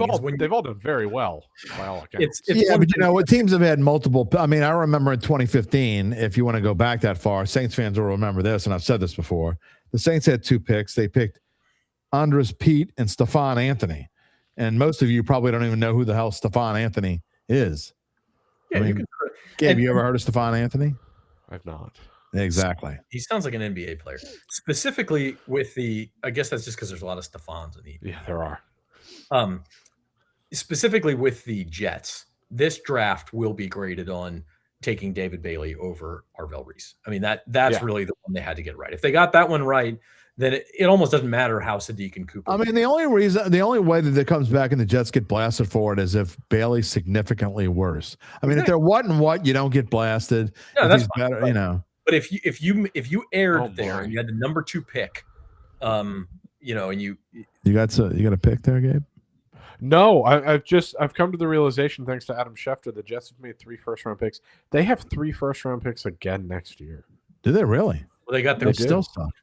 They got the Colts again, and they got the Cowboys, I believe. Yep. No wonder why Glenn wanted to go there. I mean, I will say, if you're doing a rebuild, having 6 first-round picks in a 2-year span is a pretty good way to do it, as long as you get the picks right.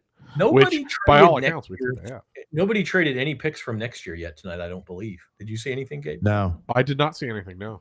I think 1, 2, 3, 4, 5, except for what you mentioned, the Cowboys and Colts already trading it to the Jets. But and another trade.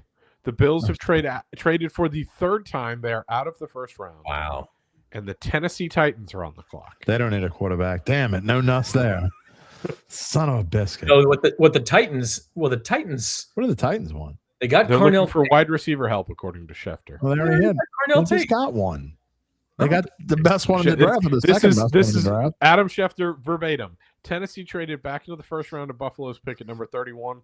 Tennessee is looking for wide receiver help. I think you're looking at a Keldrick Falk or I think you're right. a Caden McDonald. I think you're looking for I don't see him going wide receiver. No, the Saints might. Definitely don't see that happen. Oh, they're not doing that either. Saints might. Oh, hold on. I think someone might have pointed out to Adam Schefter. You're going to get a text from me tomorrow night. I mean, I'm going to be doing play-by-play tomorrow night. I'll be doing pregame probably when the Saints pick. You're going to get a fun text from me if the Saints pick a wide receiver at 42. Okay. Adam Schefter has now amended his tweet. I think someone pointed out to him that they took Cornell Tate. Maybe he's drinking alcohol tonight. So he has amended it and says Tennessee traded back to Buffalo's pick at number 31. So, Tennessee's got a lot of holes. Okay, I called it. It's Keldrick Falk. there you go. Auburn edge rusher who's dropped some. That's a good pick for the I'm Titans. glad that's It the is. one you got right and not the Saints pick. Oh, it wouldn't have been so bad. I'm just saying. We would have had fun talking about which receiver they were going to get tomorrow. Now, Chad, I don't think I ever said that Shedeur Sanders would never start an NFL game. I definitely, in He fact, did not. I almost can confirm definitely he did not say that. I said that they would all start at some point this past year. I never said that at all. You said that, and you I believe you said that both Spencer Rattler and Tyler Shuck would start more games than Shedeur Sanders. The over I believe under, those were your quotes on. and I put the over under on Rattler and Shuck to each start at least 7.5. It was 7.5, and I took the over. How many did Rattler start? 8. You get 8. got that one right. You had that right on. I'm not sure how many Shedeur started. It might have been 7. Chad, I always love these tweets. Am I saying they don't need another wide receiver? No, that's not what I'm saying at all. I'm completely fine with them drafting the wide receiver in the second round. I always love these tweets of like when teams make moves and someone will say these are their Super Bowl odds before the move. These are their odds after. After the Omar Cooper pick, someone said the Jets were plus 20,000 to win the Super Bowl both before and after. They said they loaded up. Do they have that up? They usually pull that down, don't they? Let me see. Is that up? I'm actually looking at that right now. Super Bowl odds usually remain up. They are up. Yeah. And the Saints odds to win the Super Bowl are plus 9,000. I think that's what they were before the draft, but I actually might have been plus 8,000. All right, boys. I need an offensive lineman here for double digits. Come on. Oh, Seattle. you got that bet? Well, no, I didn't actually bet it. But an offensive lineman. You asked me for my surprise yesterday. And that's right. Yeah. I said 2 offensive linemen in the top 10 and 10 total. And there were 2 at 9 and 10. So I got that. And then there's been 9. If that's correct, both Zach and I would have nailed our surprise picks because I believe it was 2 weeks ago on Dattitude. My favorite bet for this was Ty Simpson to go. I think he was projected 24.5 was the over under. Yeah. I said he'd go before that. Apathy. You are right, by the way. That's Pro Bowler. You are 100% right. Don't get me started on that. And Randall, where you been, man? Where the hell you been, Randall? We missed you. All right. You guys think Seattle trades 32 here? A lot of people said Probably it. not. I think no. I also think no. I But think they want to, but I don't know. That would mean more than half the first round picks were from different teams that were supposed to pick in those slots. Yeah, there's been a lot. we tonight. do have 16. the terms for the Tennessee Buffalo trade for anyone who's keeping track. Tennessee gets Judging by the tenants you 31, haven't. 31, 69, and 165 for 35, 66, and 101. Okay. Yeah, Exciting. we are waiting on the last pick. Dun, And it's dun, not dun. even 10 o'clock. We're The 15 Saints seconds Insider, by the before. way, will be back tomorrow. You want to get Shortly before or after the Saints make their 2 picks. We'll just be on the air for 20 or 30 minutes each time. We're not doing the whole night, but take Well, a if it look. happens after I'm off of play by play, I can jump on and say hello from my truck or Say hi after number I've done 74. before. Saints are slotted to pick at 70 or 42 and 73. You want to say tomorrow. who sponsored this show? I would not be surprised if they move out of those picks. But yeah, that's a good idea, Jim. Before we see what the last pick of the first round is, and let you know that tonight's NFL draft coverage is brought to you by the doctors of Tulane Medicine, now seeing patients at East Jefferson General Hospital and across the greater New Orleans area. From primary care to specialty services, Tulane Medicine is there for you because healthcare should be simple, personal, and accessible. Call 504-988-5000 or visit TulaneDoctors.com to make an appointment. Number 32 pick is another Notre Dame running back, baby. It is Jadarian Oh, Price. he jumped up into the first round. He is like Wow. the Kenneth Walker. The Kenneth Walker replacement. That's a good pick right there. I agree. I am That not was a crazy really about good that pick. I think that's a great pick. a lot of needs either. So Wow. I think that's a good pick. I like that pick. I thought he was going to be a steal for someone early. And look, if you're the Seahawks and you just want to see the Super Bowl, it's not like you can lose. No matter what pick you make, nobody's going to care. yeah, I don't like that. I mean, you're I don't know. you're on a Ask free roll. Chiefs You're fans free how they're rolling. feeling about the Clyde Edwards. Yeah, the Chiefs are pick different. They 2 won years ago. they won 18 Super Bowls in 2 years. I mean, the Seahawks haven't won a Super Bowl since Russ was there. So I mean, it's been a while. So Clyde Edwards-Helaire was right after the Chiefs won their first Super Bowl of this era, right? I don't know.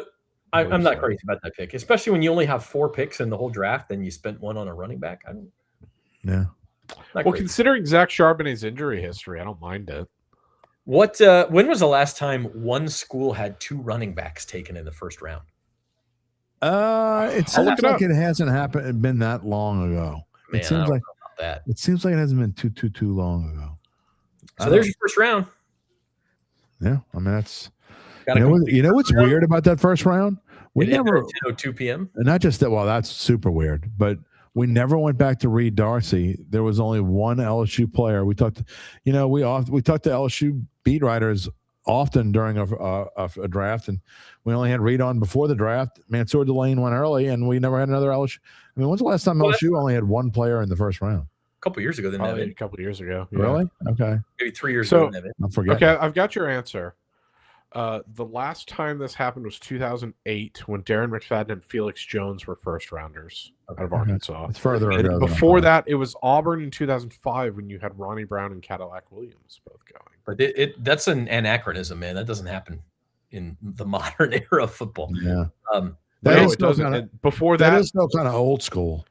before that, you're looking at 1983, Eric Dickerson and Craig James, and 1972, Yeah, Franco Harris and Lionel Yeah. Mitchell from Penn State. You remember? Well, y'all are too young to remember the whole SMU scandal. I've seen the I lived I've it. also I seen was the 30 for 30. 15 years old. the That was a mess. Okay, so the Saints will pick with the 10th pick tomorrow. The 10th 10th, pick, the second round? 10th pick or 10th pick. 10th Yeah. pick. That's right. Because it's So the 9th way in the third the way round. it works is if you tied in record with another team and you win the tiebreaker in the first round, which the Saints did over Then the you Chiefs move to the and back. Bengals, then you move to the back in the second round. So they'll pick third among those teams. And then I think the order is the third option in the third round. They have the second of those picks, Right. the 9th pick in the third That makes round. sense. That's how that works. That's how they landed at 42 and 73. And then the Saints do not have their own 4th rounder. They traded that to Denver for Devon Vele. Those 2 picks in the 4th round. The first one there is the Seahawks 4th rounder, which the Saints got for the Rashid Shaheed trade, and number 136 is a compensatory pick for when they lost Paulson Adebo in free agency a year ago. And then if we want to go in further on, round 5, pick 150 is their own pick, and pick 172 is the Seahawks pick. And then 190, I believe, is their own pick in round 6. Can't remember what happened to their 7th round pick, but they might have given it to Seattle in that trade. Jose wants to know if we're going to be live again. Jose wants to know if we're live again tomorrow. You want to explain it? Yeah, Jose, we'll be live on the Saints Insider channels. Probably try to come on just a few minutes before the Saints are on the clock, and then we'll stay on and talk to some of our guys afterward. If they trade up and pick kind of suddenly, we won't be able to get on beforehand, obviously, but we'll have live reactions. So put those notifications on the Saints Insider channel, and we'll get to them. Yeah. So I have your answer, Zach. What happened to their 7th round pick? It was sent to New England in 2025 for Devon Gotcha. Yeah. Okay. Yeah, that's right. So they traded that one away, and but I think they have their own 5th rounder and 6th rounder, and then they traded away their 4th rounder, but they have Seattle's 4th rounder at 132 and Seattle's 5th rounder at 172.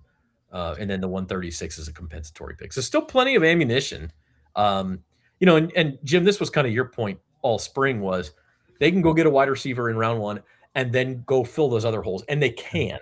Now, it's just a matter of, could you then Caleb down? Will they? Wide receivers, it's going to be a little bit tricky, but I think your next 2 picks are probably defensive guys. Probably. I'm not so sure. I don't think so. Yeah, I'm just looking at Ari Mirov posted just the very informal players available Friday night.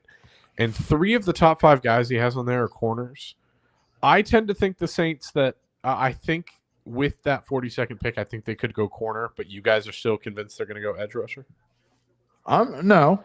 I mean, it wouldn't surprise me if they went corner. I think it's more likely just because of who's there. But yeah, you're right. There are. I mean, I mentioned the kid from Miami. Now I'm blanking on his name. Keontae Scott, who has played in the slot. That'd be a good pick for me at number 42. But there's a lot of good edge rushers, man. There's a lot of Avion Terrell of Clemson, more of an outside corner, but he was a borderline 1st rounder. We mentioned Jermod McCoy. If they want to do another injury prone player, Cassius Howell of Texas A&M is available. TJ Parker of Clemson. There's a lot of good edge rushers. And then, it's not to say you have to make one of those positions your pick. Like Jacob Rodriguez of Texas Tech, fantastic linebacker. He's in that range. I'm telling you, I think that here's the reason why I would probably lean cornerback. I was talking about potential of edge rusher, but the reason why I would lean cornerback is because I think Cam's going to come back. I really do. I think Cam's going to come back. I think it's going to be a hodgepodge of things going on along the front. We never saw, and I know Vernon Broughton's more of an inside guy, but we never got to see him play last year. What effect will he have? Will he get a chance to be a significant player? What's going to happen with Brissett? Did I say it right this time, Zach? No, Brzee. Brzee. What is it with the A sound, man? I don't know, man. 2 E's at the end. It's Brzee. I can't do it. I'm French. You got every time I see 2 E's together, that's A in French. It's got to be an accent aigu on it to make it. No, you don't. Yeah, but I know. But it's just I see 2 E's together, and it's a feminine A. It's like it'd be like Pinky Tuscadero. Hey, no, y'all have no idea what I'm talking about. You old people know. Happy Days. No idea what you're talking about. But Happy it's Days. Brian Brzee. So I mean, chicken fricassee. They may get Cam Jordan back. I don't think you want Cam Jordan to be 3rd in your rotation order. I don't have a problem with Cam Jordan as 3rd in my rotation order. Who cares? You should have a problem with it.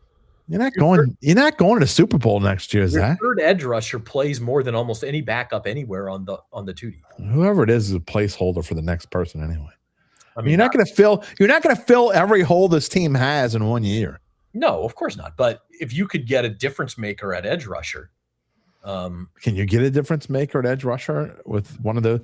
Is TJ Parker a difference maker? Cassius Howell, Zion Young. Cassius Howell could be. There's you good see the ones way out. he manhandled SEC offensive lines this year. Maybe. I mean, we got Zach drinking. There's a lot of good edge rushers. I mean, still. There are. That's what I'm screaming to Corey. Who wants to know who's still on the board? Go look, Jim. Right. I don't remember what show it was, but when we had Mike Detillier on, he was talking about his top 100. And he was saying there you want to talk about somebody 40 who ain't edge rushers. You want to talk about somebody who ain't happy right now? Mike Detillier is gone, and Mike is by far the best analyst out there overall. Just to have on a talk show. Especially Mel Kiper. Draft prospects, that guy knows his stuff. It is insane who he knows, but I guarantee he was positive the Saints were going defense. He was positive the Saints were going. I heard him last night. He said the Saints were going defense in the first round and defense in the second round. I promise you, Mike Detillier ain't happy right now. But somebody asked earlier, I don't remember who it was, when is he coming on my show again? Soon. I've talked to him already. I was going to try to get him on for show number 500, which is next week. But it's not going to happen next week. Jeff Duncan's coming on Wednesday. Zach, are you coming on? Are you going to be able to pop on Monday, on Mono E Monday? Monday? Yeah, I know. I got you. I never asked you. But next Friday is show 500, and Stan Verrett is going to be our main guest on next Friday. Wasn't he your first ever He guest? was. He was my number one. He was number one. He was on Dattitude number one. He's going to come on Dattitude number 500. I'm also trying. I haven't locked it up yet, but we're trying to get either Mickey or Kellen Moore to come on. It's about 50. It's about 6-7 right now. So 6 or 7%. Yeah. No, by the way, speaking of which, Kellen Moore is about to speak at the Saints facility, and our reporters let's listen to that, and then they will come on and kind of give us their reaction afterward as we hang out with you guys for a few more minutes. But is he coming on right now? I just need to know. A few minutes. In a few minutes is the text that I got, so I don't know if that's. I'm going to go back and record that. Like 30 seconds or like 5 minutes. Guys, can you give me 3 minutes, y'all chat? I got to go and check and make sure that my kids aren't burning down the house. They've been so super quiet and good. Do you smell smoke? It's really worrying me that they've been this good. Yeah, so, you go ahead and do that. Just going to go check on them for a minute. And Gabe and I will keep chatting. And I might shove another piece of pizza down my throat, too. You have exactly 15 minutes. You have exactly 67 seconds. All right. Gabe, what do you make of this first round? I have to be honest. I'm a little bit underwhelmed from an entertainment perspective. I thought there would be all sorts of trades and craziness. And for a little while there were. And it happened so fast. Maybe that's part of the reason why. But it was like, you had the trade possibilities in the top 10 that never materialized. You had, I guess a few trades toward the back half of the top 10, then Ty Simpson, the surprise pick at 13. But then it was just sort of like ho-hum. I think it almost speaks to what people were saying in the build-up to the draft is that, and this is why the Saints were in such a premium position. People were talking about the strength of the guys that were going to go in the top 10, how there was a ton of talent early, but toward the back half of the first round, it kind of just dropped off. I think that's why we got so many trades. I also think the fact that you usually don't see offensive linemen stay off the board until pick 10. So you saw a run of offensive linemen there as well. But, really there's a lot of skill guys left on the board. I know we were talking about the amount of edge rushers that are left, and the Saints could make one of those picks at 42, but there's a lot of skill guys that are left. Yeah, there are. And I guess the counter argument to what I'm saying about edge rusher is that it sure sounds like there's going to be a lot of edge rushers still available in round 3 too. So maybe potentially it'll be interesting to see what they do. And there's some other guys at other positions that I still like that are out there. I know Luke is big into Mike Washington, the Arkansas running back. He's still floating around out there. I really like Jacob Rodriguez, the Texas Tech linebacker who was the Butkus Award winner last year. He's still floating around out there. Like there's other spots where you just say, hey, this guy's so good that even if we don't need that position, let's just go get it and add to our depth. Offensive line, certainly you could pick as my battery died on my light. So I'm shrouded in darkness. Kind of scared me. It's okay. I think, how happy do you think the Saints are right now that looking at this draft, Obviously, the Raiders are the big winners in the quarterback department. The Rams feel like they got their guy as well, but outside of Ty Simpson and Fernando Mendoza, there's nothing there. So you got these quarterback needy teams like the Jets. I mean, the Saints just have to be jumping for joy that they got their guy last year and they weren't one of these teams now stuck in purgatory waiting. Yeah, I mean, we've mentioned this several times before, but the Tyler Shuck thing, it just changes your franchise. And It absolutely does. And I think the Jets and Cardinals were kind of hoping to get Ty Simpson and hope that he was that for them. And then the Rams sort of said, nope, not going to let you do that. At number 13, that's probably the moment of the night for me, is when the Rams took Ty Simpson and said, you know what, we're not letting a rebuilding team, especially not one in our division like Arizona, get their hands on this quarterback. We're going to go ahead and take him. He's our QB of the future, and you can go fight it out over whatever's left. And could Garrett Nussmeier be that guy for a team? I think he could. I think if I'm Garrett, man, where do you want to go? Do you want to? I thought the Rams would have been a perfect spot for him. Exactly. That's what I would have chosen for. But now I just don't. I don't think Arizona's a good spot for him. I don't think New York would be a great spot for him. I mean, you're almost looking at. You've got to go somewhere where they've got an established starter that you can learn from, and an offensive-minded head coach. I think. He just my thing with Garrett Nussmeier. He just looked like he was so easily rattled.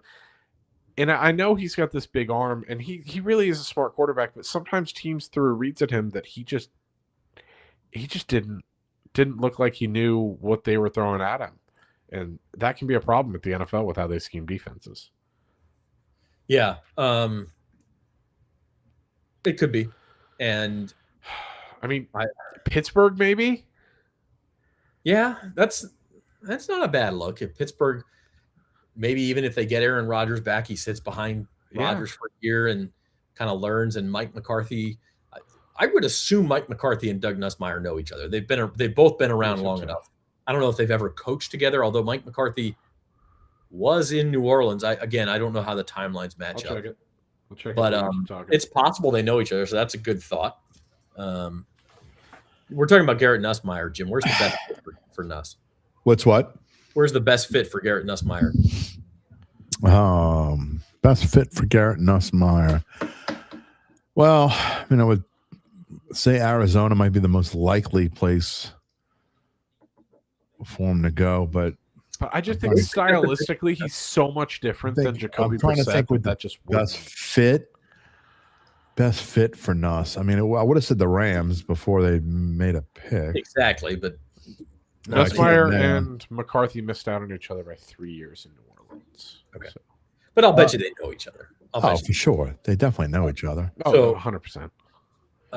Look, I'm gonna let you guys talk just for a minute. Your lighting is screwed up again. Yeah, my light, the battery of my light died, and so I got to figure something else out here for the last few minutes. But you want me to ship you one? Oh yeah, exactly. Can Amazon drone deliver? I will. I'll figure this out. I'll either get it plugged in or I'll get another light. And, okay. Be right back. So we were. That's really good. One destination I brought up when Zach and I were just talking was Pittsburgh. You've got Aaron Rodgers for a year, and you've got Mike McCarthy. I think I kind of prefaced it with I think he needs to go to a place where you've got an established quarterback and an offensive head coach. I get that. I mean, you mean you're asking me like what's the best fit to go like for right now, or I mean he's not going to play anywhere in the next year or two. Exactly. That's why I'm saying what I'm saying because you're going to let him sit for like a year because Zach and I both agreed Los Angeles. No, because Miami's got their quarterback. I mean, Malik Willis, the future. On, Philly. I mean, nobody thinks Malik Willis is the future of anything. Would it be out of character for Philly to do it? I don't know. They did it with Jalen Hurts. Philly. I mean, I don't know. No, I don't think he fits in Philly. I mean, I don't think. I'm trying to go through teams quickly in my head. Does anybody out there? I mean, if anybody out there has ideas, feel free. Yeah, I mean, I'd love to. Just one? No. I mean, whatever, Randall. I mean, you can go with more than one. I mean, how many? I just don't know No, that he said Garrett how Nuss- many Alabama players went in the first round. How many Alabama? It depends. Are we counting Caleb Downs, an Alabama player? No, I mean. So we're okay. So if we're saying that Yeah, Caleb Downs, I mean, it's weird in the transfer back Proctor portal and era. Simpson. It is weird though. I mean, So not you've got only two. just at Alabama, there's only 2, but how many SEC? Let's see. 1. Does that count real quick? 2, 3, 4, 5, 6, 7, 7. Only 7 SEC players. I mean, how weird is that there aren't double-digit SEC players in the first? Yeah. I mean, sometimes you've had. I mean, LSU had what 4 or 5 players in the first round a few years ago. Yeah. I mean, By the way, you something like had that. 11. We were talking earlier about the over/under on Big Ten players. You had 11 Big Ten players go. Yeah, I mean that's crazy. Stussy says Panthers. I mean, no. You think you don't think they're going to end up giving up on Bryce Young soon? No, I don't think they would. I mean, Bucks no, because I think they're committed. No. Yeah, Bucks no. He's not going. I don't think that's. I don't think the Panthers. I mean, I would do it appreciate because the help. Yeah, the Panthers made the playoffs last year, which while I don't think they should stick with Bryce Young, I think much better. You're still greeny around the face. That's a little better, huh? I mean, you're still green around the gills. I mean, it's 10:20 at night. What do you want to do? I want it to be Minnesota. Minnesota. That's an interesting. Good fit for him. Minnesota. That could How be a good about one. guys? How about the Bears? The Atlanta Falcons. Oh, that's why I was joking, and you came up with a worse joke than I came up with. Stefanski's worked with worse quarterbacks. As a backup, Stussy, I don't know. As a backup event, I guess we're asking the question as a backup with potentially the chance to become a starter in the next year or two. Well, I think what you're looking for in a backup is a quarterback who's stylistically similar, and Garrett Nussmeier and Bryce Young couldn't be more different. Okay, Preston, I could see Kansas City. I mean, you start thinking about it. We don't know how much longer Pat Mahomes has. I mean, how much longer do you think he's going to play? Oh, come on, he's got at least 5 years. Stop. Unless he's just going to have Preston. I don't think that's a ridiculous answer. Honestly, Lost in this is the fact that Kansas City already has their quarterback of the future on roster. Jake Haener, the future. Oh, God. Pretty boy. God, I just can't see Jake Haener any other way now. I mean, y'all know what I'm talking about, right? How about the Colts? I was going to say Colts earlier, but I didn't want y'all to mess with me. I would love for Garrett Nussmeier to go to the Colts. I mean, that actually would. I would love for Garrett Nussmeier to go to the Colts. I mean, oh yeah, because I mean, come on. Why are you such a hater? He is. Look, he's ridiculous. Like seriously, I just don't think he's as good as everyone else thinks he is. I mean, who's everyone else now? I mean, pretty much, but there aren't a lot of people left on the Garrett Nussmeier train, pal. I mean, it's not like you're No, but I was never on the train, so no, I know. Proud conductor of the. When it was going Mach 3, you waved at it going past. I get it. Oh, he's hurt. You sound like some of those dumbasses that watch us on a regular basis. Wow. I mean, seriously, they got people who laugh at stuff like that. I mean, they know who they are. I'm not saying any. I call them dumbasses. They know they're dumbasses. We've gotten into the 10 p.m. hour. It is what it is. Hey, I made it till Saints 10 Insider o'clock without Dattitude saying after dark. a cuss word. I'm just saying. I made sure the kids were all sleeping. All right, let's play a game. I'm going to give you guys 5 prospects who are available at number 42. I'm just 5 what? This is a little mini mock draft. Okay. I'm going to give you 5 guys who I say are going to be available at number 42. You tell me who you're going to take. Okay. All right. Yeah, boy. Okay. We are going to say that Let me type this in so I don't forget. Oh, go ahead. Are you ready to? I'm ready. I got it up. D'Angelo Pons, the 5'8" corner from Indiana. Yeah. Playmaker, very smart. It's not going to be him. Go ahead. Okay. Zion Young, edge rusher from Missouri. Okay. I like. I said earlier I liked him. R. Mason Thomas, edge rusher from Oklahoma. Okay. Jacob Rodriguez, Butkus Award winner, linebacker from Texas Tech. And Keontae Scott, the corner from Miami. I'll let Gabe go first. I didn't give you any offensive players. Maybe I should have slipped in it all. Yeah, because can I take the field? No. I'll take the field. Well, I purely on need alone, I would probably go Keontae Scott. But our Mason Thomas, you can talk me into that. I just don't think linebacker is a big enough need to go with Jacob Rodriguez, although I think he's probably the best player there. I would probably go Keontae Scott if I had to guess. All right, I will give you a sixth option just for you, Jim. Eli Stowers, tight end from Vanderbilt. All right. Is my turn? Yeah. I'm taking Denzel Boston. I didn't think he was available. I know. He'll be gone by 4. I mean, he'll probably be gone. He was expected to go in the first round. What happens if he's not, though? What happens if he's not? I mean, that's a first round receiver. That's a first round receiver. What are you doing doubling up on receivers? Why not? They don't have a 3. I'll tell you why not. Whoa. He's not a 3. You spent all that time giving Devon Vele some love just to say he's not a 3. He's a 4. He's a 4. Sav, I know you're upset. I was showing. Sorry, I was showing. So I know Sav's upset tonight. Sav wanted a defensive player. Is Stowers a projected second-round pick? He's kind of borderline second and third round. All right, I think he'd be a phenomenal pick. I would take Zion Young, even though that's not. I'm kind of contradicting myself because I said I wanted. I think I did be better off taking a corner in the second round. But of those players, I think Zion Young is the best player of those guys. I mean, I've got to tell you, I think, and I'm not sucking up. Yeah, I mean, I think edge rusher is the way to go. I hear Keontae Scott. I think that wouldn't be bad. They'd have Chase Young and Zion Young. New Orleans isn't big enough for 2 Zions. Yeah, I was just thinking the same exact thing. Well, that just means we got to get rid of the other. Which one weighs more, the power forward or the defensive lineman? Stand by, I'll get your answer. I gotta imagine that Young weighs more than Zion, even though Zion's like 6'8" or 6'9" or whatever. Zion Young weighs 262. All right, well, Young's got to weigh more than that, I would think. No, Zion Young weighs 262. Oh. Zion Williamson is 284. Oh, so Zion, wow. How tall is Zion Young? 6'6". Oh goodness! Wow, Zion Young could play power forward for the Pels. They could go. Zion Williamson is unironically 6'7", he's 6'10".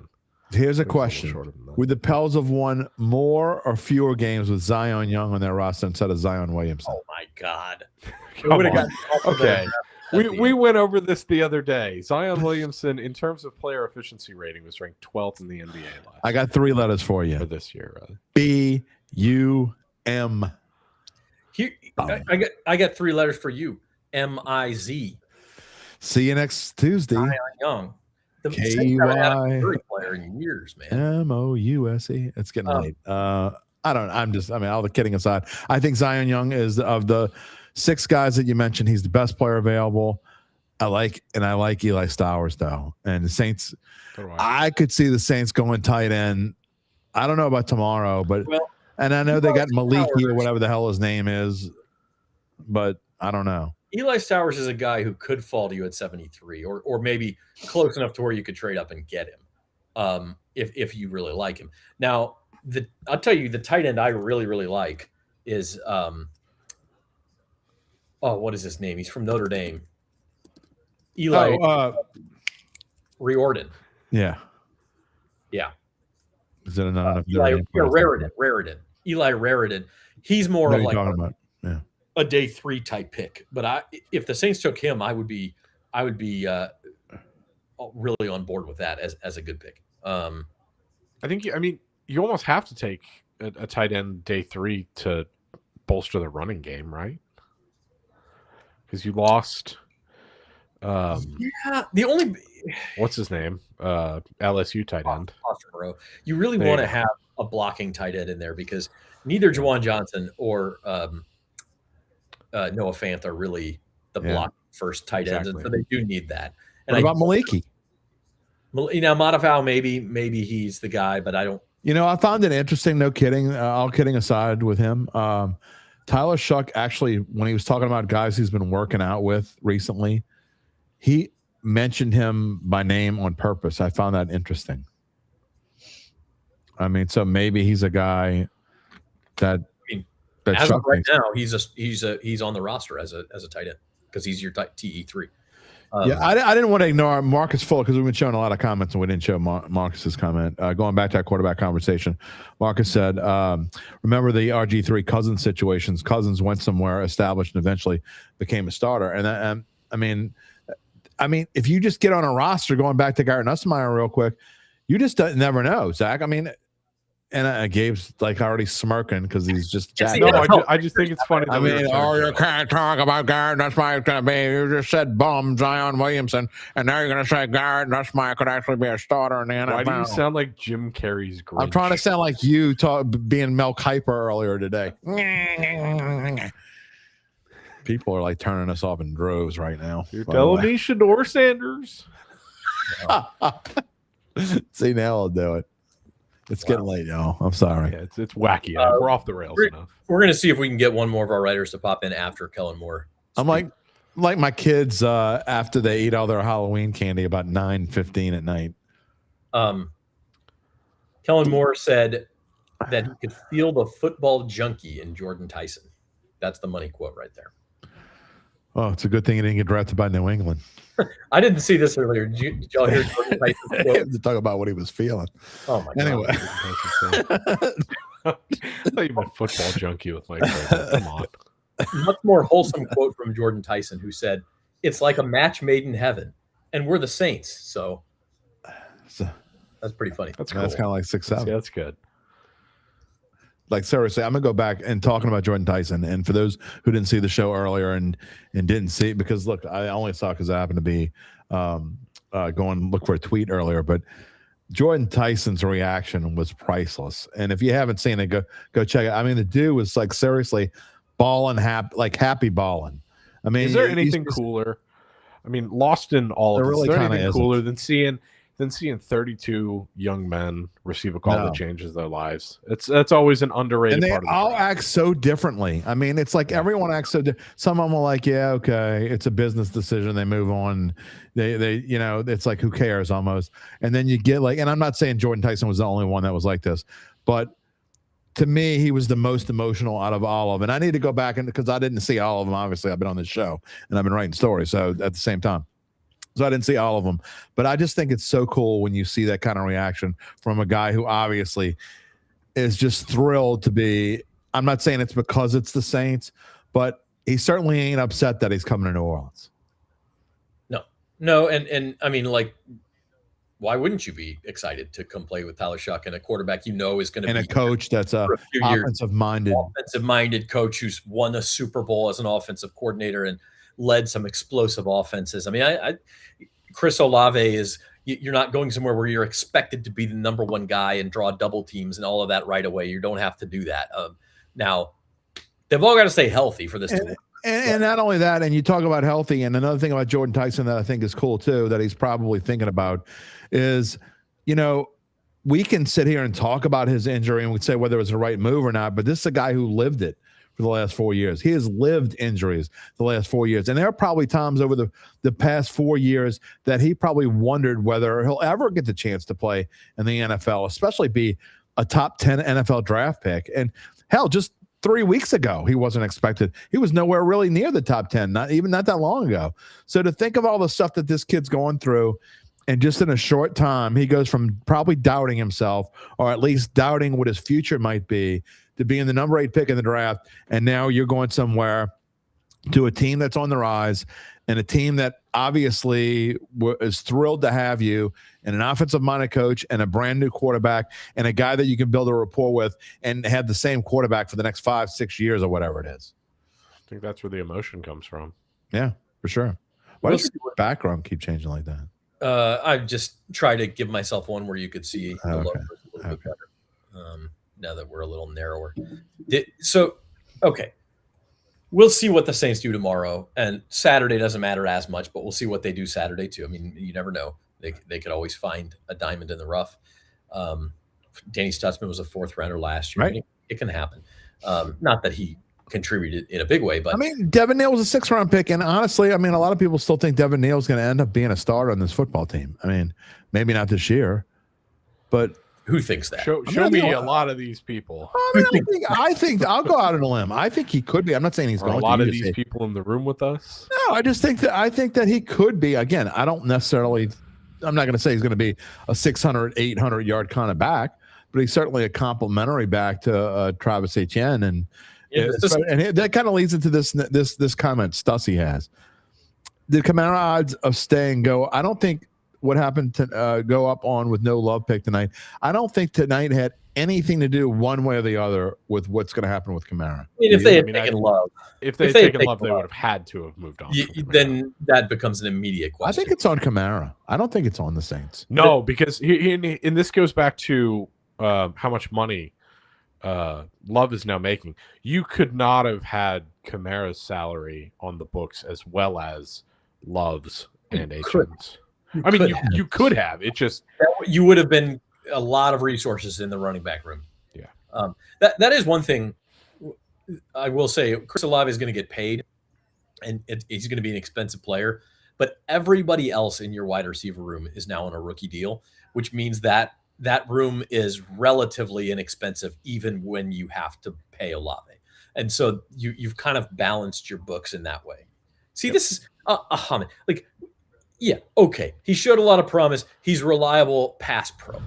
He's not a freaking starter. Don't be hating on Devin. Get out of here. Ahmed just ignore Zach. He does not like Kansas. People who went to Kansas. I actually thought Devin Neal did a good job for a 6th-round pick. He just doesn't like people who went to Kansas. It's okay. He's going to bounce back and forth between the practice squad his whole career. He'll be fine. He's a reliable backup. But maybe Missouri didn't want him. Well, Zach. I mean, if you look at the Saints, depth chart, I mean, there's so many cooks in the kitchen in the running back room. So you've got to think.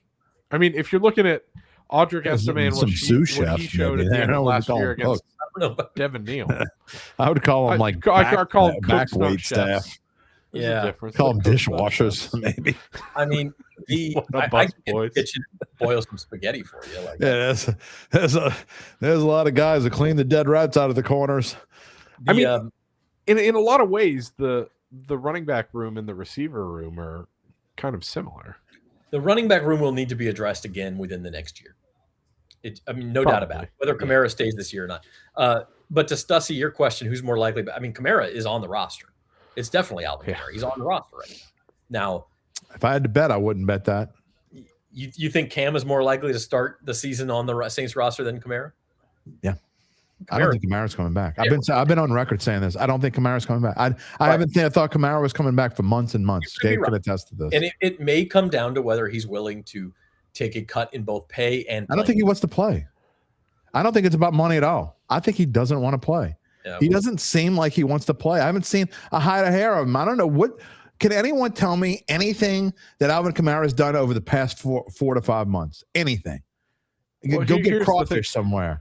Go to a festival. Go show up at a kid's school in New Orleans. I can't remember when everybody hated Carr he never shows up in the community. Now Kamara obviously isn't that. Throughout his career, he's been all over the community. But when has someone seen a hide or hair of Alvin Kamara over the last 5 months? I'll wait. Can I give you kind of a counterpoint as to why I think Kamara could want to be on this team? I mean, you gave this impassioned speech a minute ago about why Jordan Tyson should be excited about joining this team. You know, they've got an exciting young quarterback, an offensive coach. They've now got a running back who's going to take most of the work off Kamara. If you're Kamara, you have to feel sour. If this is it, if he hangs it up, you've got to feel kind of sour about how things ended. No, I considering don't think that you are arguably the best running back in franchise. He's about to be. He will be 31 years old on July the 25th. Yeah, I think he realizes he's had one hell of a fantastic NFL, a 3rd-round pick who is, if you had to poll Whodats, probably gets 75% of people saying he's the greatest running back in this team's history as a 3rd-round pick. And so if you're Alvin Kamara, you might be at a point in your life where you say, you know what? I really don't give a damn. And I don't feel like going to get beat up, and I'm 31 years old, and it ain't about the money. And I don't care that they drafted H.N. or whatever it is. I just don't want to play, and I'm not ready to tell them yet. Just saying. Maybe you're right.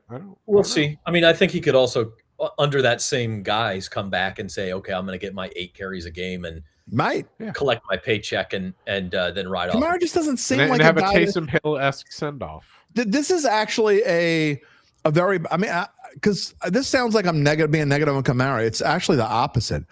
I don't think Kamara's the kind of guy who's going to come in here and collect a paycheck. Because 100%, I truly believe if he just wanted to collect a paycheck, there's no question in my mind he could come back and say all the right things and come back and just kind of like get hurt or whatever. That's not how that dude is. I think he's a all in or not in kind of guy, and he just doesn't seem like he's kind of in. He just doesn't seem like he's in. It all depends. I think it comes down to two people. Definitely. It comes down to what Kellen Moore thinks his role would be next year, and I think it's whether Alvin Kamara wants to play.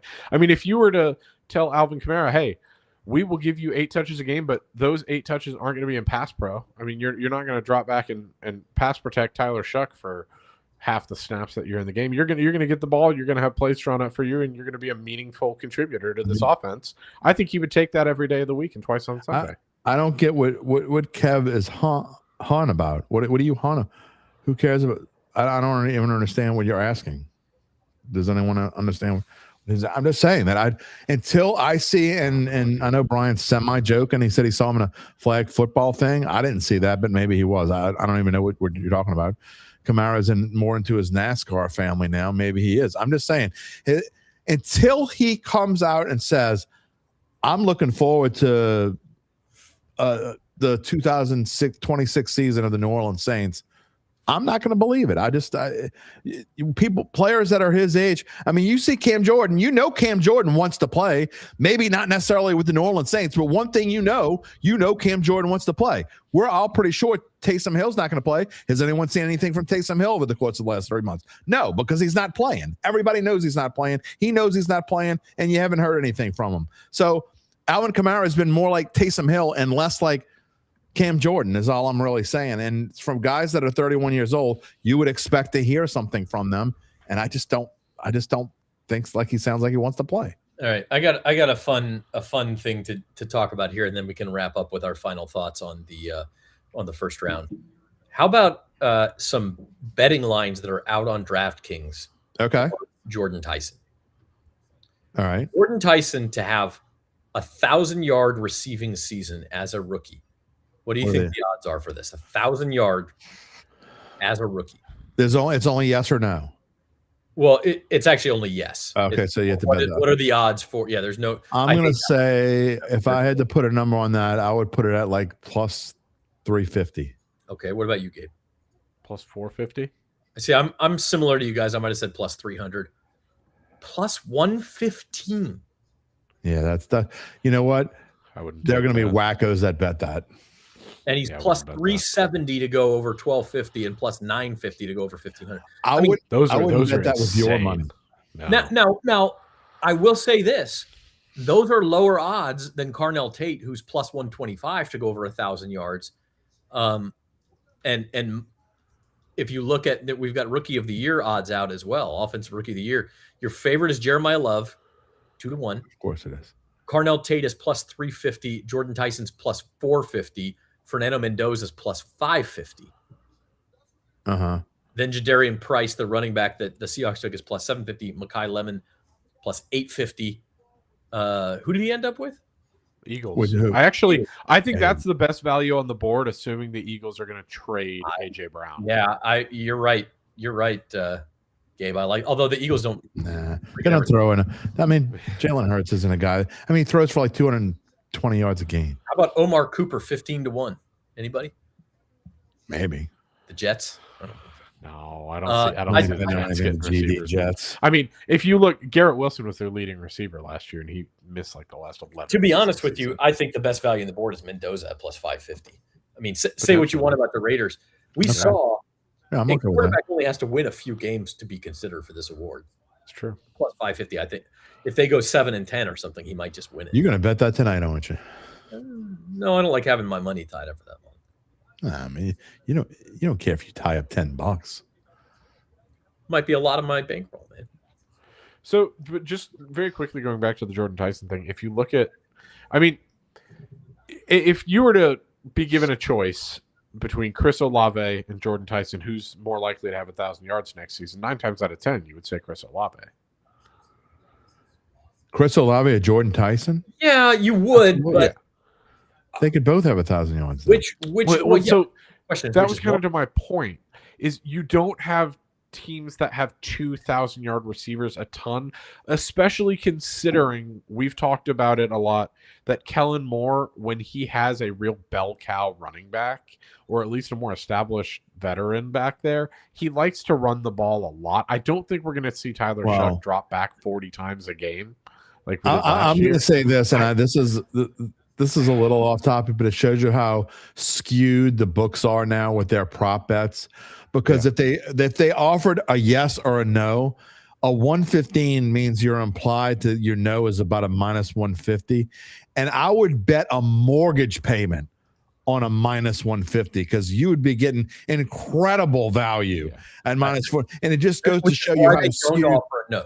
If they had a yes or a no, I promise you, there's no way in hell the yes would be plus 115. 0.0 chance that's it's crazy. It's crazy. That's insane. Okay, let's take a look at the first round as a whole here, and just so my chin doesn't get cut off. Get some final thoughts. My chin was starting to hurt. One last thought on that: if you are someone who actually believes that both receivers will have 1,000 yards next season, the best bet tied into that might actually no, it might actually be like a flyer on Tyler Shuck to an MVP. I think that's worth a flyer anyway. At what 50? I think it's worth. I would definitely bet that over Jordan Tyson. I would just bet the Saints to win the division. Awards, DK. I would also bet that. That's something I've talked about. What book were you using when you looked at that? By the way, DraftKings. Your defensive rookie of the year favorite, incidentally, is David Bailey. I think the Saints win chances. Plus 350. Sonny Styles 5-1. Arvell Reese 5-1. Ruben Bain 6-1 is interesting to me, and then Caleb Downs at 7-1. The Saints win. And Sir Delane 8-1. The Saints win 7.5 over under did change very, very slightly. It has been for like 3 weeks straight. It has been minus 110 both ways. It is now minus 115 over 7.5, minus 105 under 7.5. I'd be interested to see if they all didn't change a little bit towards the over because people get excited about drafts. That's an interesting thought. All right. Jim. Yes, sir. Favorite pick in the first round right here. Non-Saints. We're limited. I wouldn't pick the Saints anyway. My favorite pick in this thing, and it can only be one, right? You can give me a top 3 if you want, but I want to know your favorite. Well, I'm going to say this. I don't think I'd ever say this, but I give the Jets an absolute A, if not an A+ in this draft. Omar Cooper is definitely one of my top picks in this. To pick him at pick 30 in this draft when he has been shooting up and was going to go somewhere between 20 and 24 when I was looking this morning. I think my next choice after that would probably be the Giants getting Arvell Reese and then the offensive tackle they wanted. But Arvell Reese at 5 is one hell of a pick. That's what I was going to say is Arvell Reese. And probably right after that would be like Caleb Downs. And then the Bucs taking Ruben Bain, as much as I hate to say it, that's great value for the Bucs. And Mekhi Lemon's going to do damage in Philly, like that pick too. How about you, Gabe? What's your favorite pick on the board? I mean, you guys touched on the ones that I really like. Caleb Downs for the Cowboys. I'm going to go a little bit off the beaten path here. I also like Ruben Bain, which you just touched on, Zach. I like Caden Proctor to the Dolphins. I mean, you've got your new quarterback. You got to protect him. But then I also really like Peter Woods to the Chiefs at pick 29. Okay, I could see that. That's a good pick. I mean, the Saints don't need defensive tackles. I haven't paid as much attention to interior linemen as maybe some of you guys did. Also, the Browns getting Concepcion at pick 24 when they were talking about all the rumors about them maybe taking Tate or Tyson at pick number 6 before they made the trade. And then I think realistically we knew they're probably going offensive tackle with their first pick, but to be able to get a Concepcion at pick 24, that's not super value. It's about where he was going to go. But they also got the top tackle on the board. I was going to say they got the top tackle on the board. The Browns have done a good job in this draft. Yeah, for sure. Kind of scary. We're talking about the Browns and the Jets It is crazy. I am not as high on the Jets picks as you. Jim. It's easy to say, hey, they got better. They had 3 first-round picks. I'd have taken Reese over Bailey. Even though I've been on Bailey for a long time, I don't like him as much at 2. I wouldn't have taken him over Reese. I think Kenyon Sadiq is a super risky pick that could end up being a bust. And Omar Cooper, that's pretty good value at 30. I do like that one, but I'm not as high on that. You know who didn't get better tonight? Falcons? The Falcons did not get better tonight. Okay. Least favorite pick on the board, Jim. Least favorite pick. I am going to say that's a tough one. Because this is going to come off when I say this is going to come off the wrong way, and I don't mean it the wrong way at all. I said it in like Mansour Delane to go as high as 8 because I didn't think it was worth the 8th pick of the draft. For the Chiefs to move up to 6, again, I'm going to say I think Delane is going to be a very good player in this league for a while.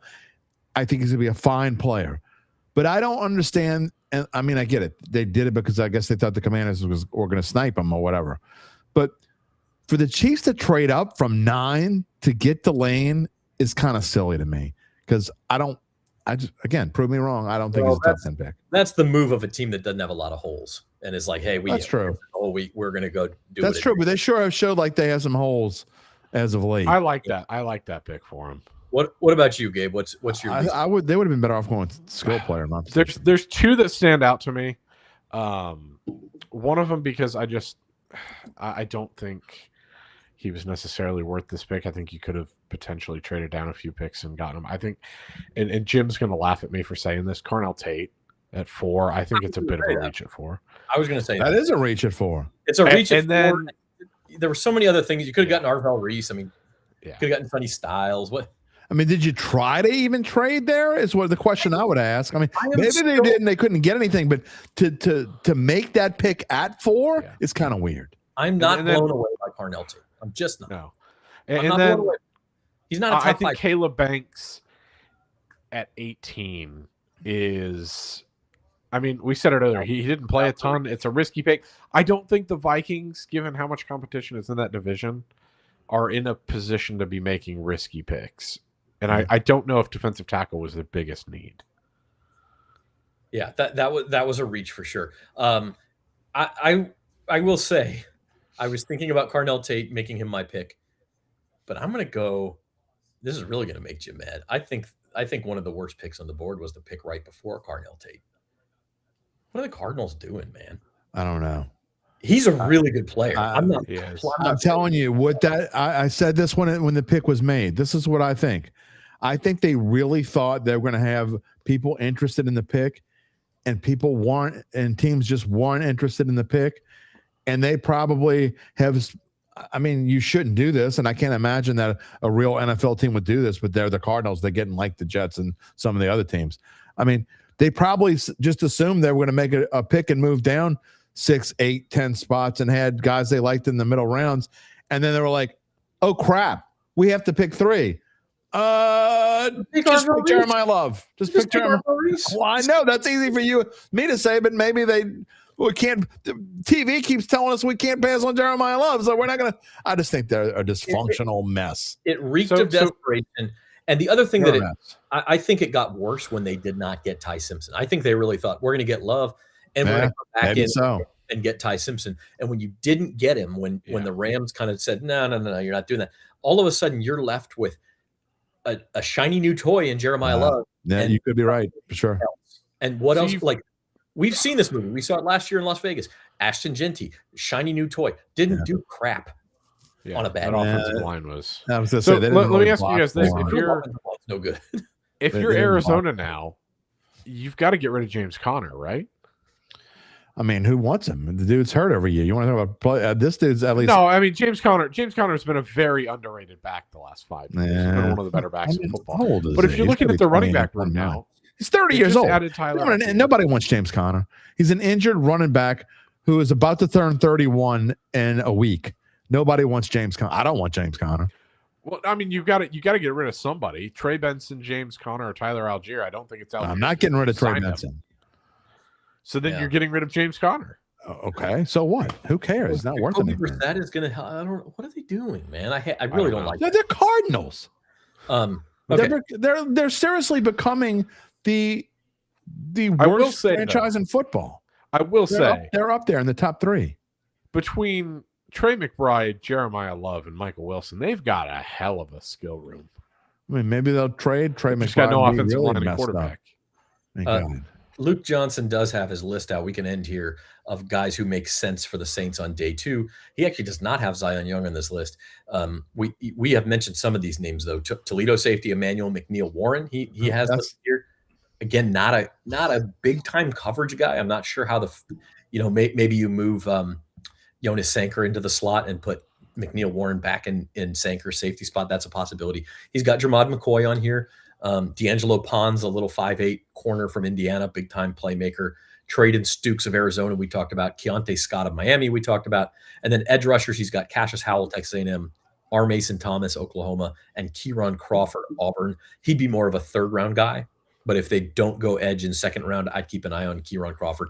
And then he adds Jacob Rodriguez, Caden McDonald, the big defensive tackle from Ohio State, and Chase Bisontis, who's a interior offensive lineman from Texas A&M. Okay. K-Man says Rattler to the Cards via trade. K-Man, I don't know how else to say this and without being ugly, because I'm not trying to be ugly. Rattler has his trade value is just slightly north of 0.0. I think Rattler has some trade value, but if you're the Cardinals, you've already got. You might get a 7th round pick, Brissett's and better than I have some Spencer pizza Rattler, left over in the kitchen. You might get some of that. Jacoby Brissett and Gardner Minshew. You've already got your backup quarterbacks. You don't need a third. Exactly. I mean, you need a starter is what you need. I mean, Jacoby Brissett wasn't awful last year. Spencer he's Rattler, a good bridge quarterback. He's a great bridge quarter. He's the guy you say, he's the guy who lights it up the first 3 or 4 weeks, and then he kind of stinks. A guy like Adam Schefter does not drop Spencer Rattler's name as a trade possibility if he has not heard something. Blah, blah, blah. I heard there had to be something to the Saints trading up to 3 for Arvell Reese earlier today. No, but that's all leaking from the Cardinals. Who's leaking Spencer Rattler rumors? I don't care. Whoever it is full of horse hockey. You're probably right. It's probably not going to happen, but it is something to watch tomorrow. And to that end, we are going to wrap things up.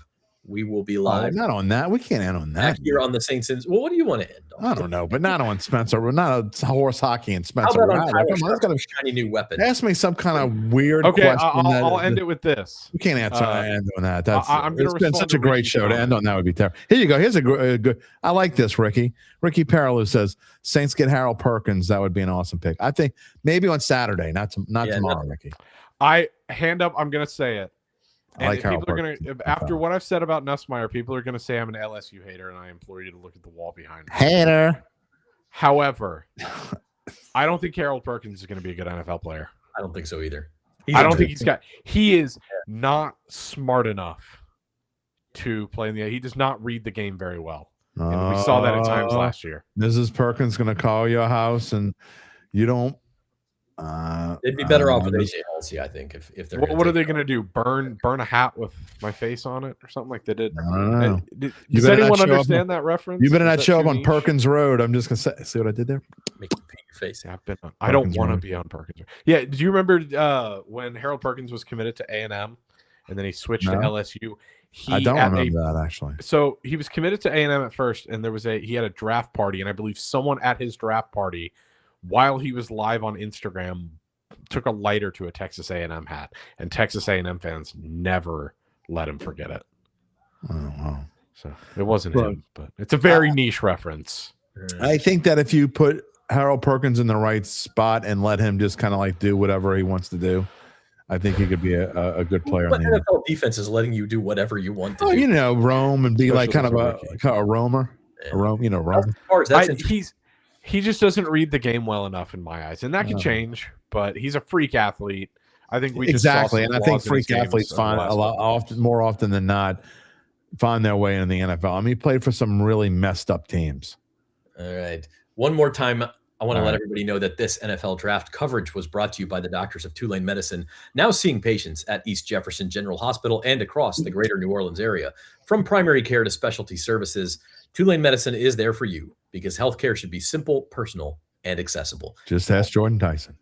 Yes. Call 504-988-5000 or visit TulaneDoctors.com to make an appointment. Hopefully, Jordan Tyson will not need any appointments with Tulane Medicine next year. But Actually, they would probably go to Oxnard. No offense to Tulane, yeah, but give him a call. And that is going to wrap it up. The Saints come away with Jordan Tyson, Arizona State wide receiver, at number 8 pick. Jim Derry very happy. The rest of us a little more. we got highlight. Can I download this somewhere so I can show my reaction? Yeah, do it, man. And we will be back on the Saints Insider channel tomorrow before and after the Saints pick at number 42, at number 73. If they happen to trade up, we'll probably not be there before the pick, but we'll get on as soon as we can after, and I'll visit with some of the Saints insiders as soon as possible. So Can I throw out a plug real quick before we go off the air? Yeah, go for it, Jim. Tell We everybody. have a big week coming up on that next week. We're not having a show tomorrow because we've been on the air for 5 hours now, or close to it, and I got a lot of stuff to do with one of my other gigs, and I have play-by-play to Jim tomorrow night. But next week is a special week at Dattitude. It is shows number 498, 499, and 500. And when I went to Zach 5 years ago and said I wanted to do my own show, I thought I was going to get the why do we need to do another show? But I got to throw it. I got to give Zach props. He's like, yeah, why not? It's not going to hurt anything. Let's try it and see what happens. And I'd say about 15, 20 shows in, Zach was like, why don't you build this up? Use the NOLA.com platform. I was going to do it on my own. And the next thing you know, it became kind of part of my duties. And Zach has really been behind me the whole way. Obviously, I'm no longer with NOLA.com, but I wouldn't be still doing this show. I wouldn't have started this show if it wouldn't be for Zach. And it's a big week, and it's going to be kind of an emotional week because if somebody would have told me 5 years ago that you get to 500, and when I talked to Stan Verrett, who's going to be my guest on show 500, I think he was kind of surprised that I made it to show 500. So it's been a cool ride. Gabe's been along for probably, 3/5 of the ride, something along those lines. And so without you two guys, Dattitude wouldn't be anything. And we've grown a pretty nice following. And I'm way further along with this than I ever thought. And I couldn't do it without you two guys. So I just want to give a shout out to y'all. And again, next week shows 498, 499, and 500. And I'm pretty thrilled about it. Well, Jim, we know you work your tail off and you care a lot about it, and proud of the community you've built over there. And I mean, look at this. We've been going for 4.5 hours, and we had a lot more earlier, but there's still 67 people watching. That's got to be a sign. Come on. I mean, it is. I mean, you know what I'm saying? 11 o'clock at night. So we appreciate every single one of you guys who tuned in for any length of time. Also appreciate Jeff Duncan, Luke Johnson, Matthew Parrish, Rod Walker. They're very busy tonight. Read their stuff at NOLA.com. Read Darcey. And read Darcey. They all came over to hang out with us for a few minutes tonight. And they will be writing up the draft all weekend. And we're going to have a big feature, as we always do, on the Saints first round pick on Jordan Tyson coming out in Sunday's newspaper. So check that out too. And my thanks to you guys, Gabe Henderson, Jim Derry, my co-host on this live draft show for the 5th straight year. And again, be back with some live videos tomorrow night. Until then,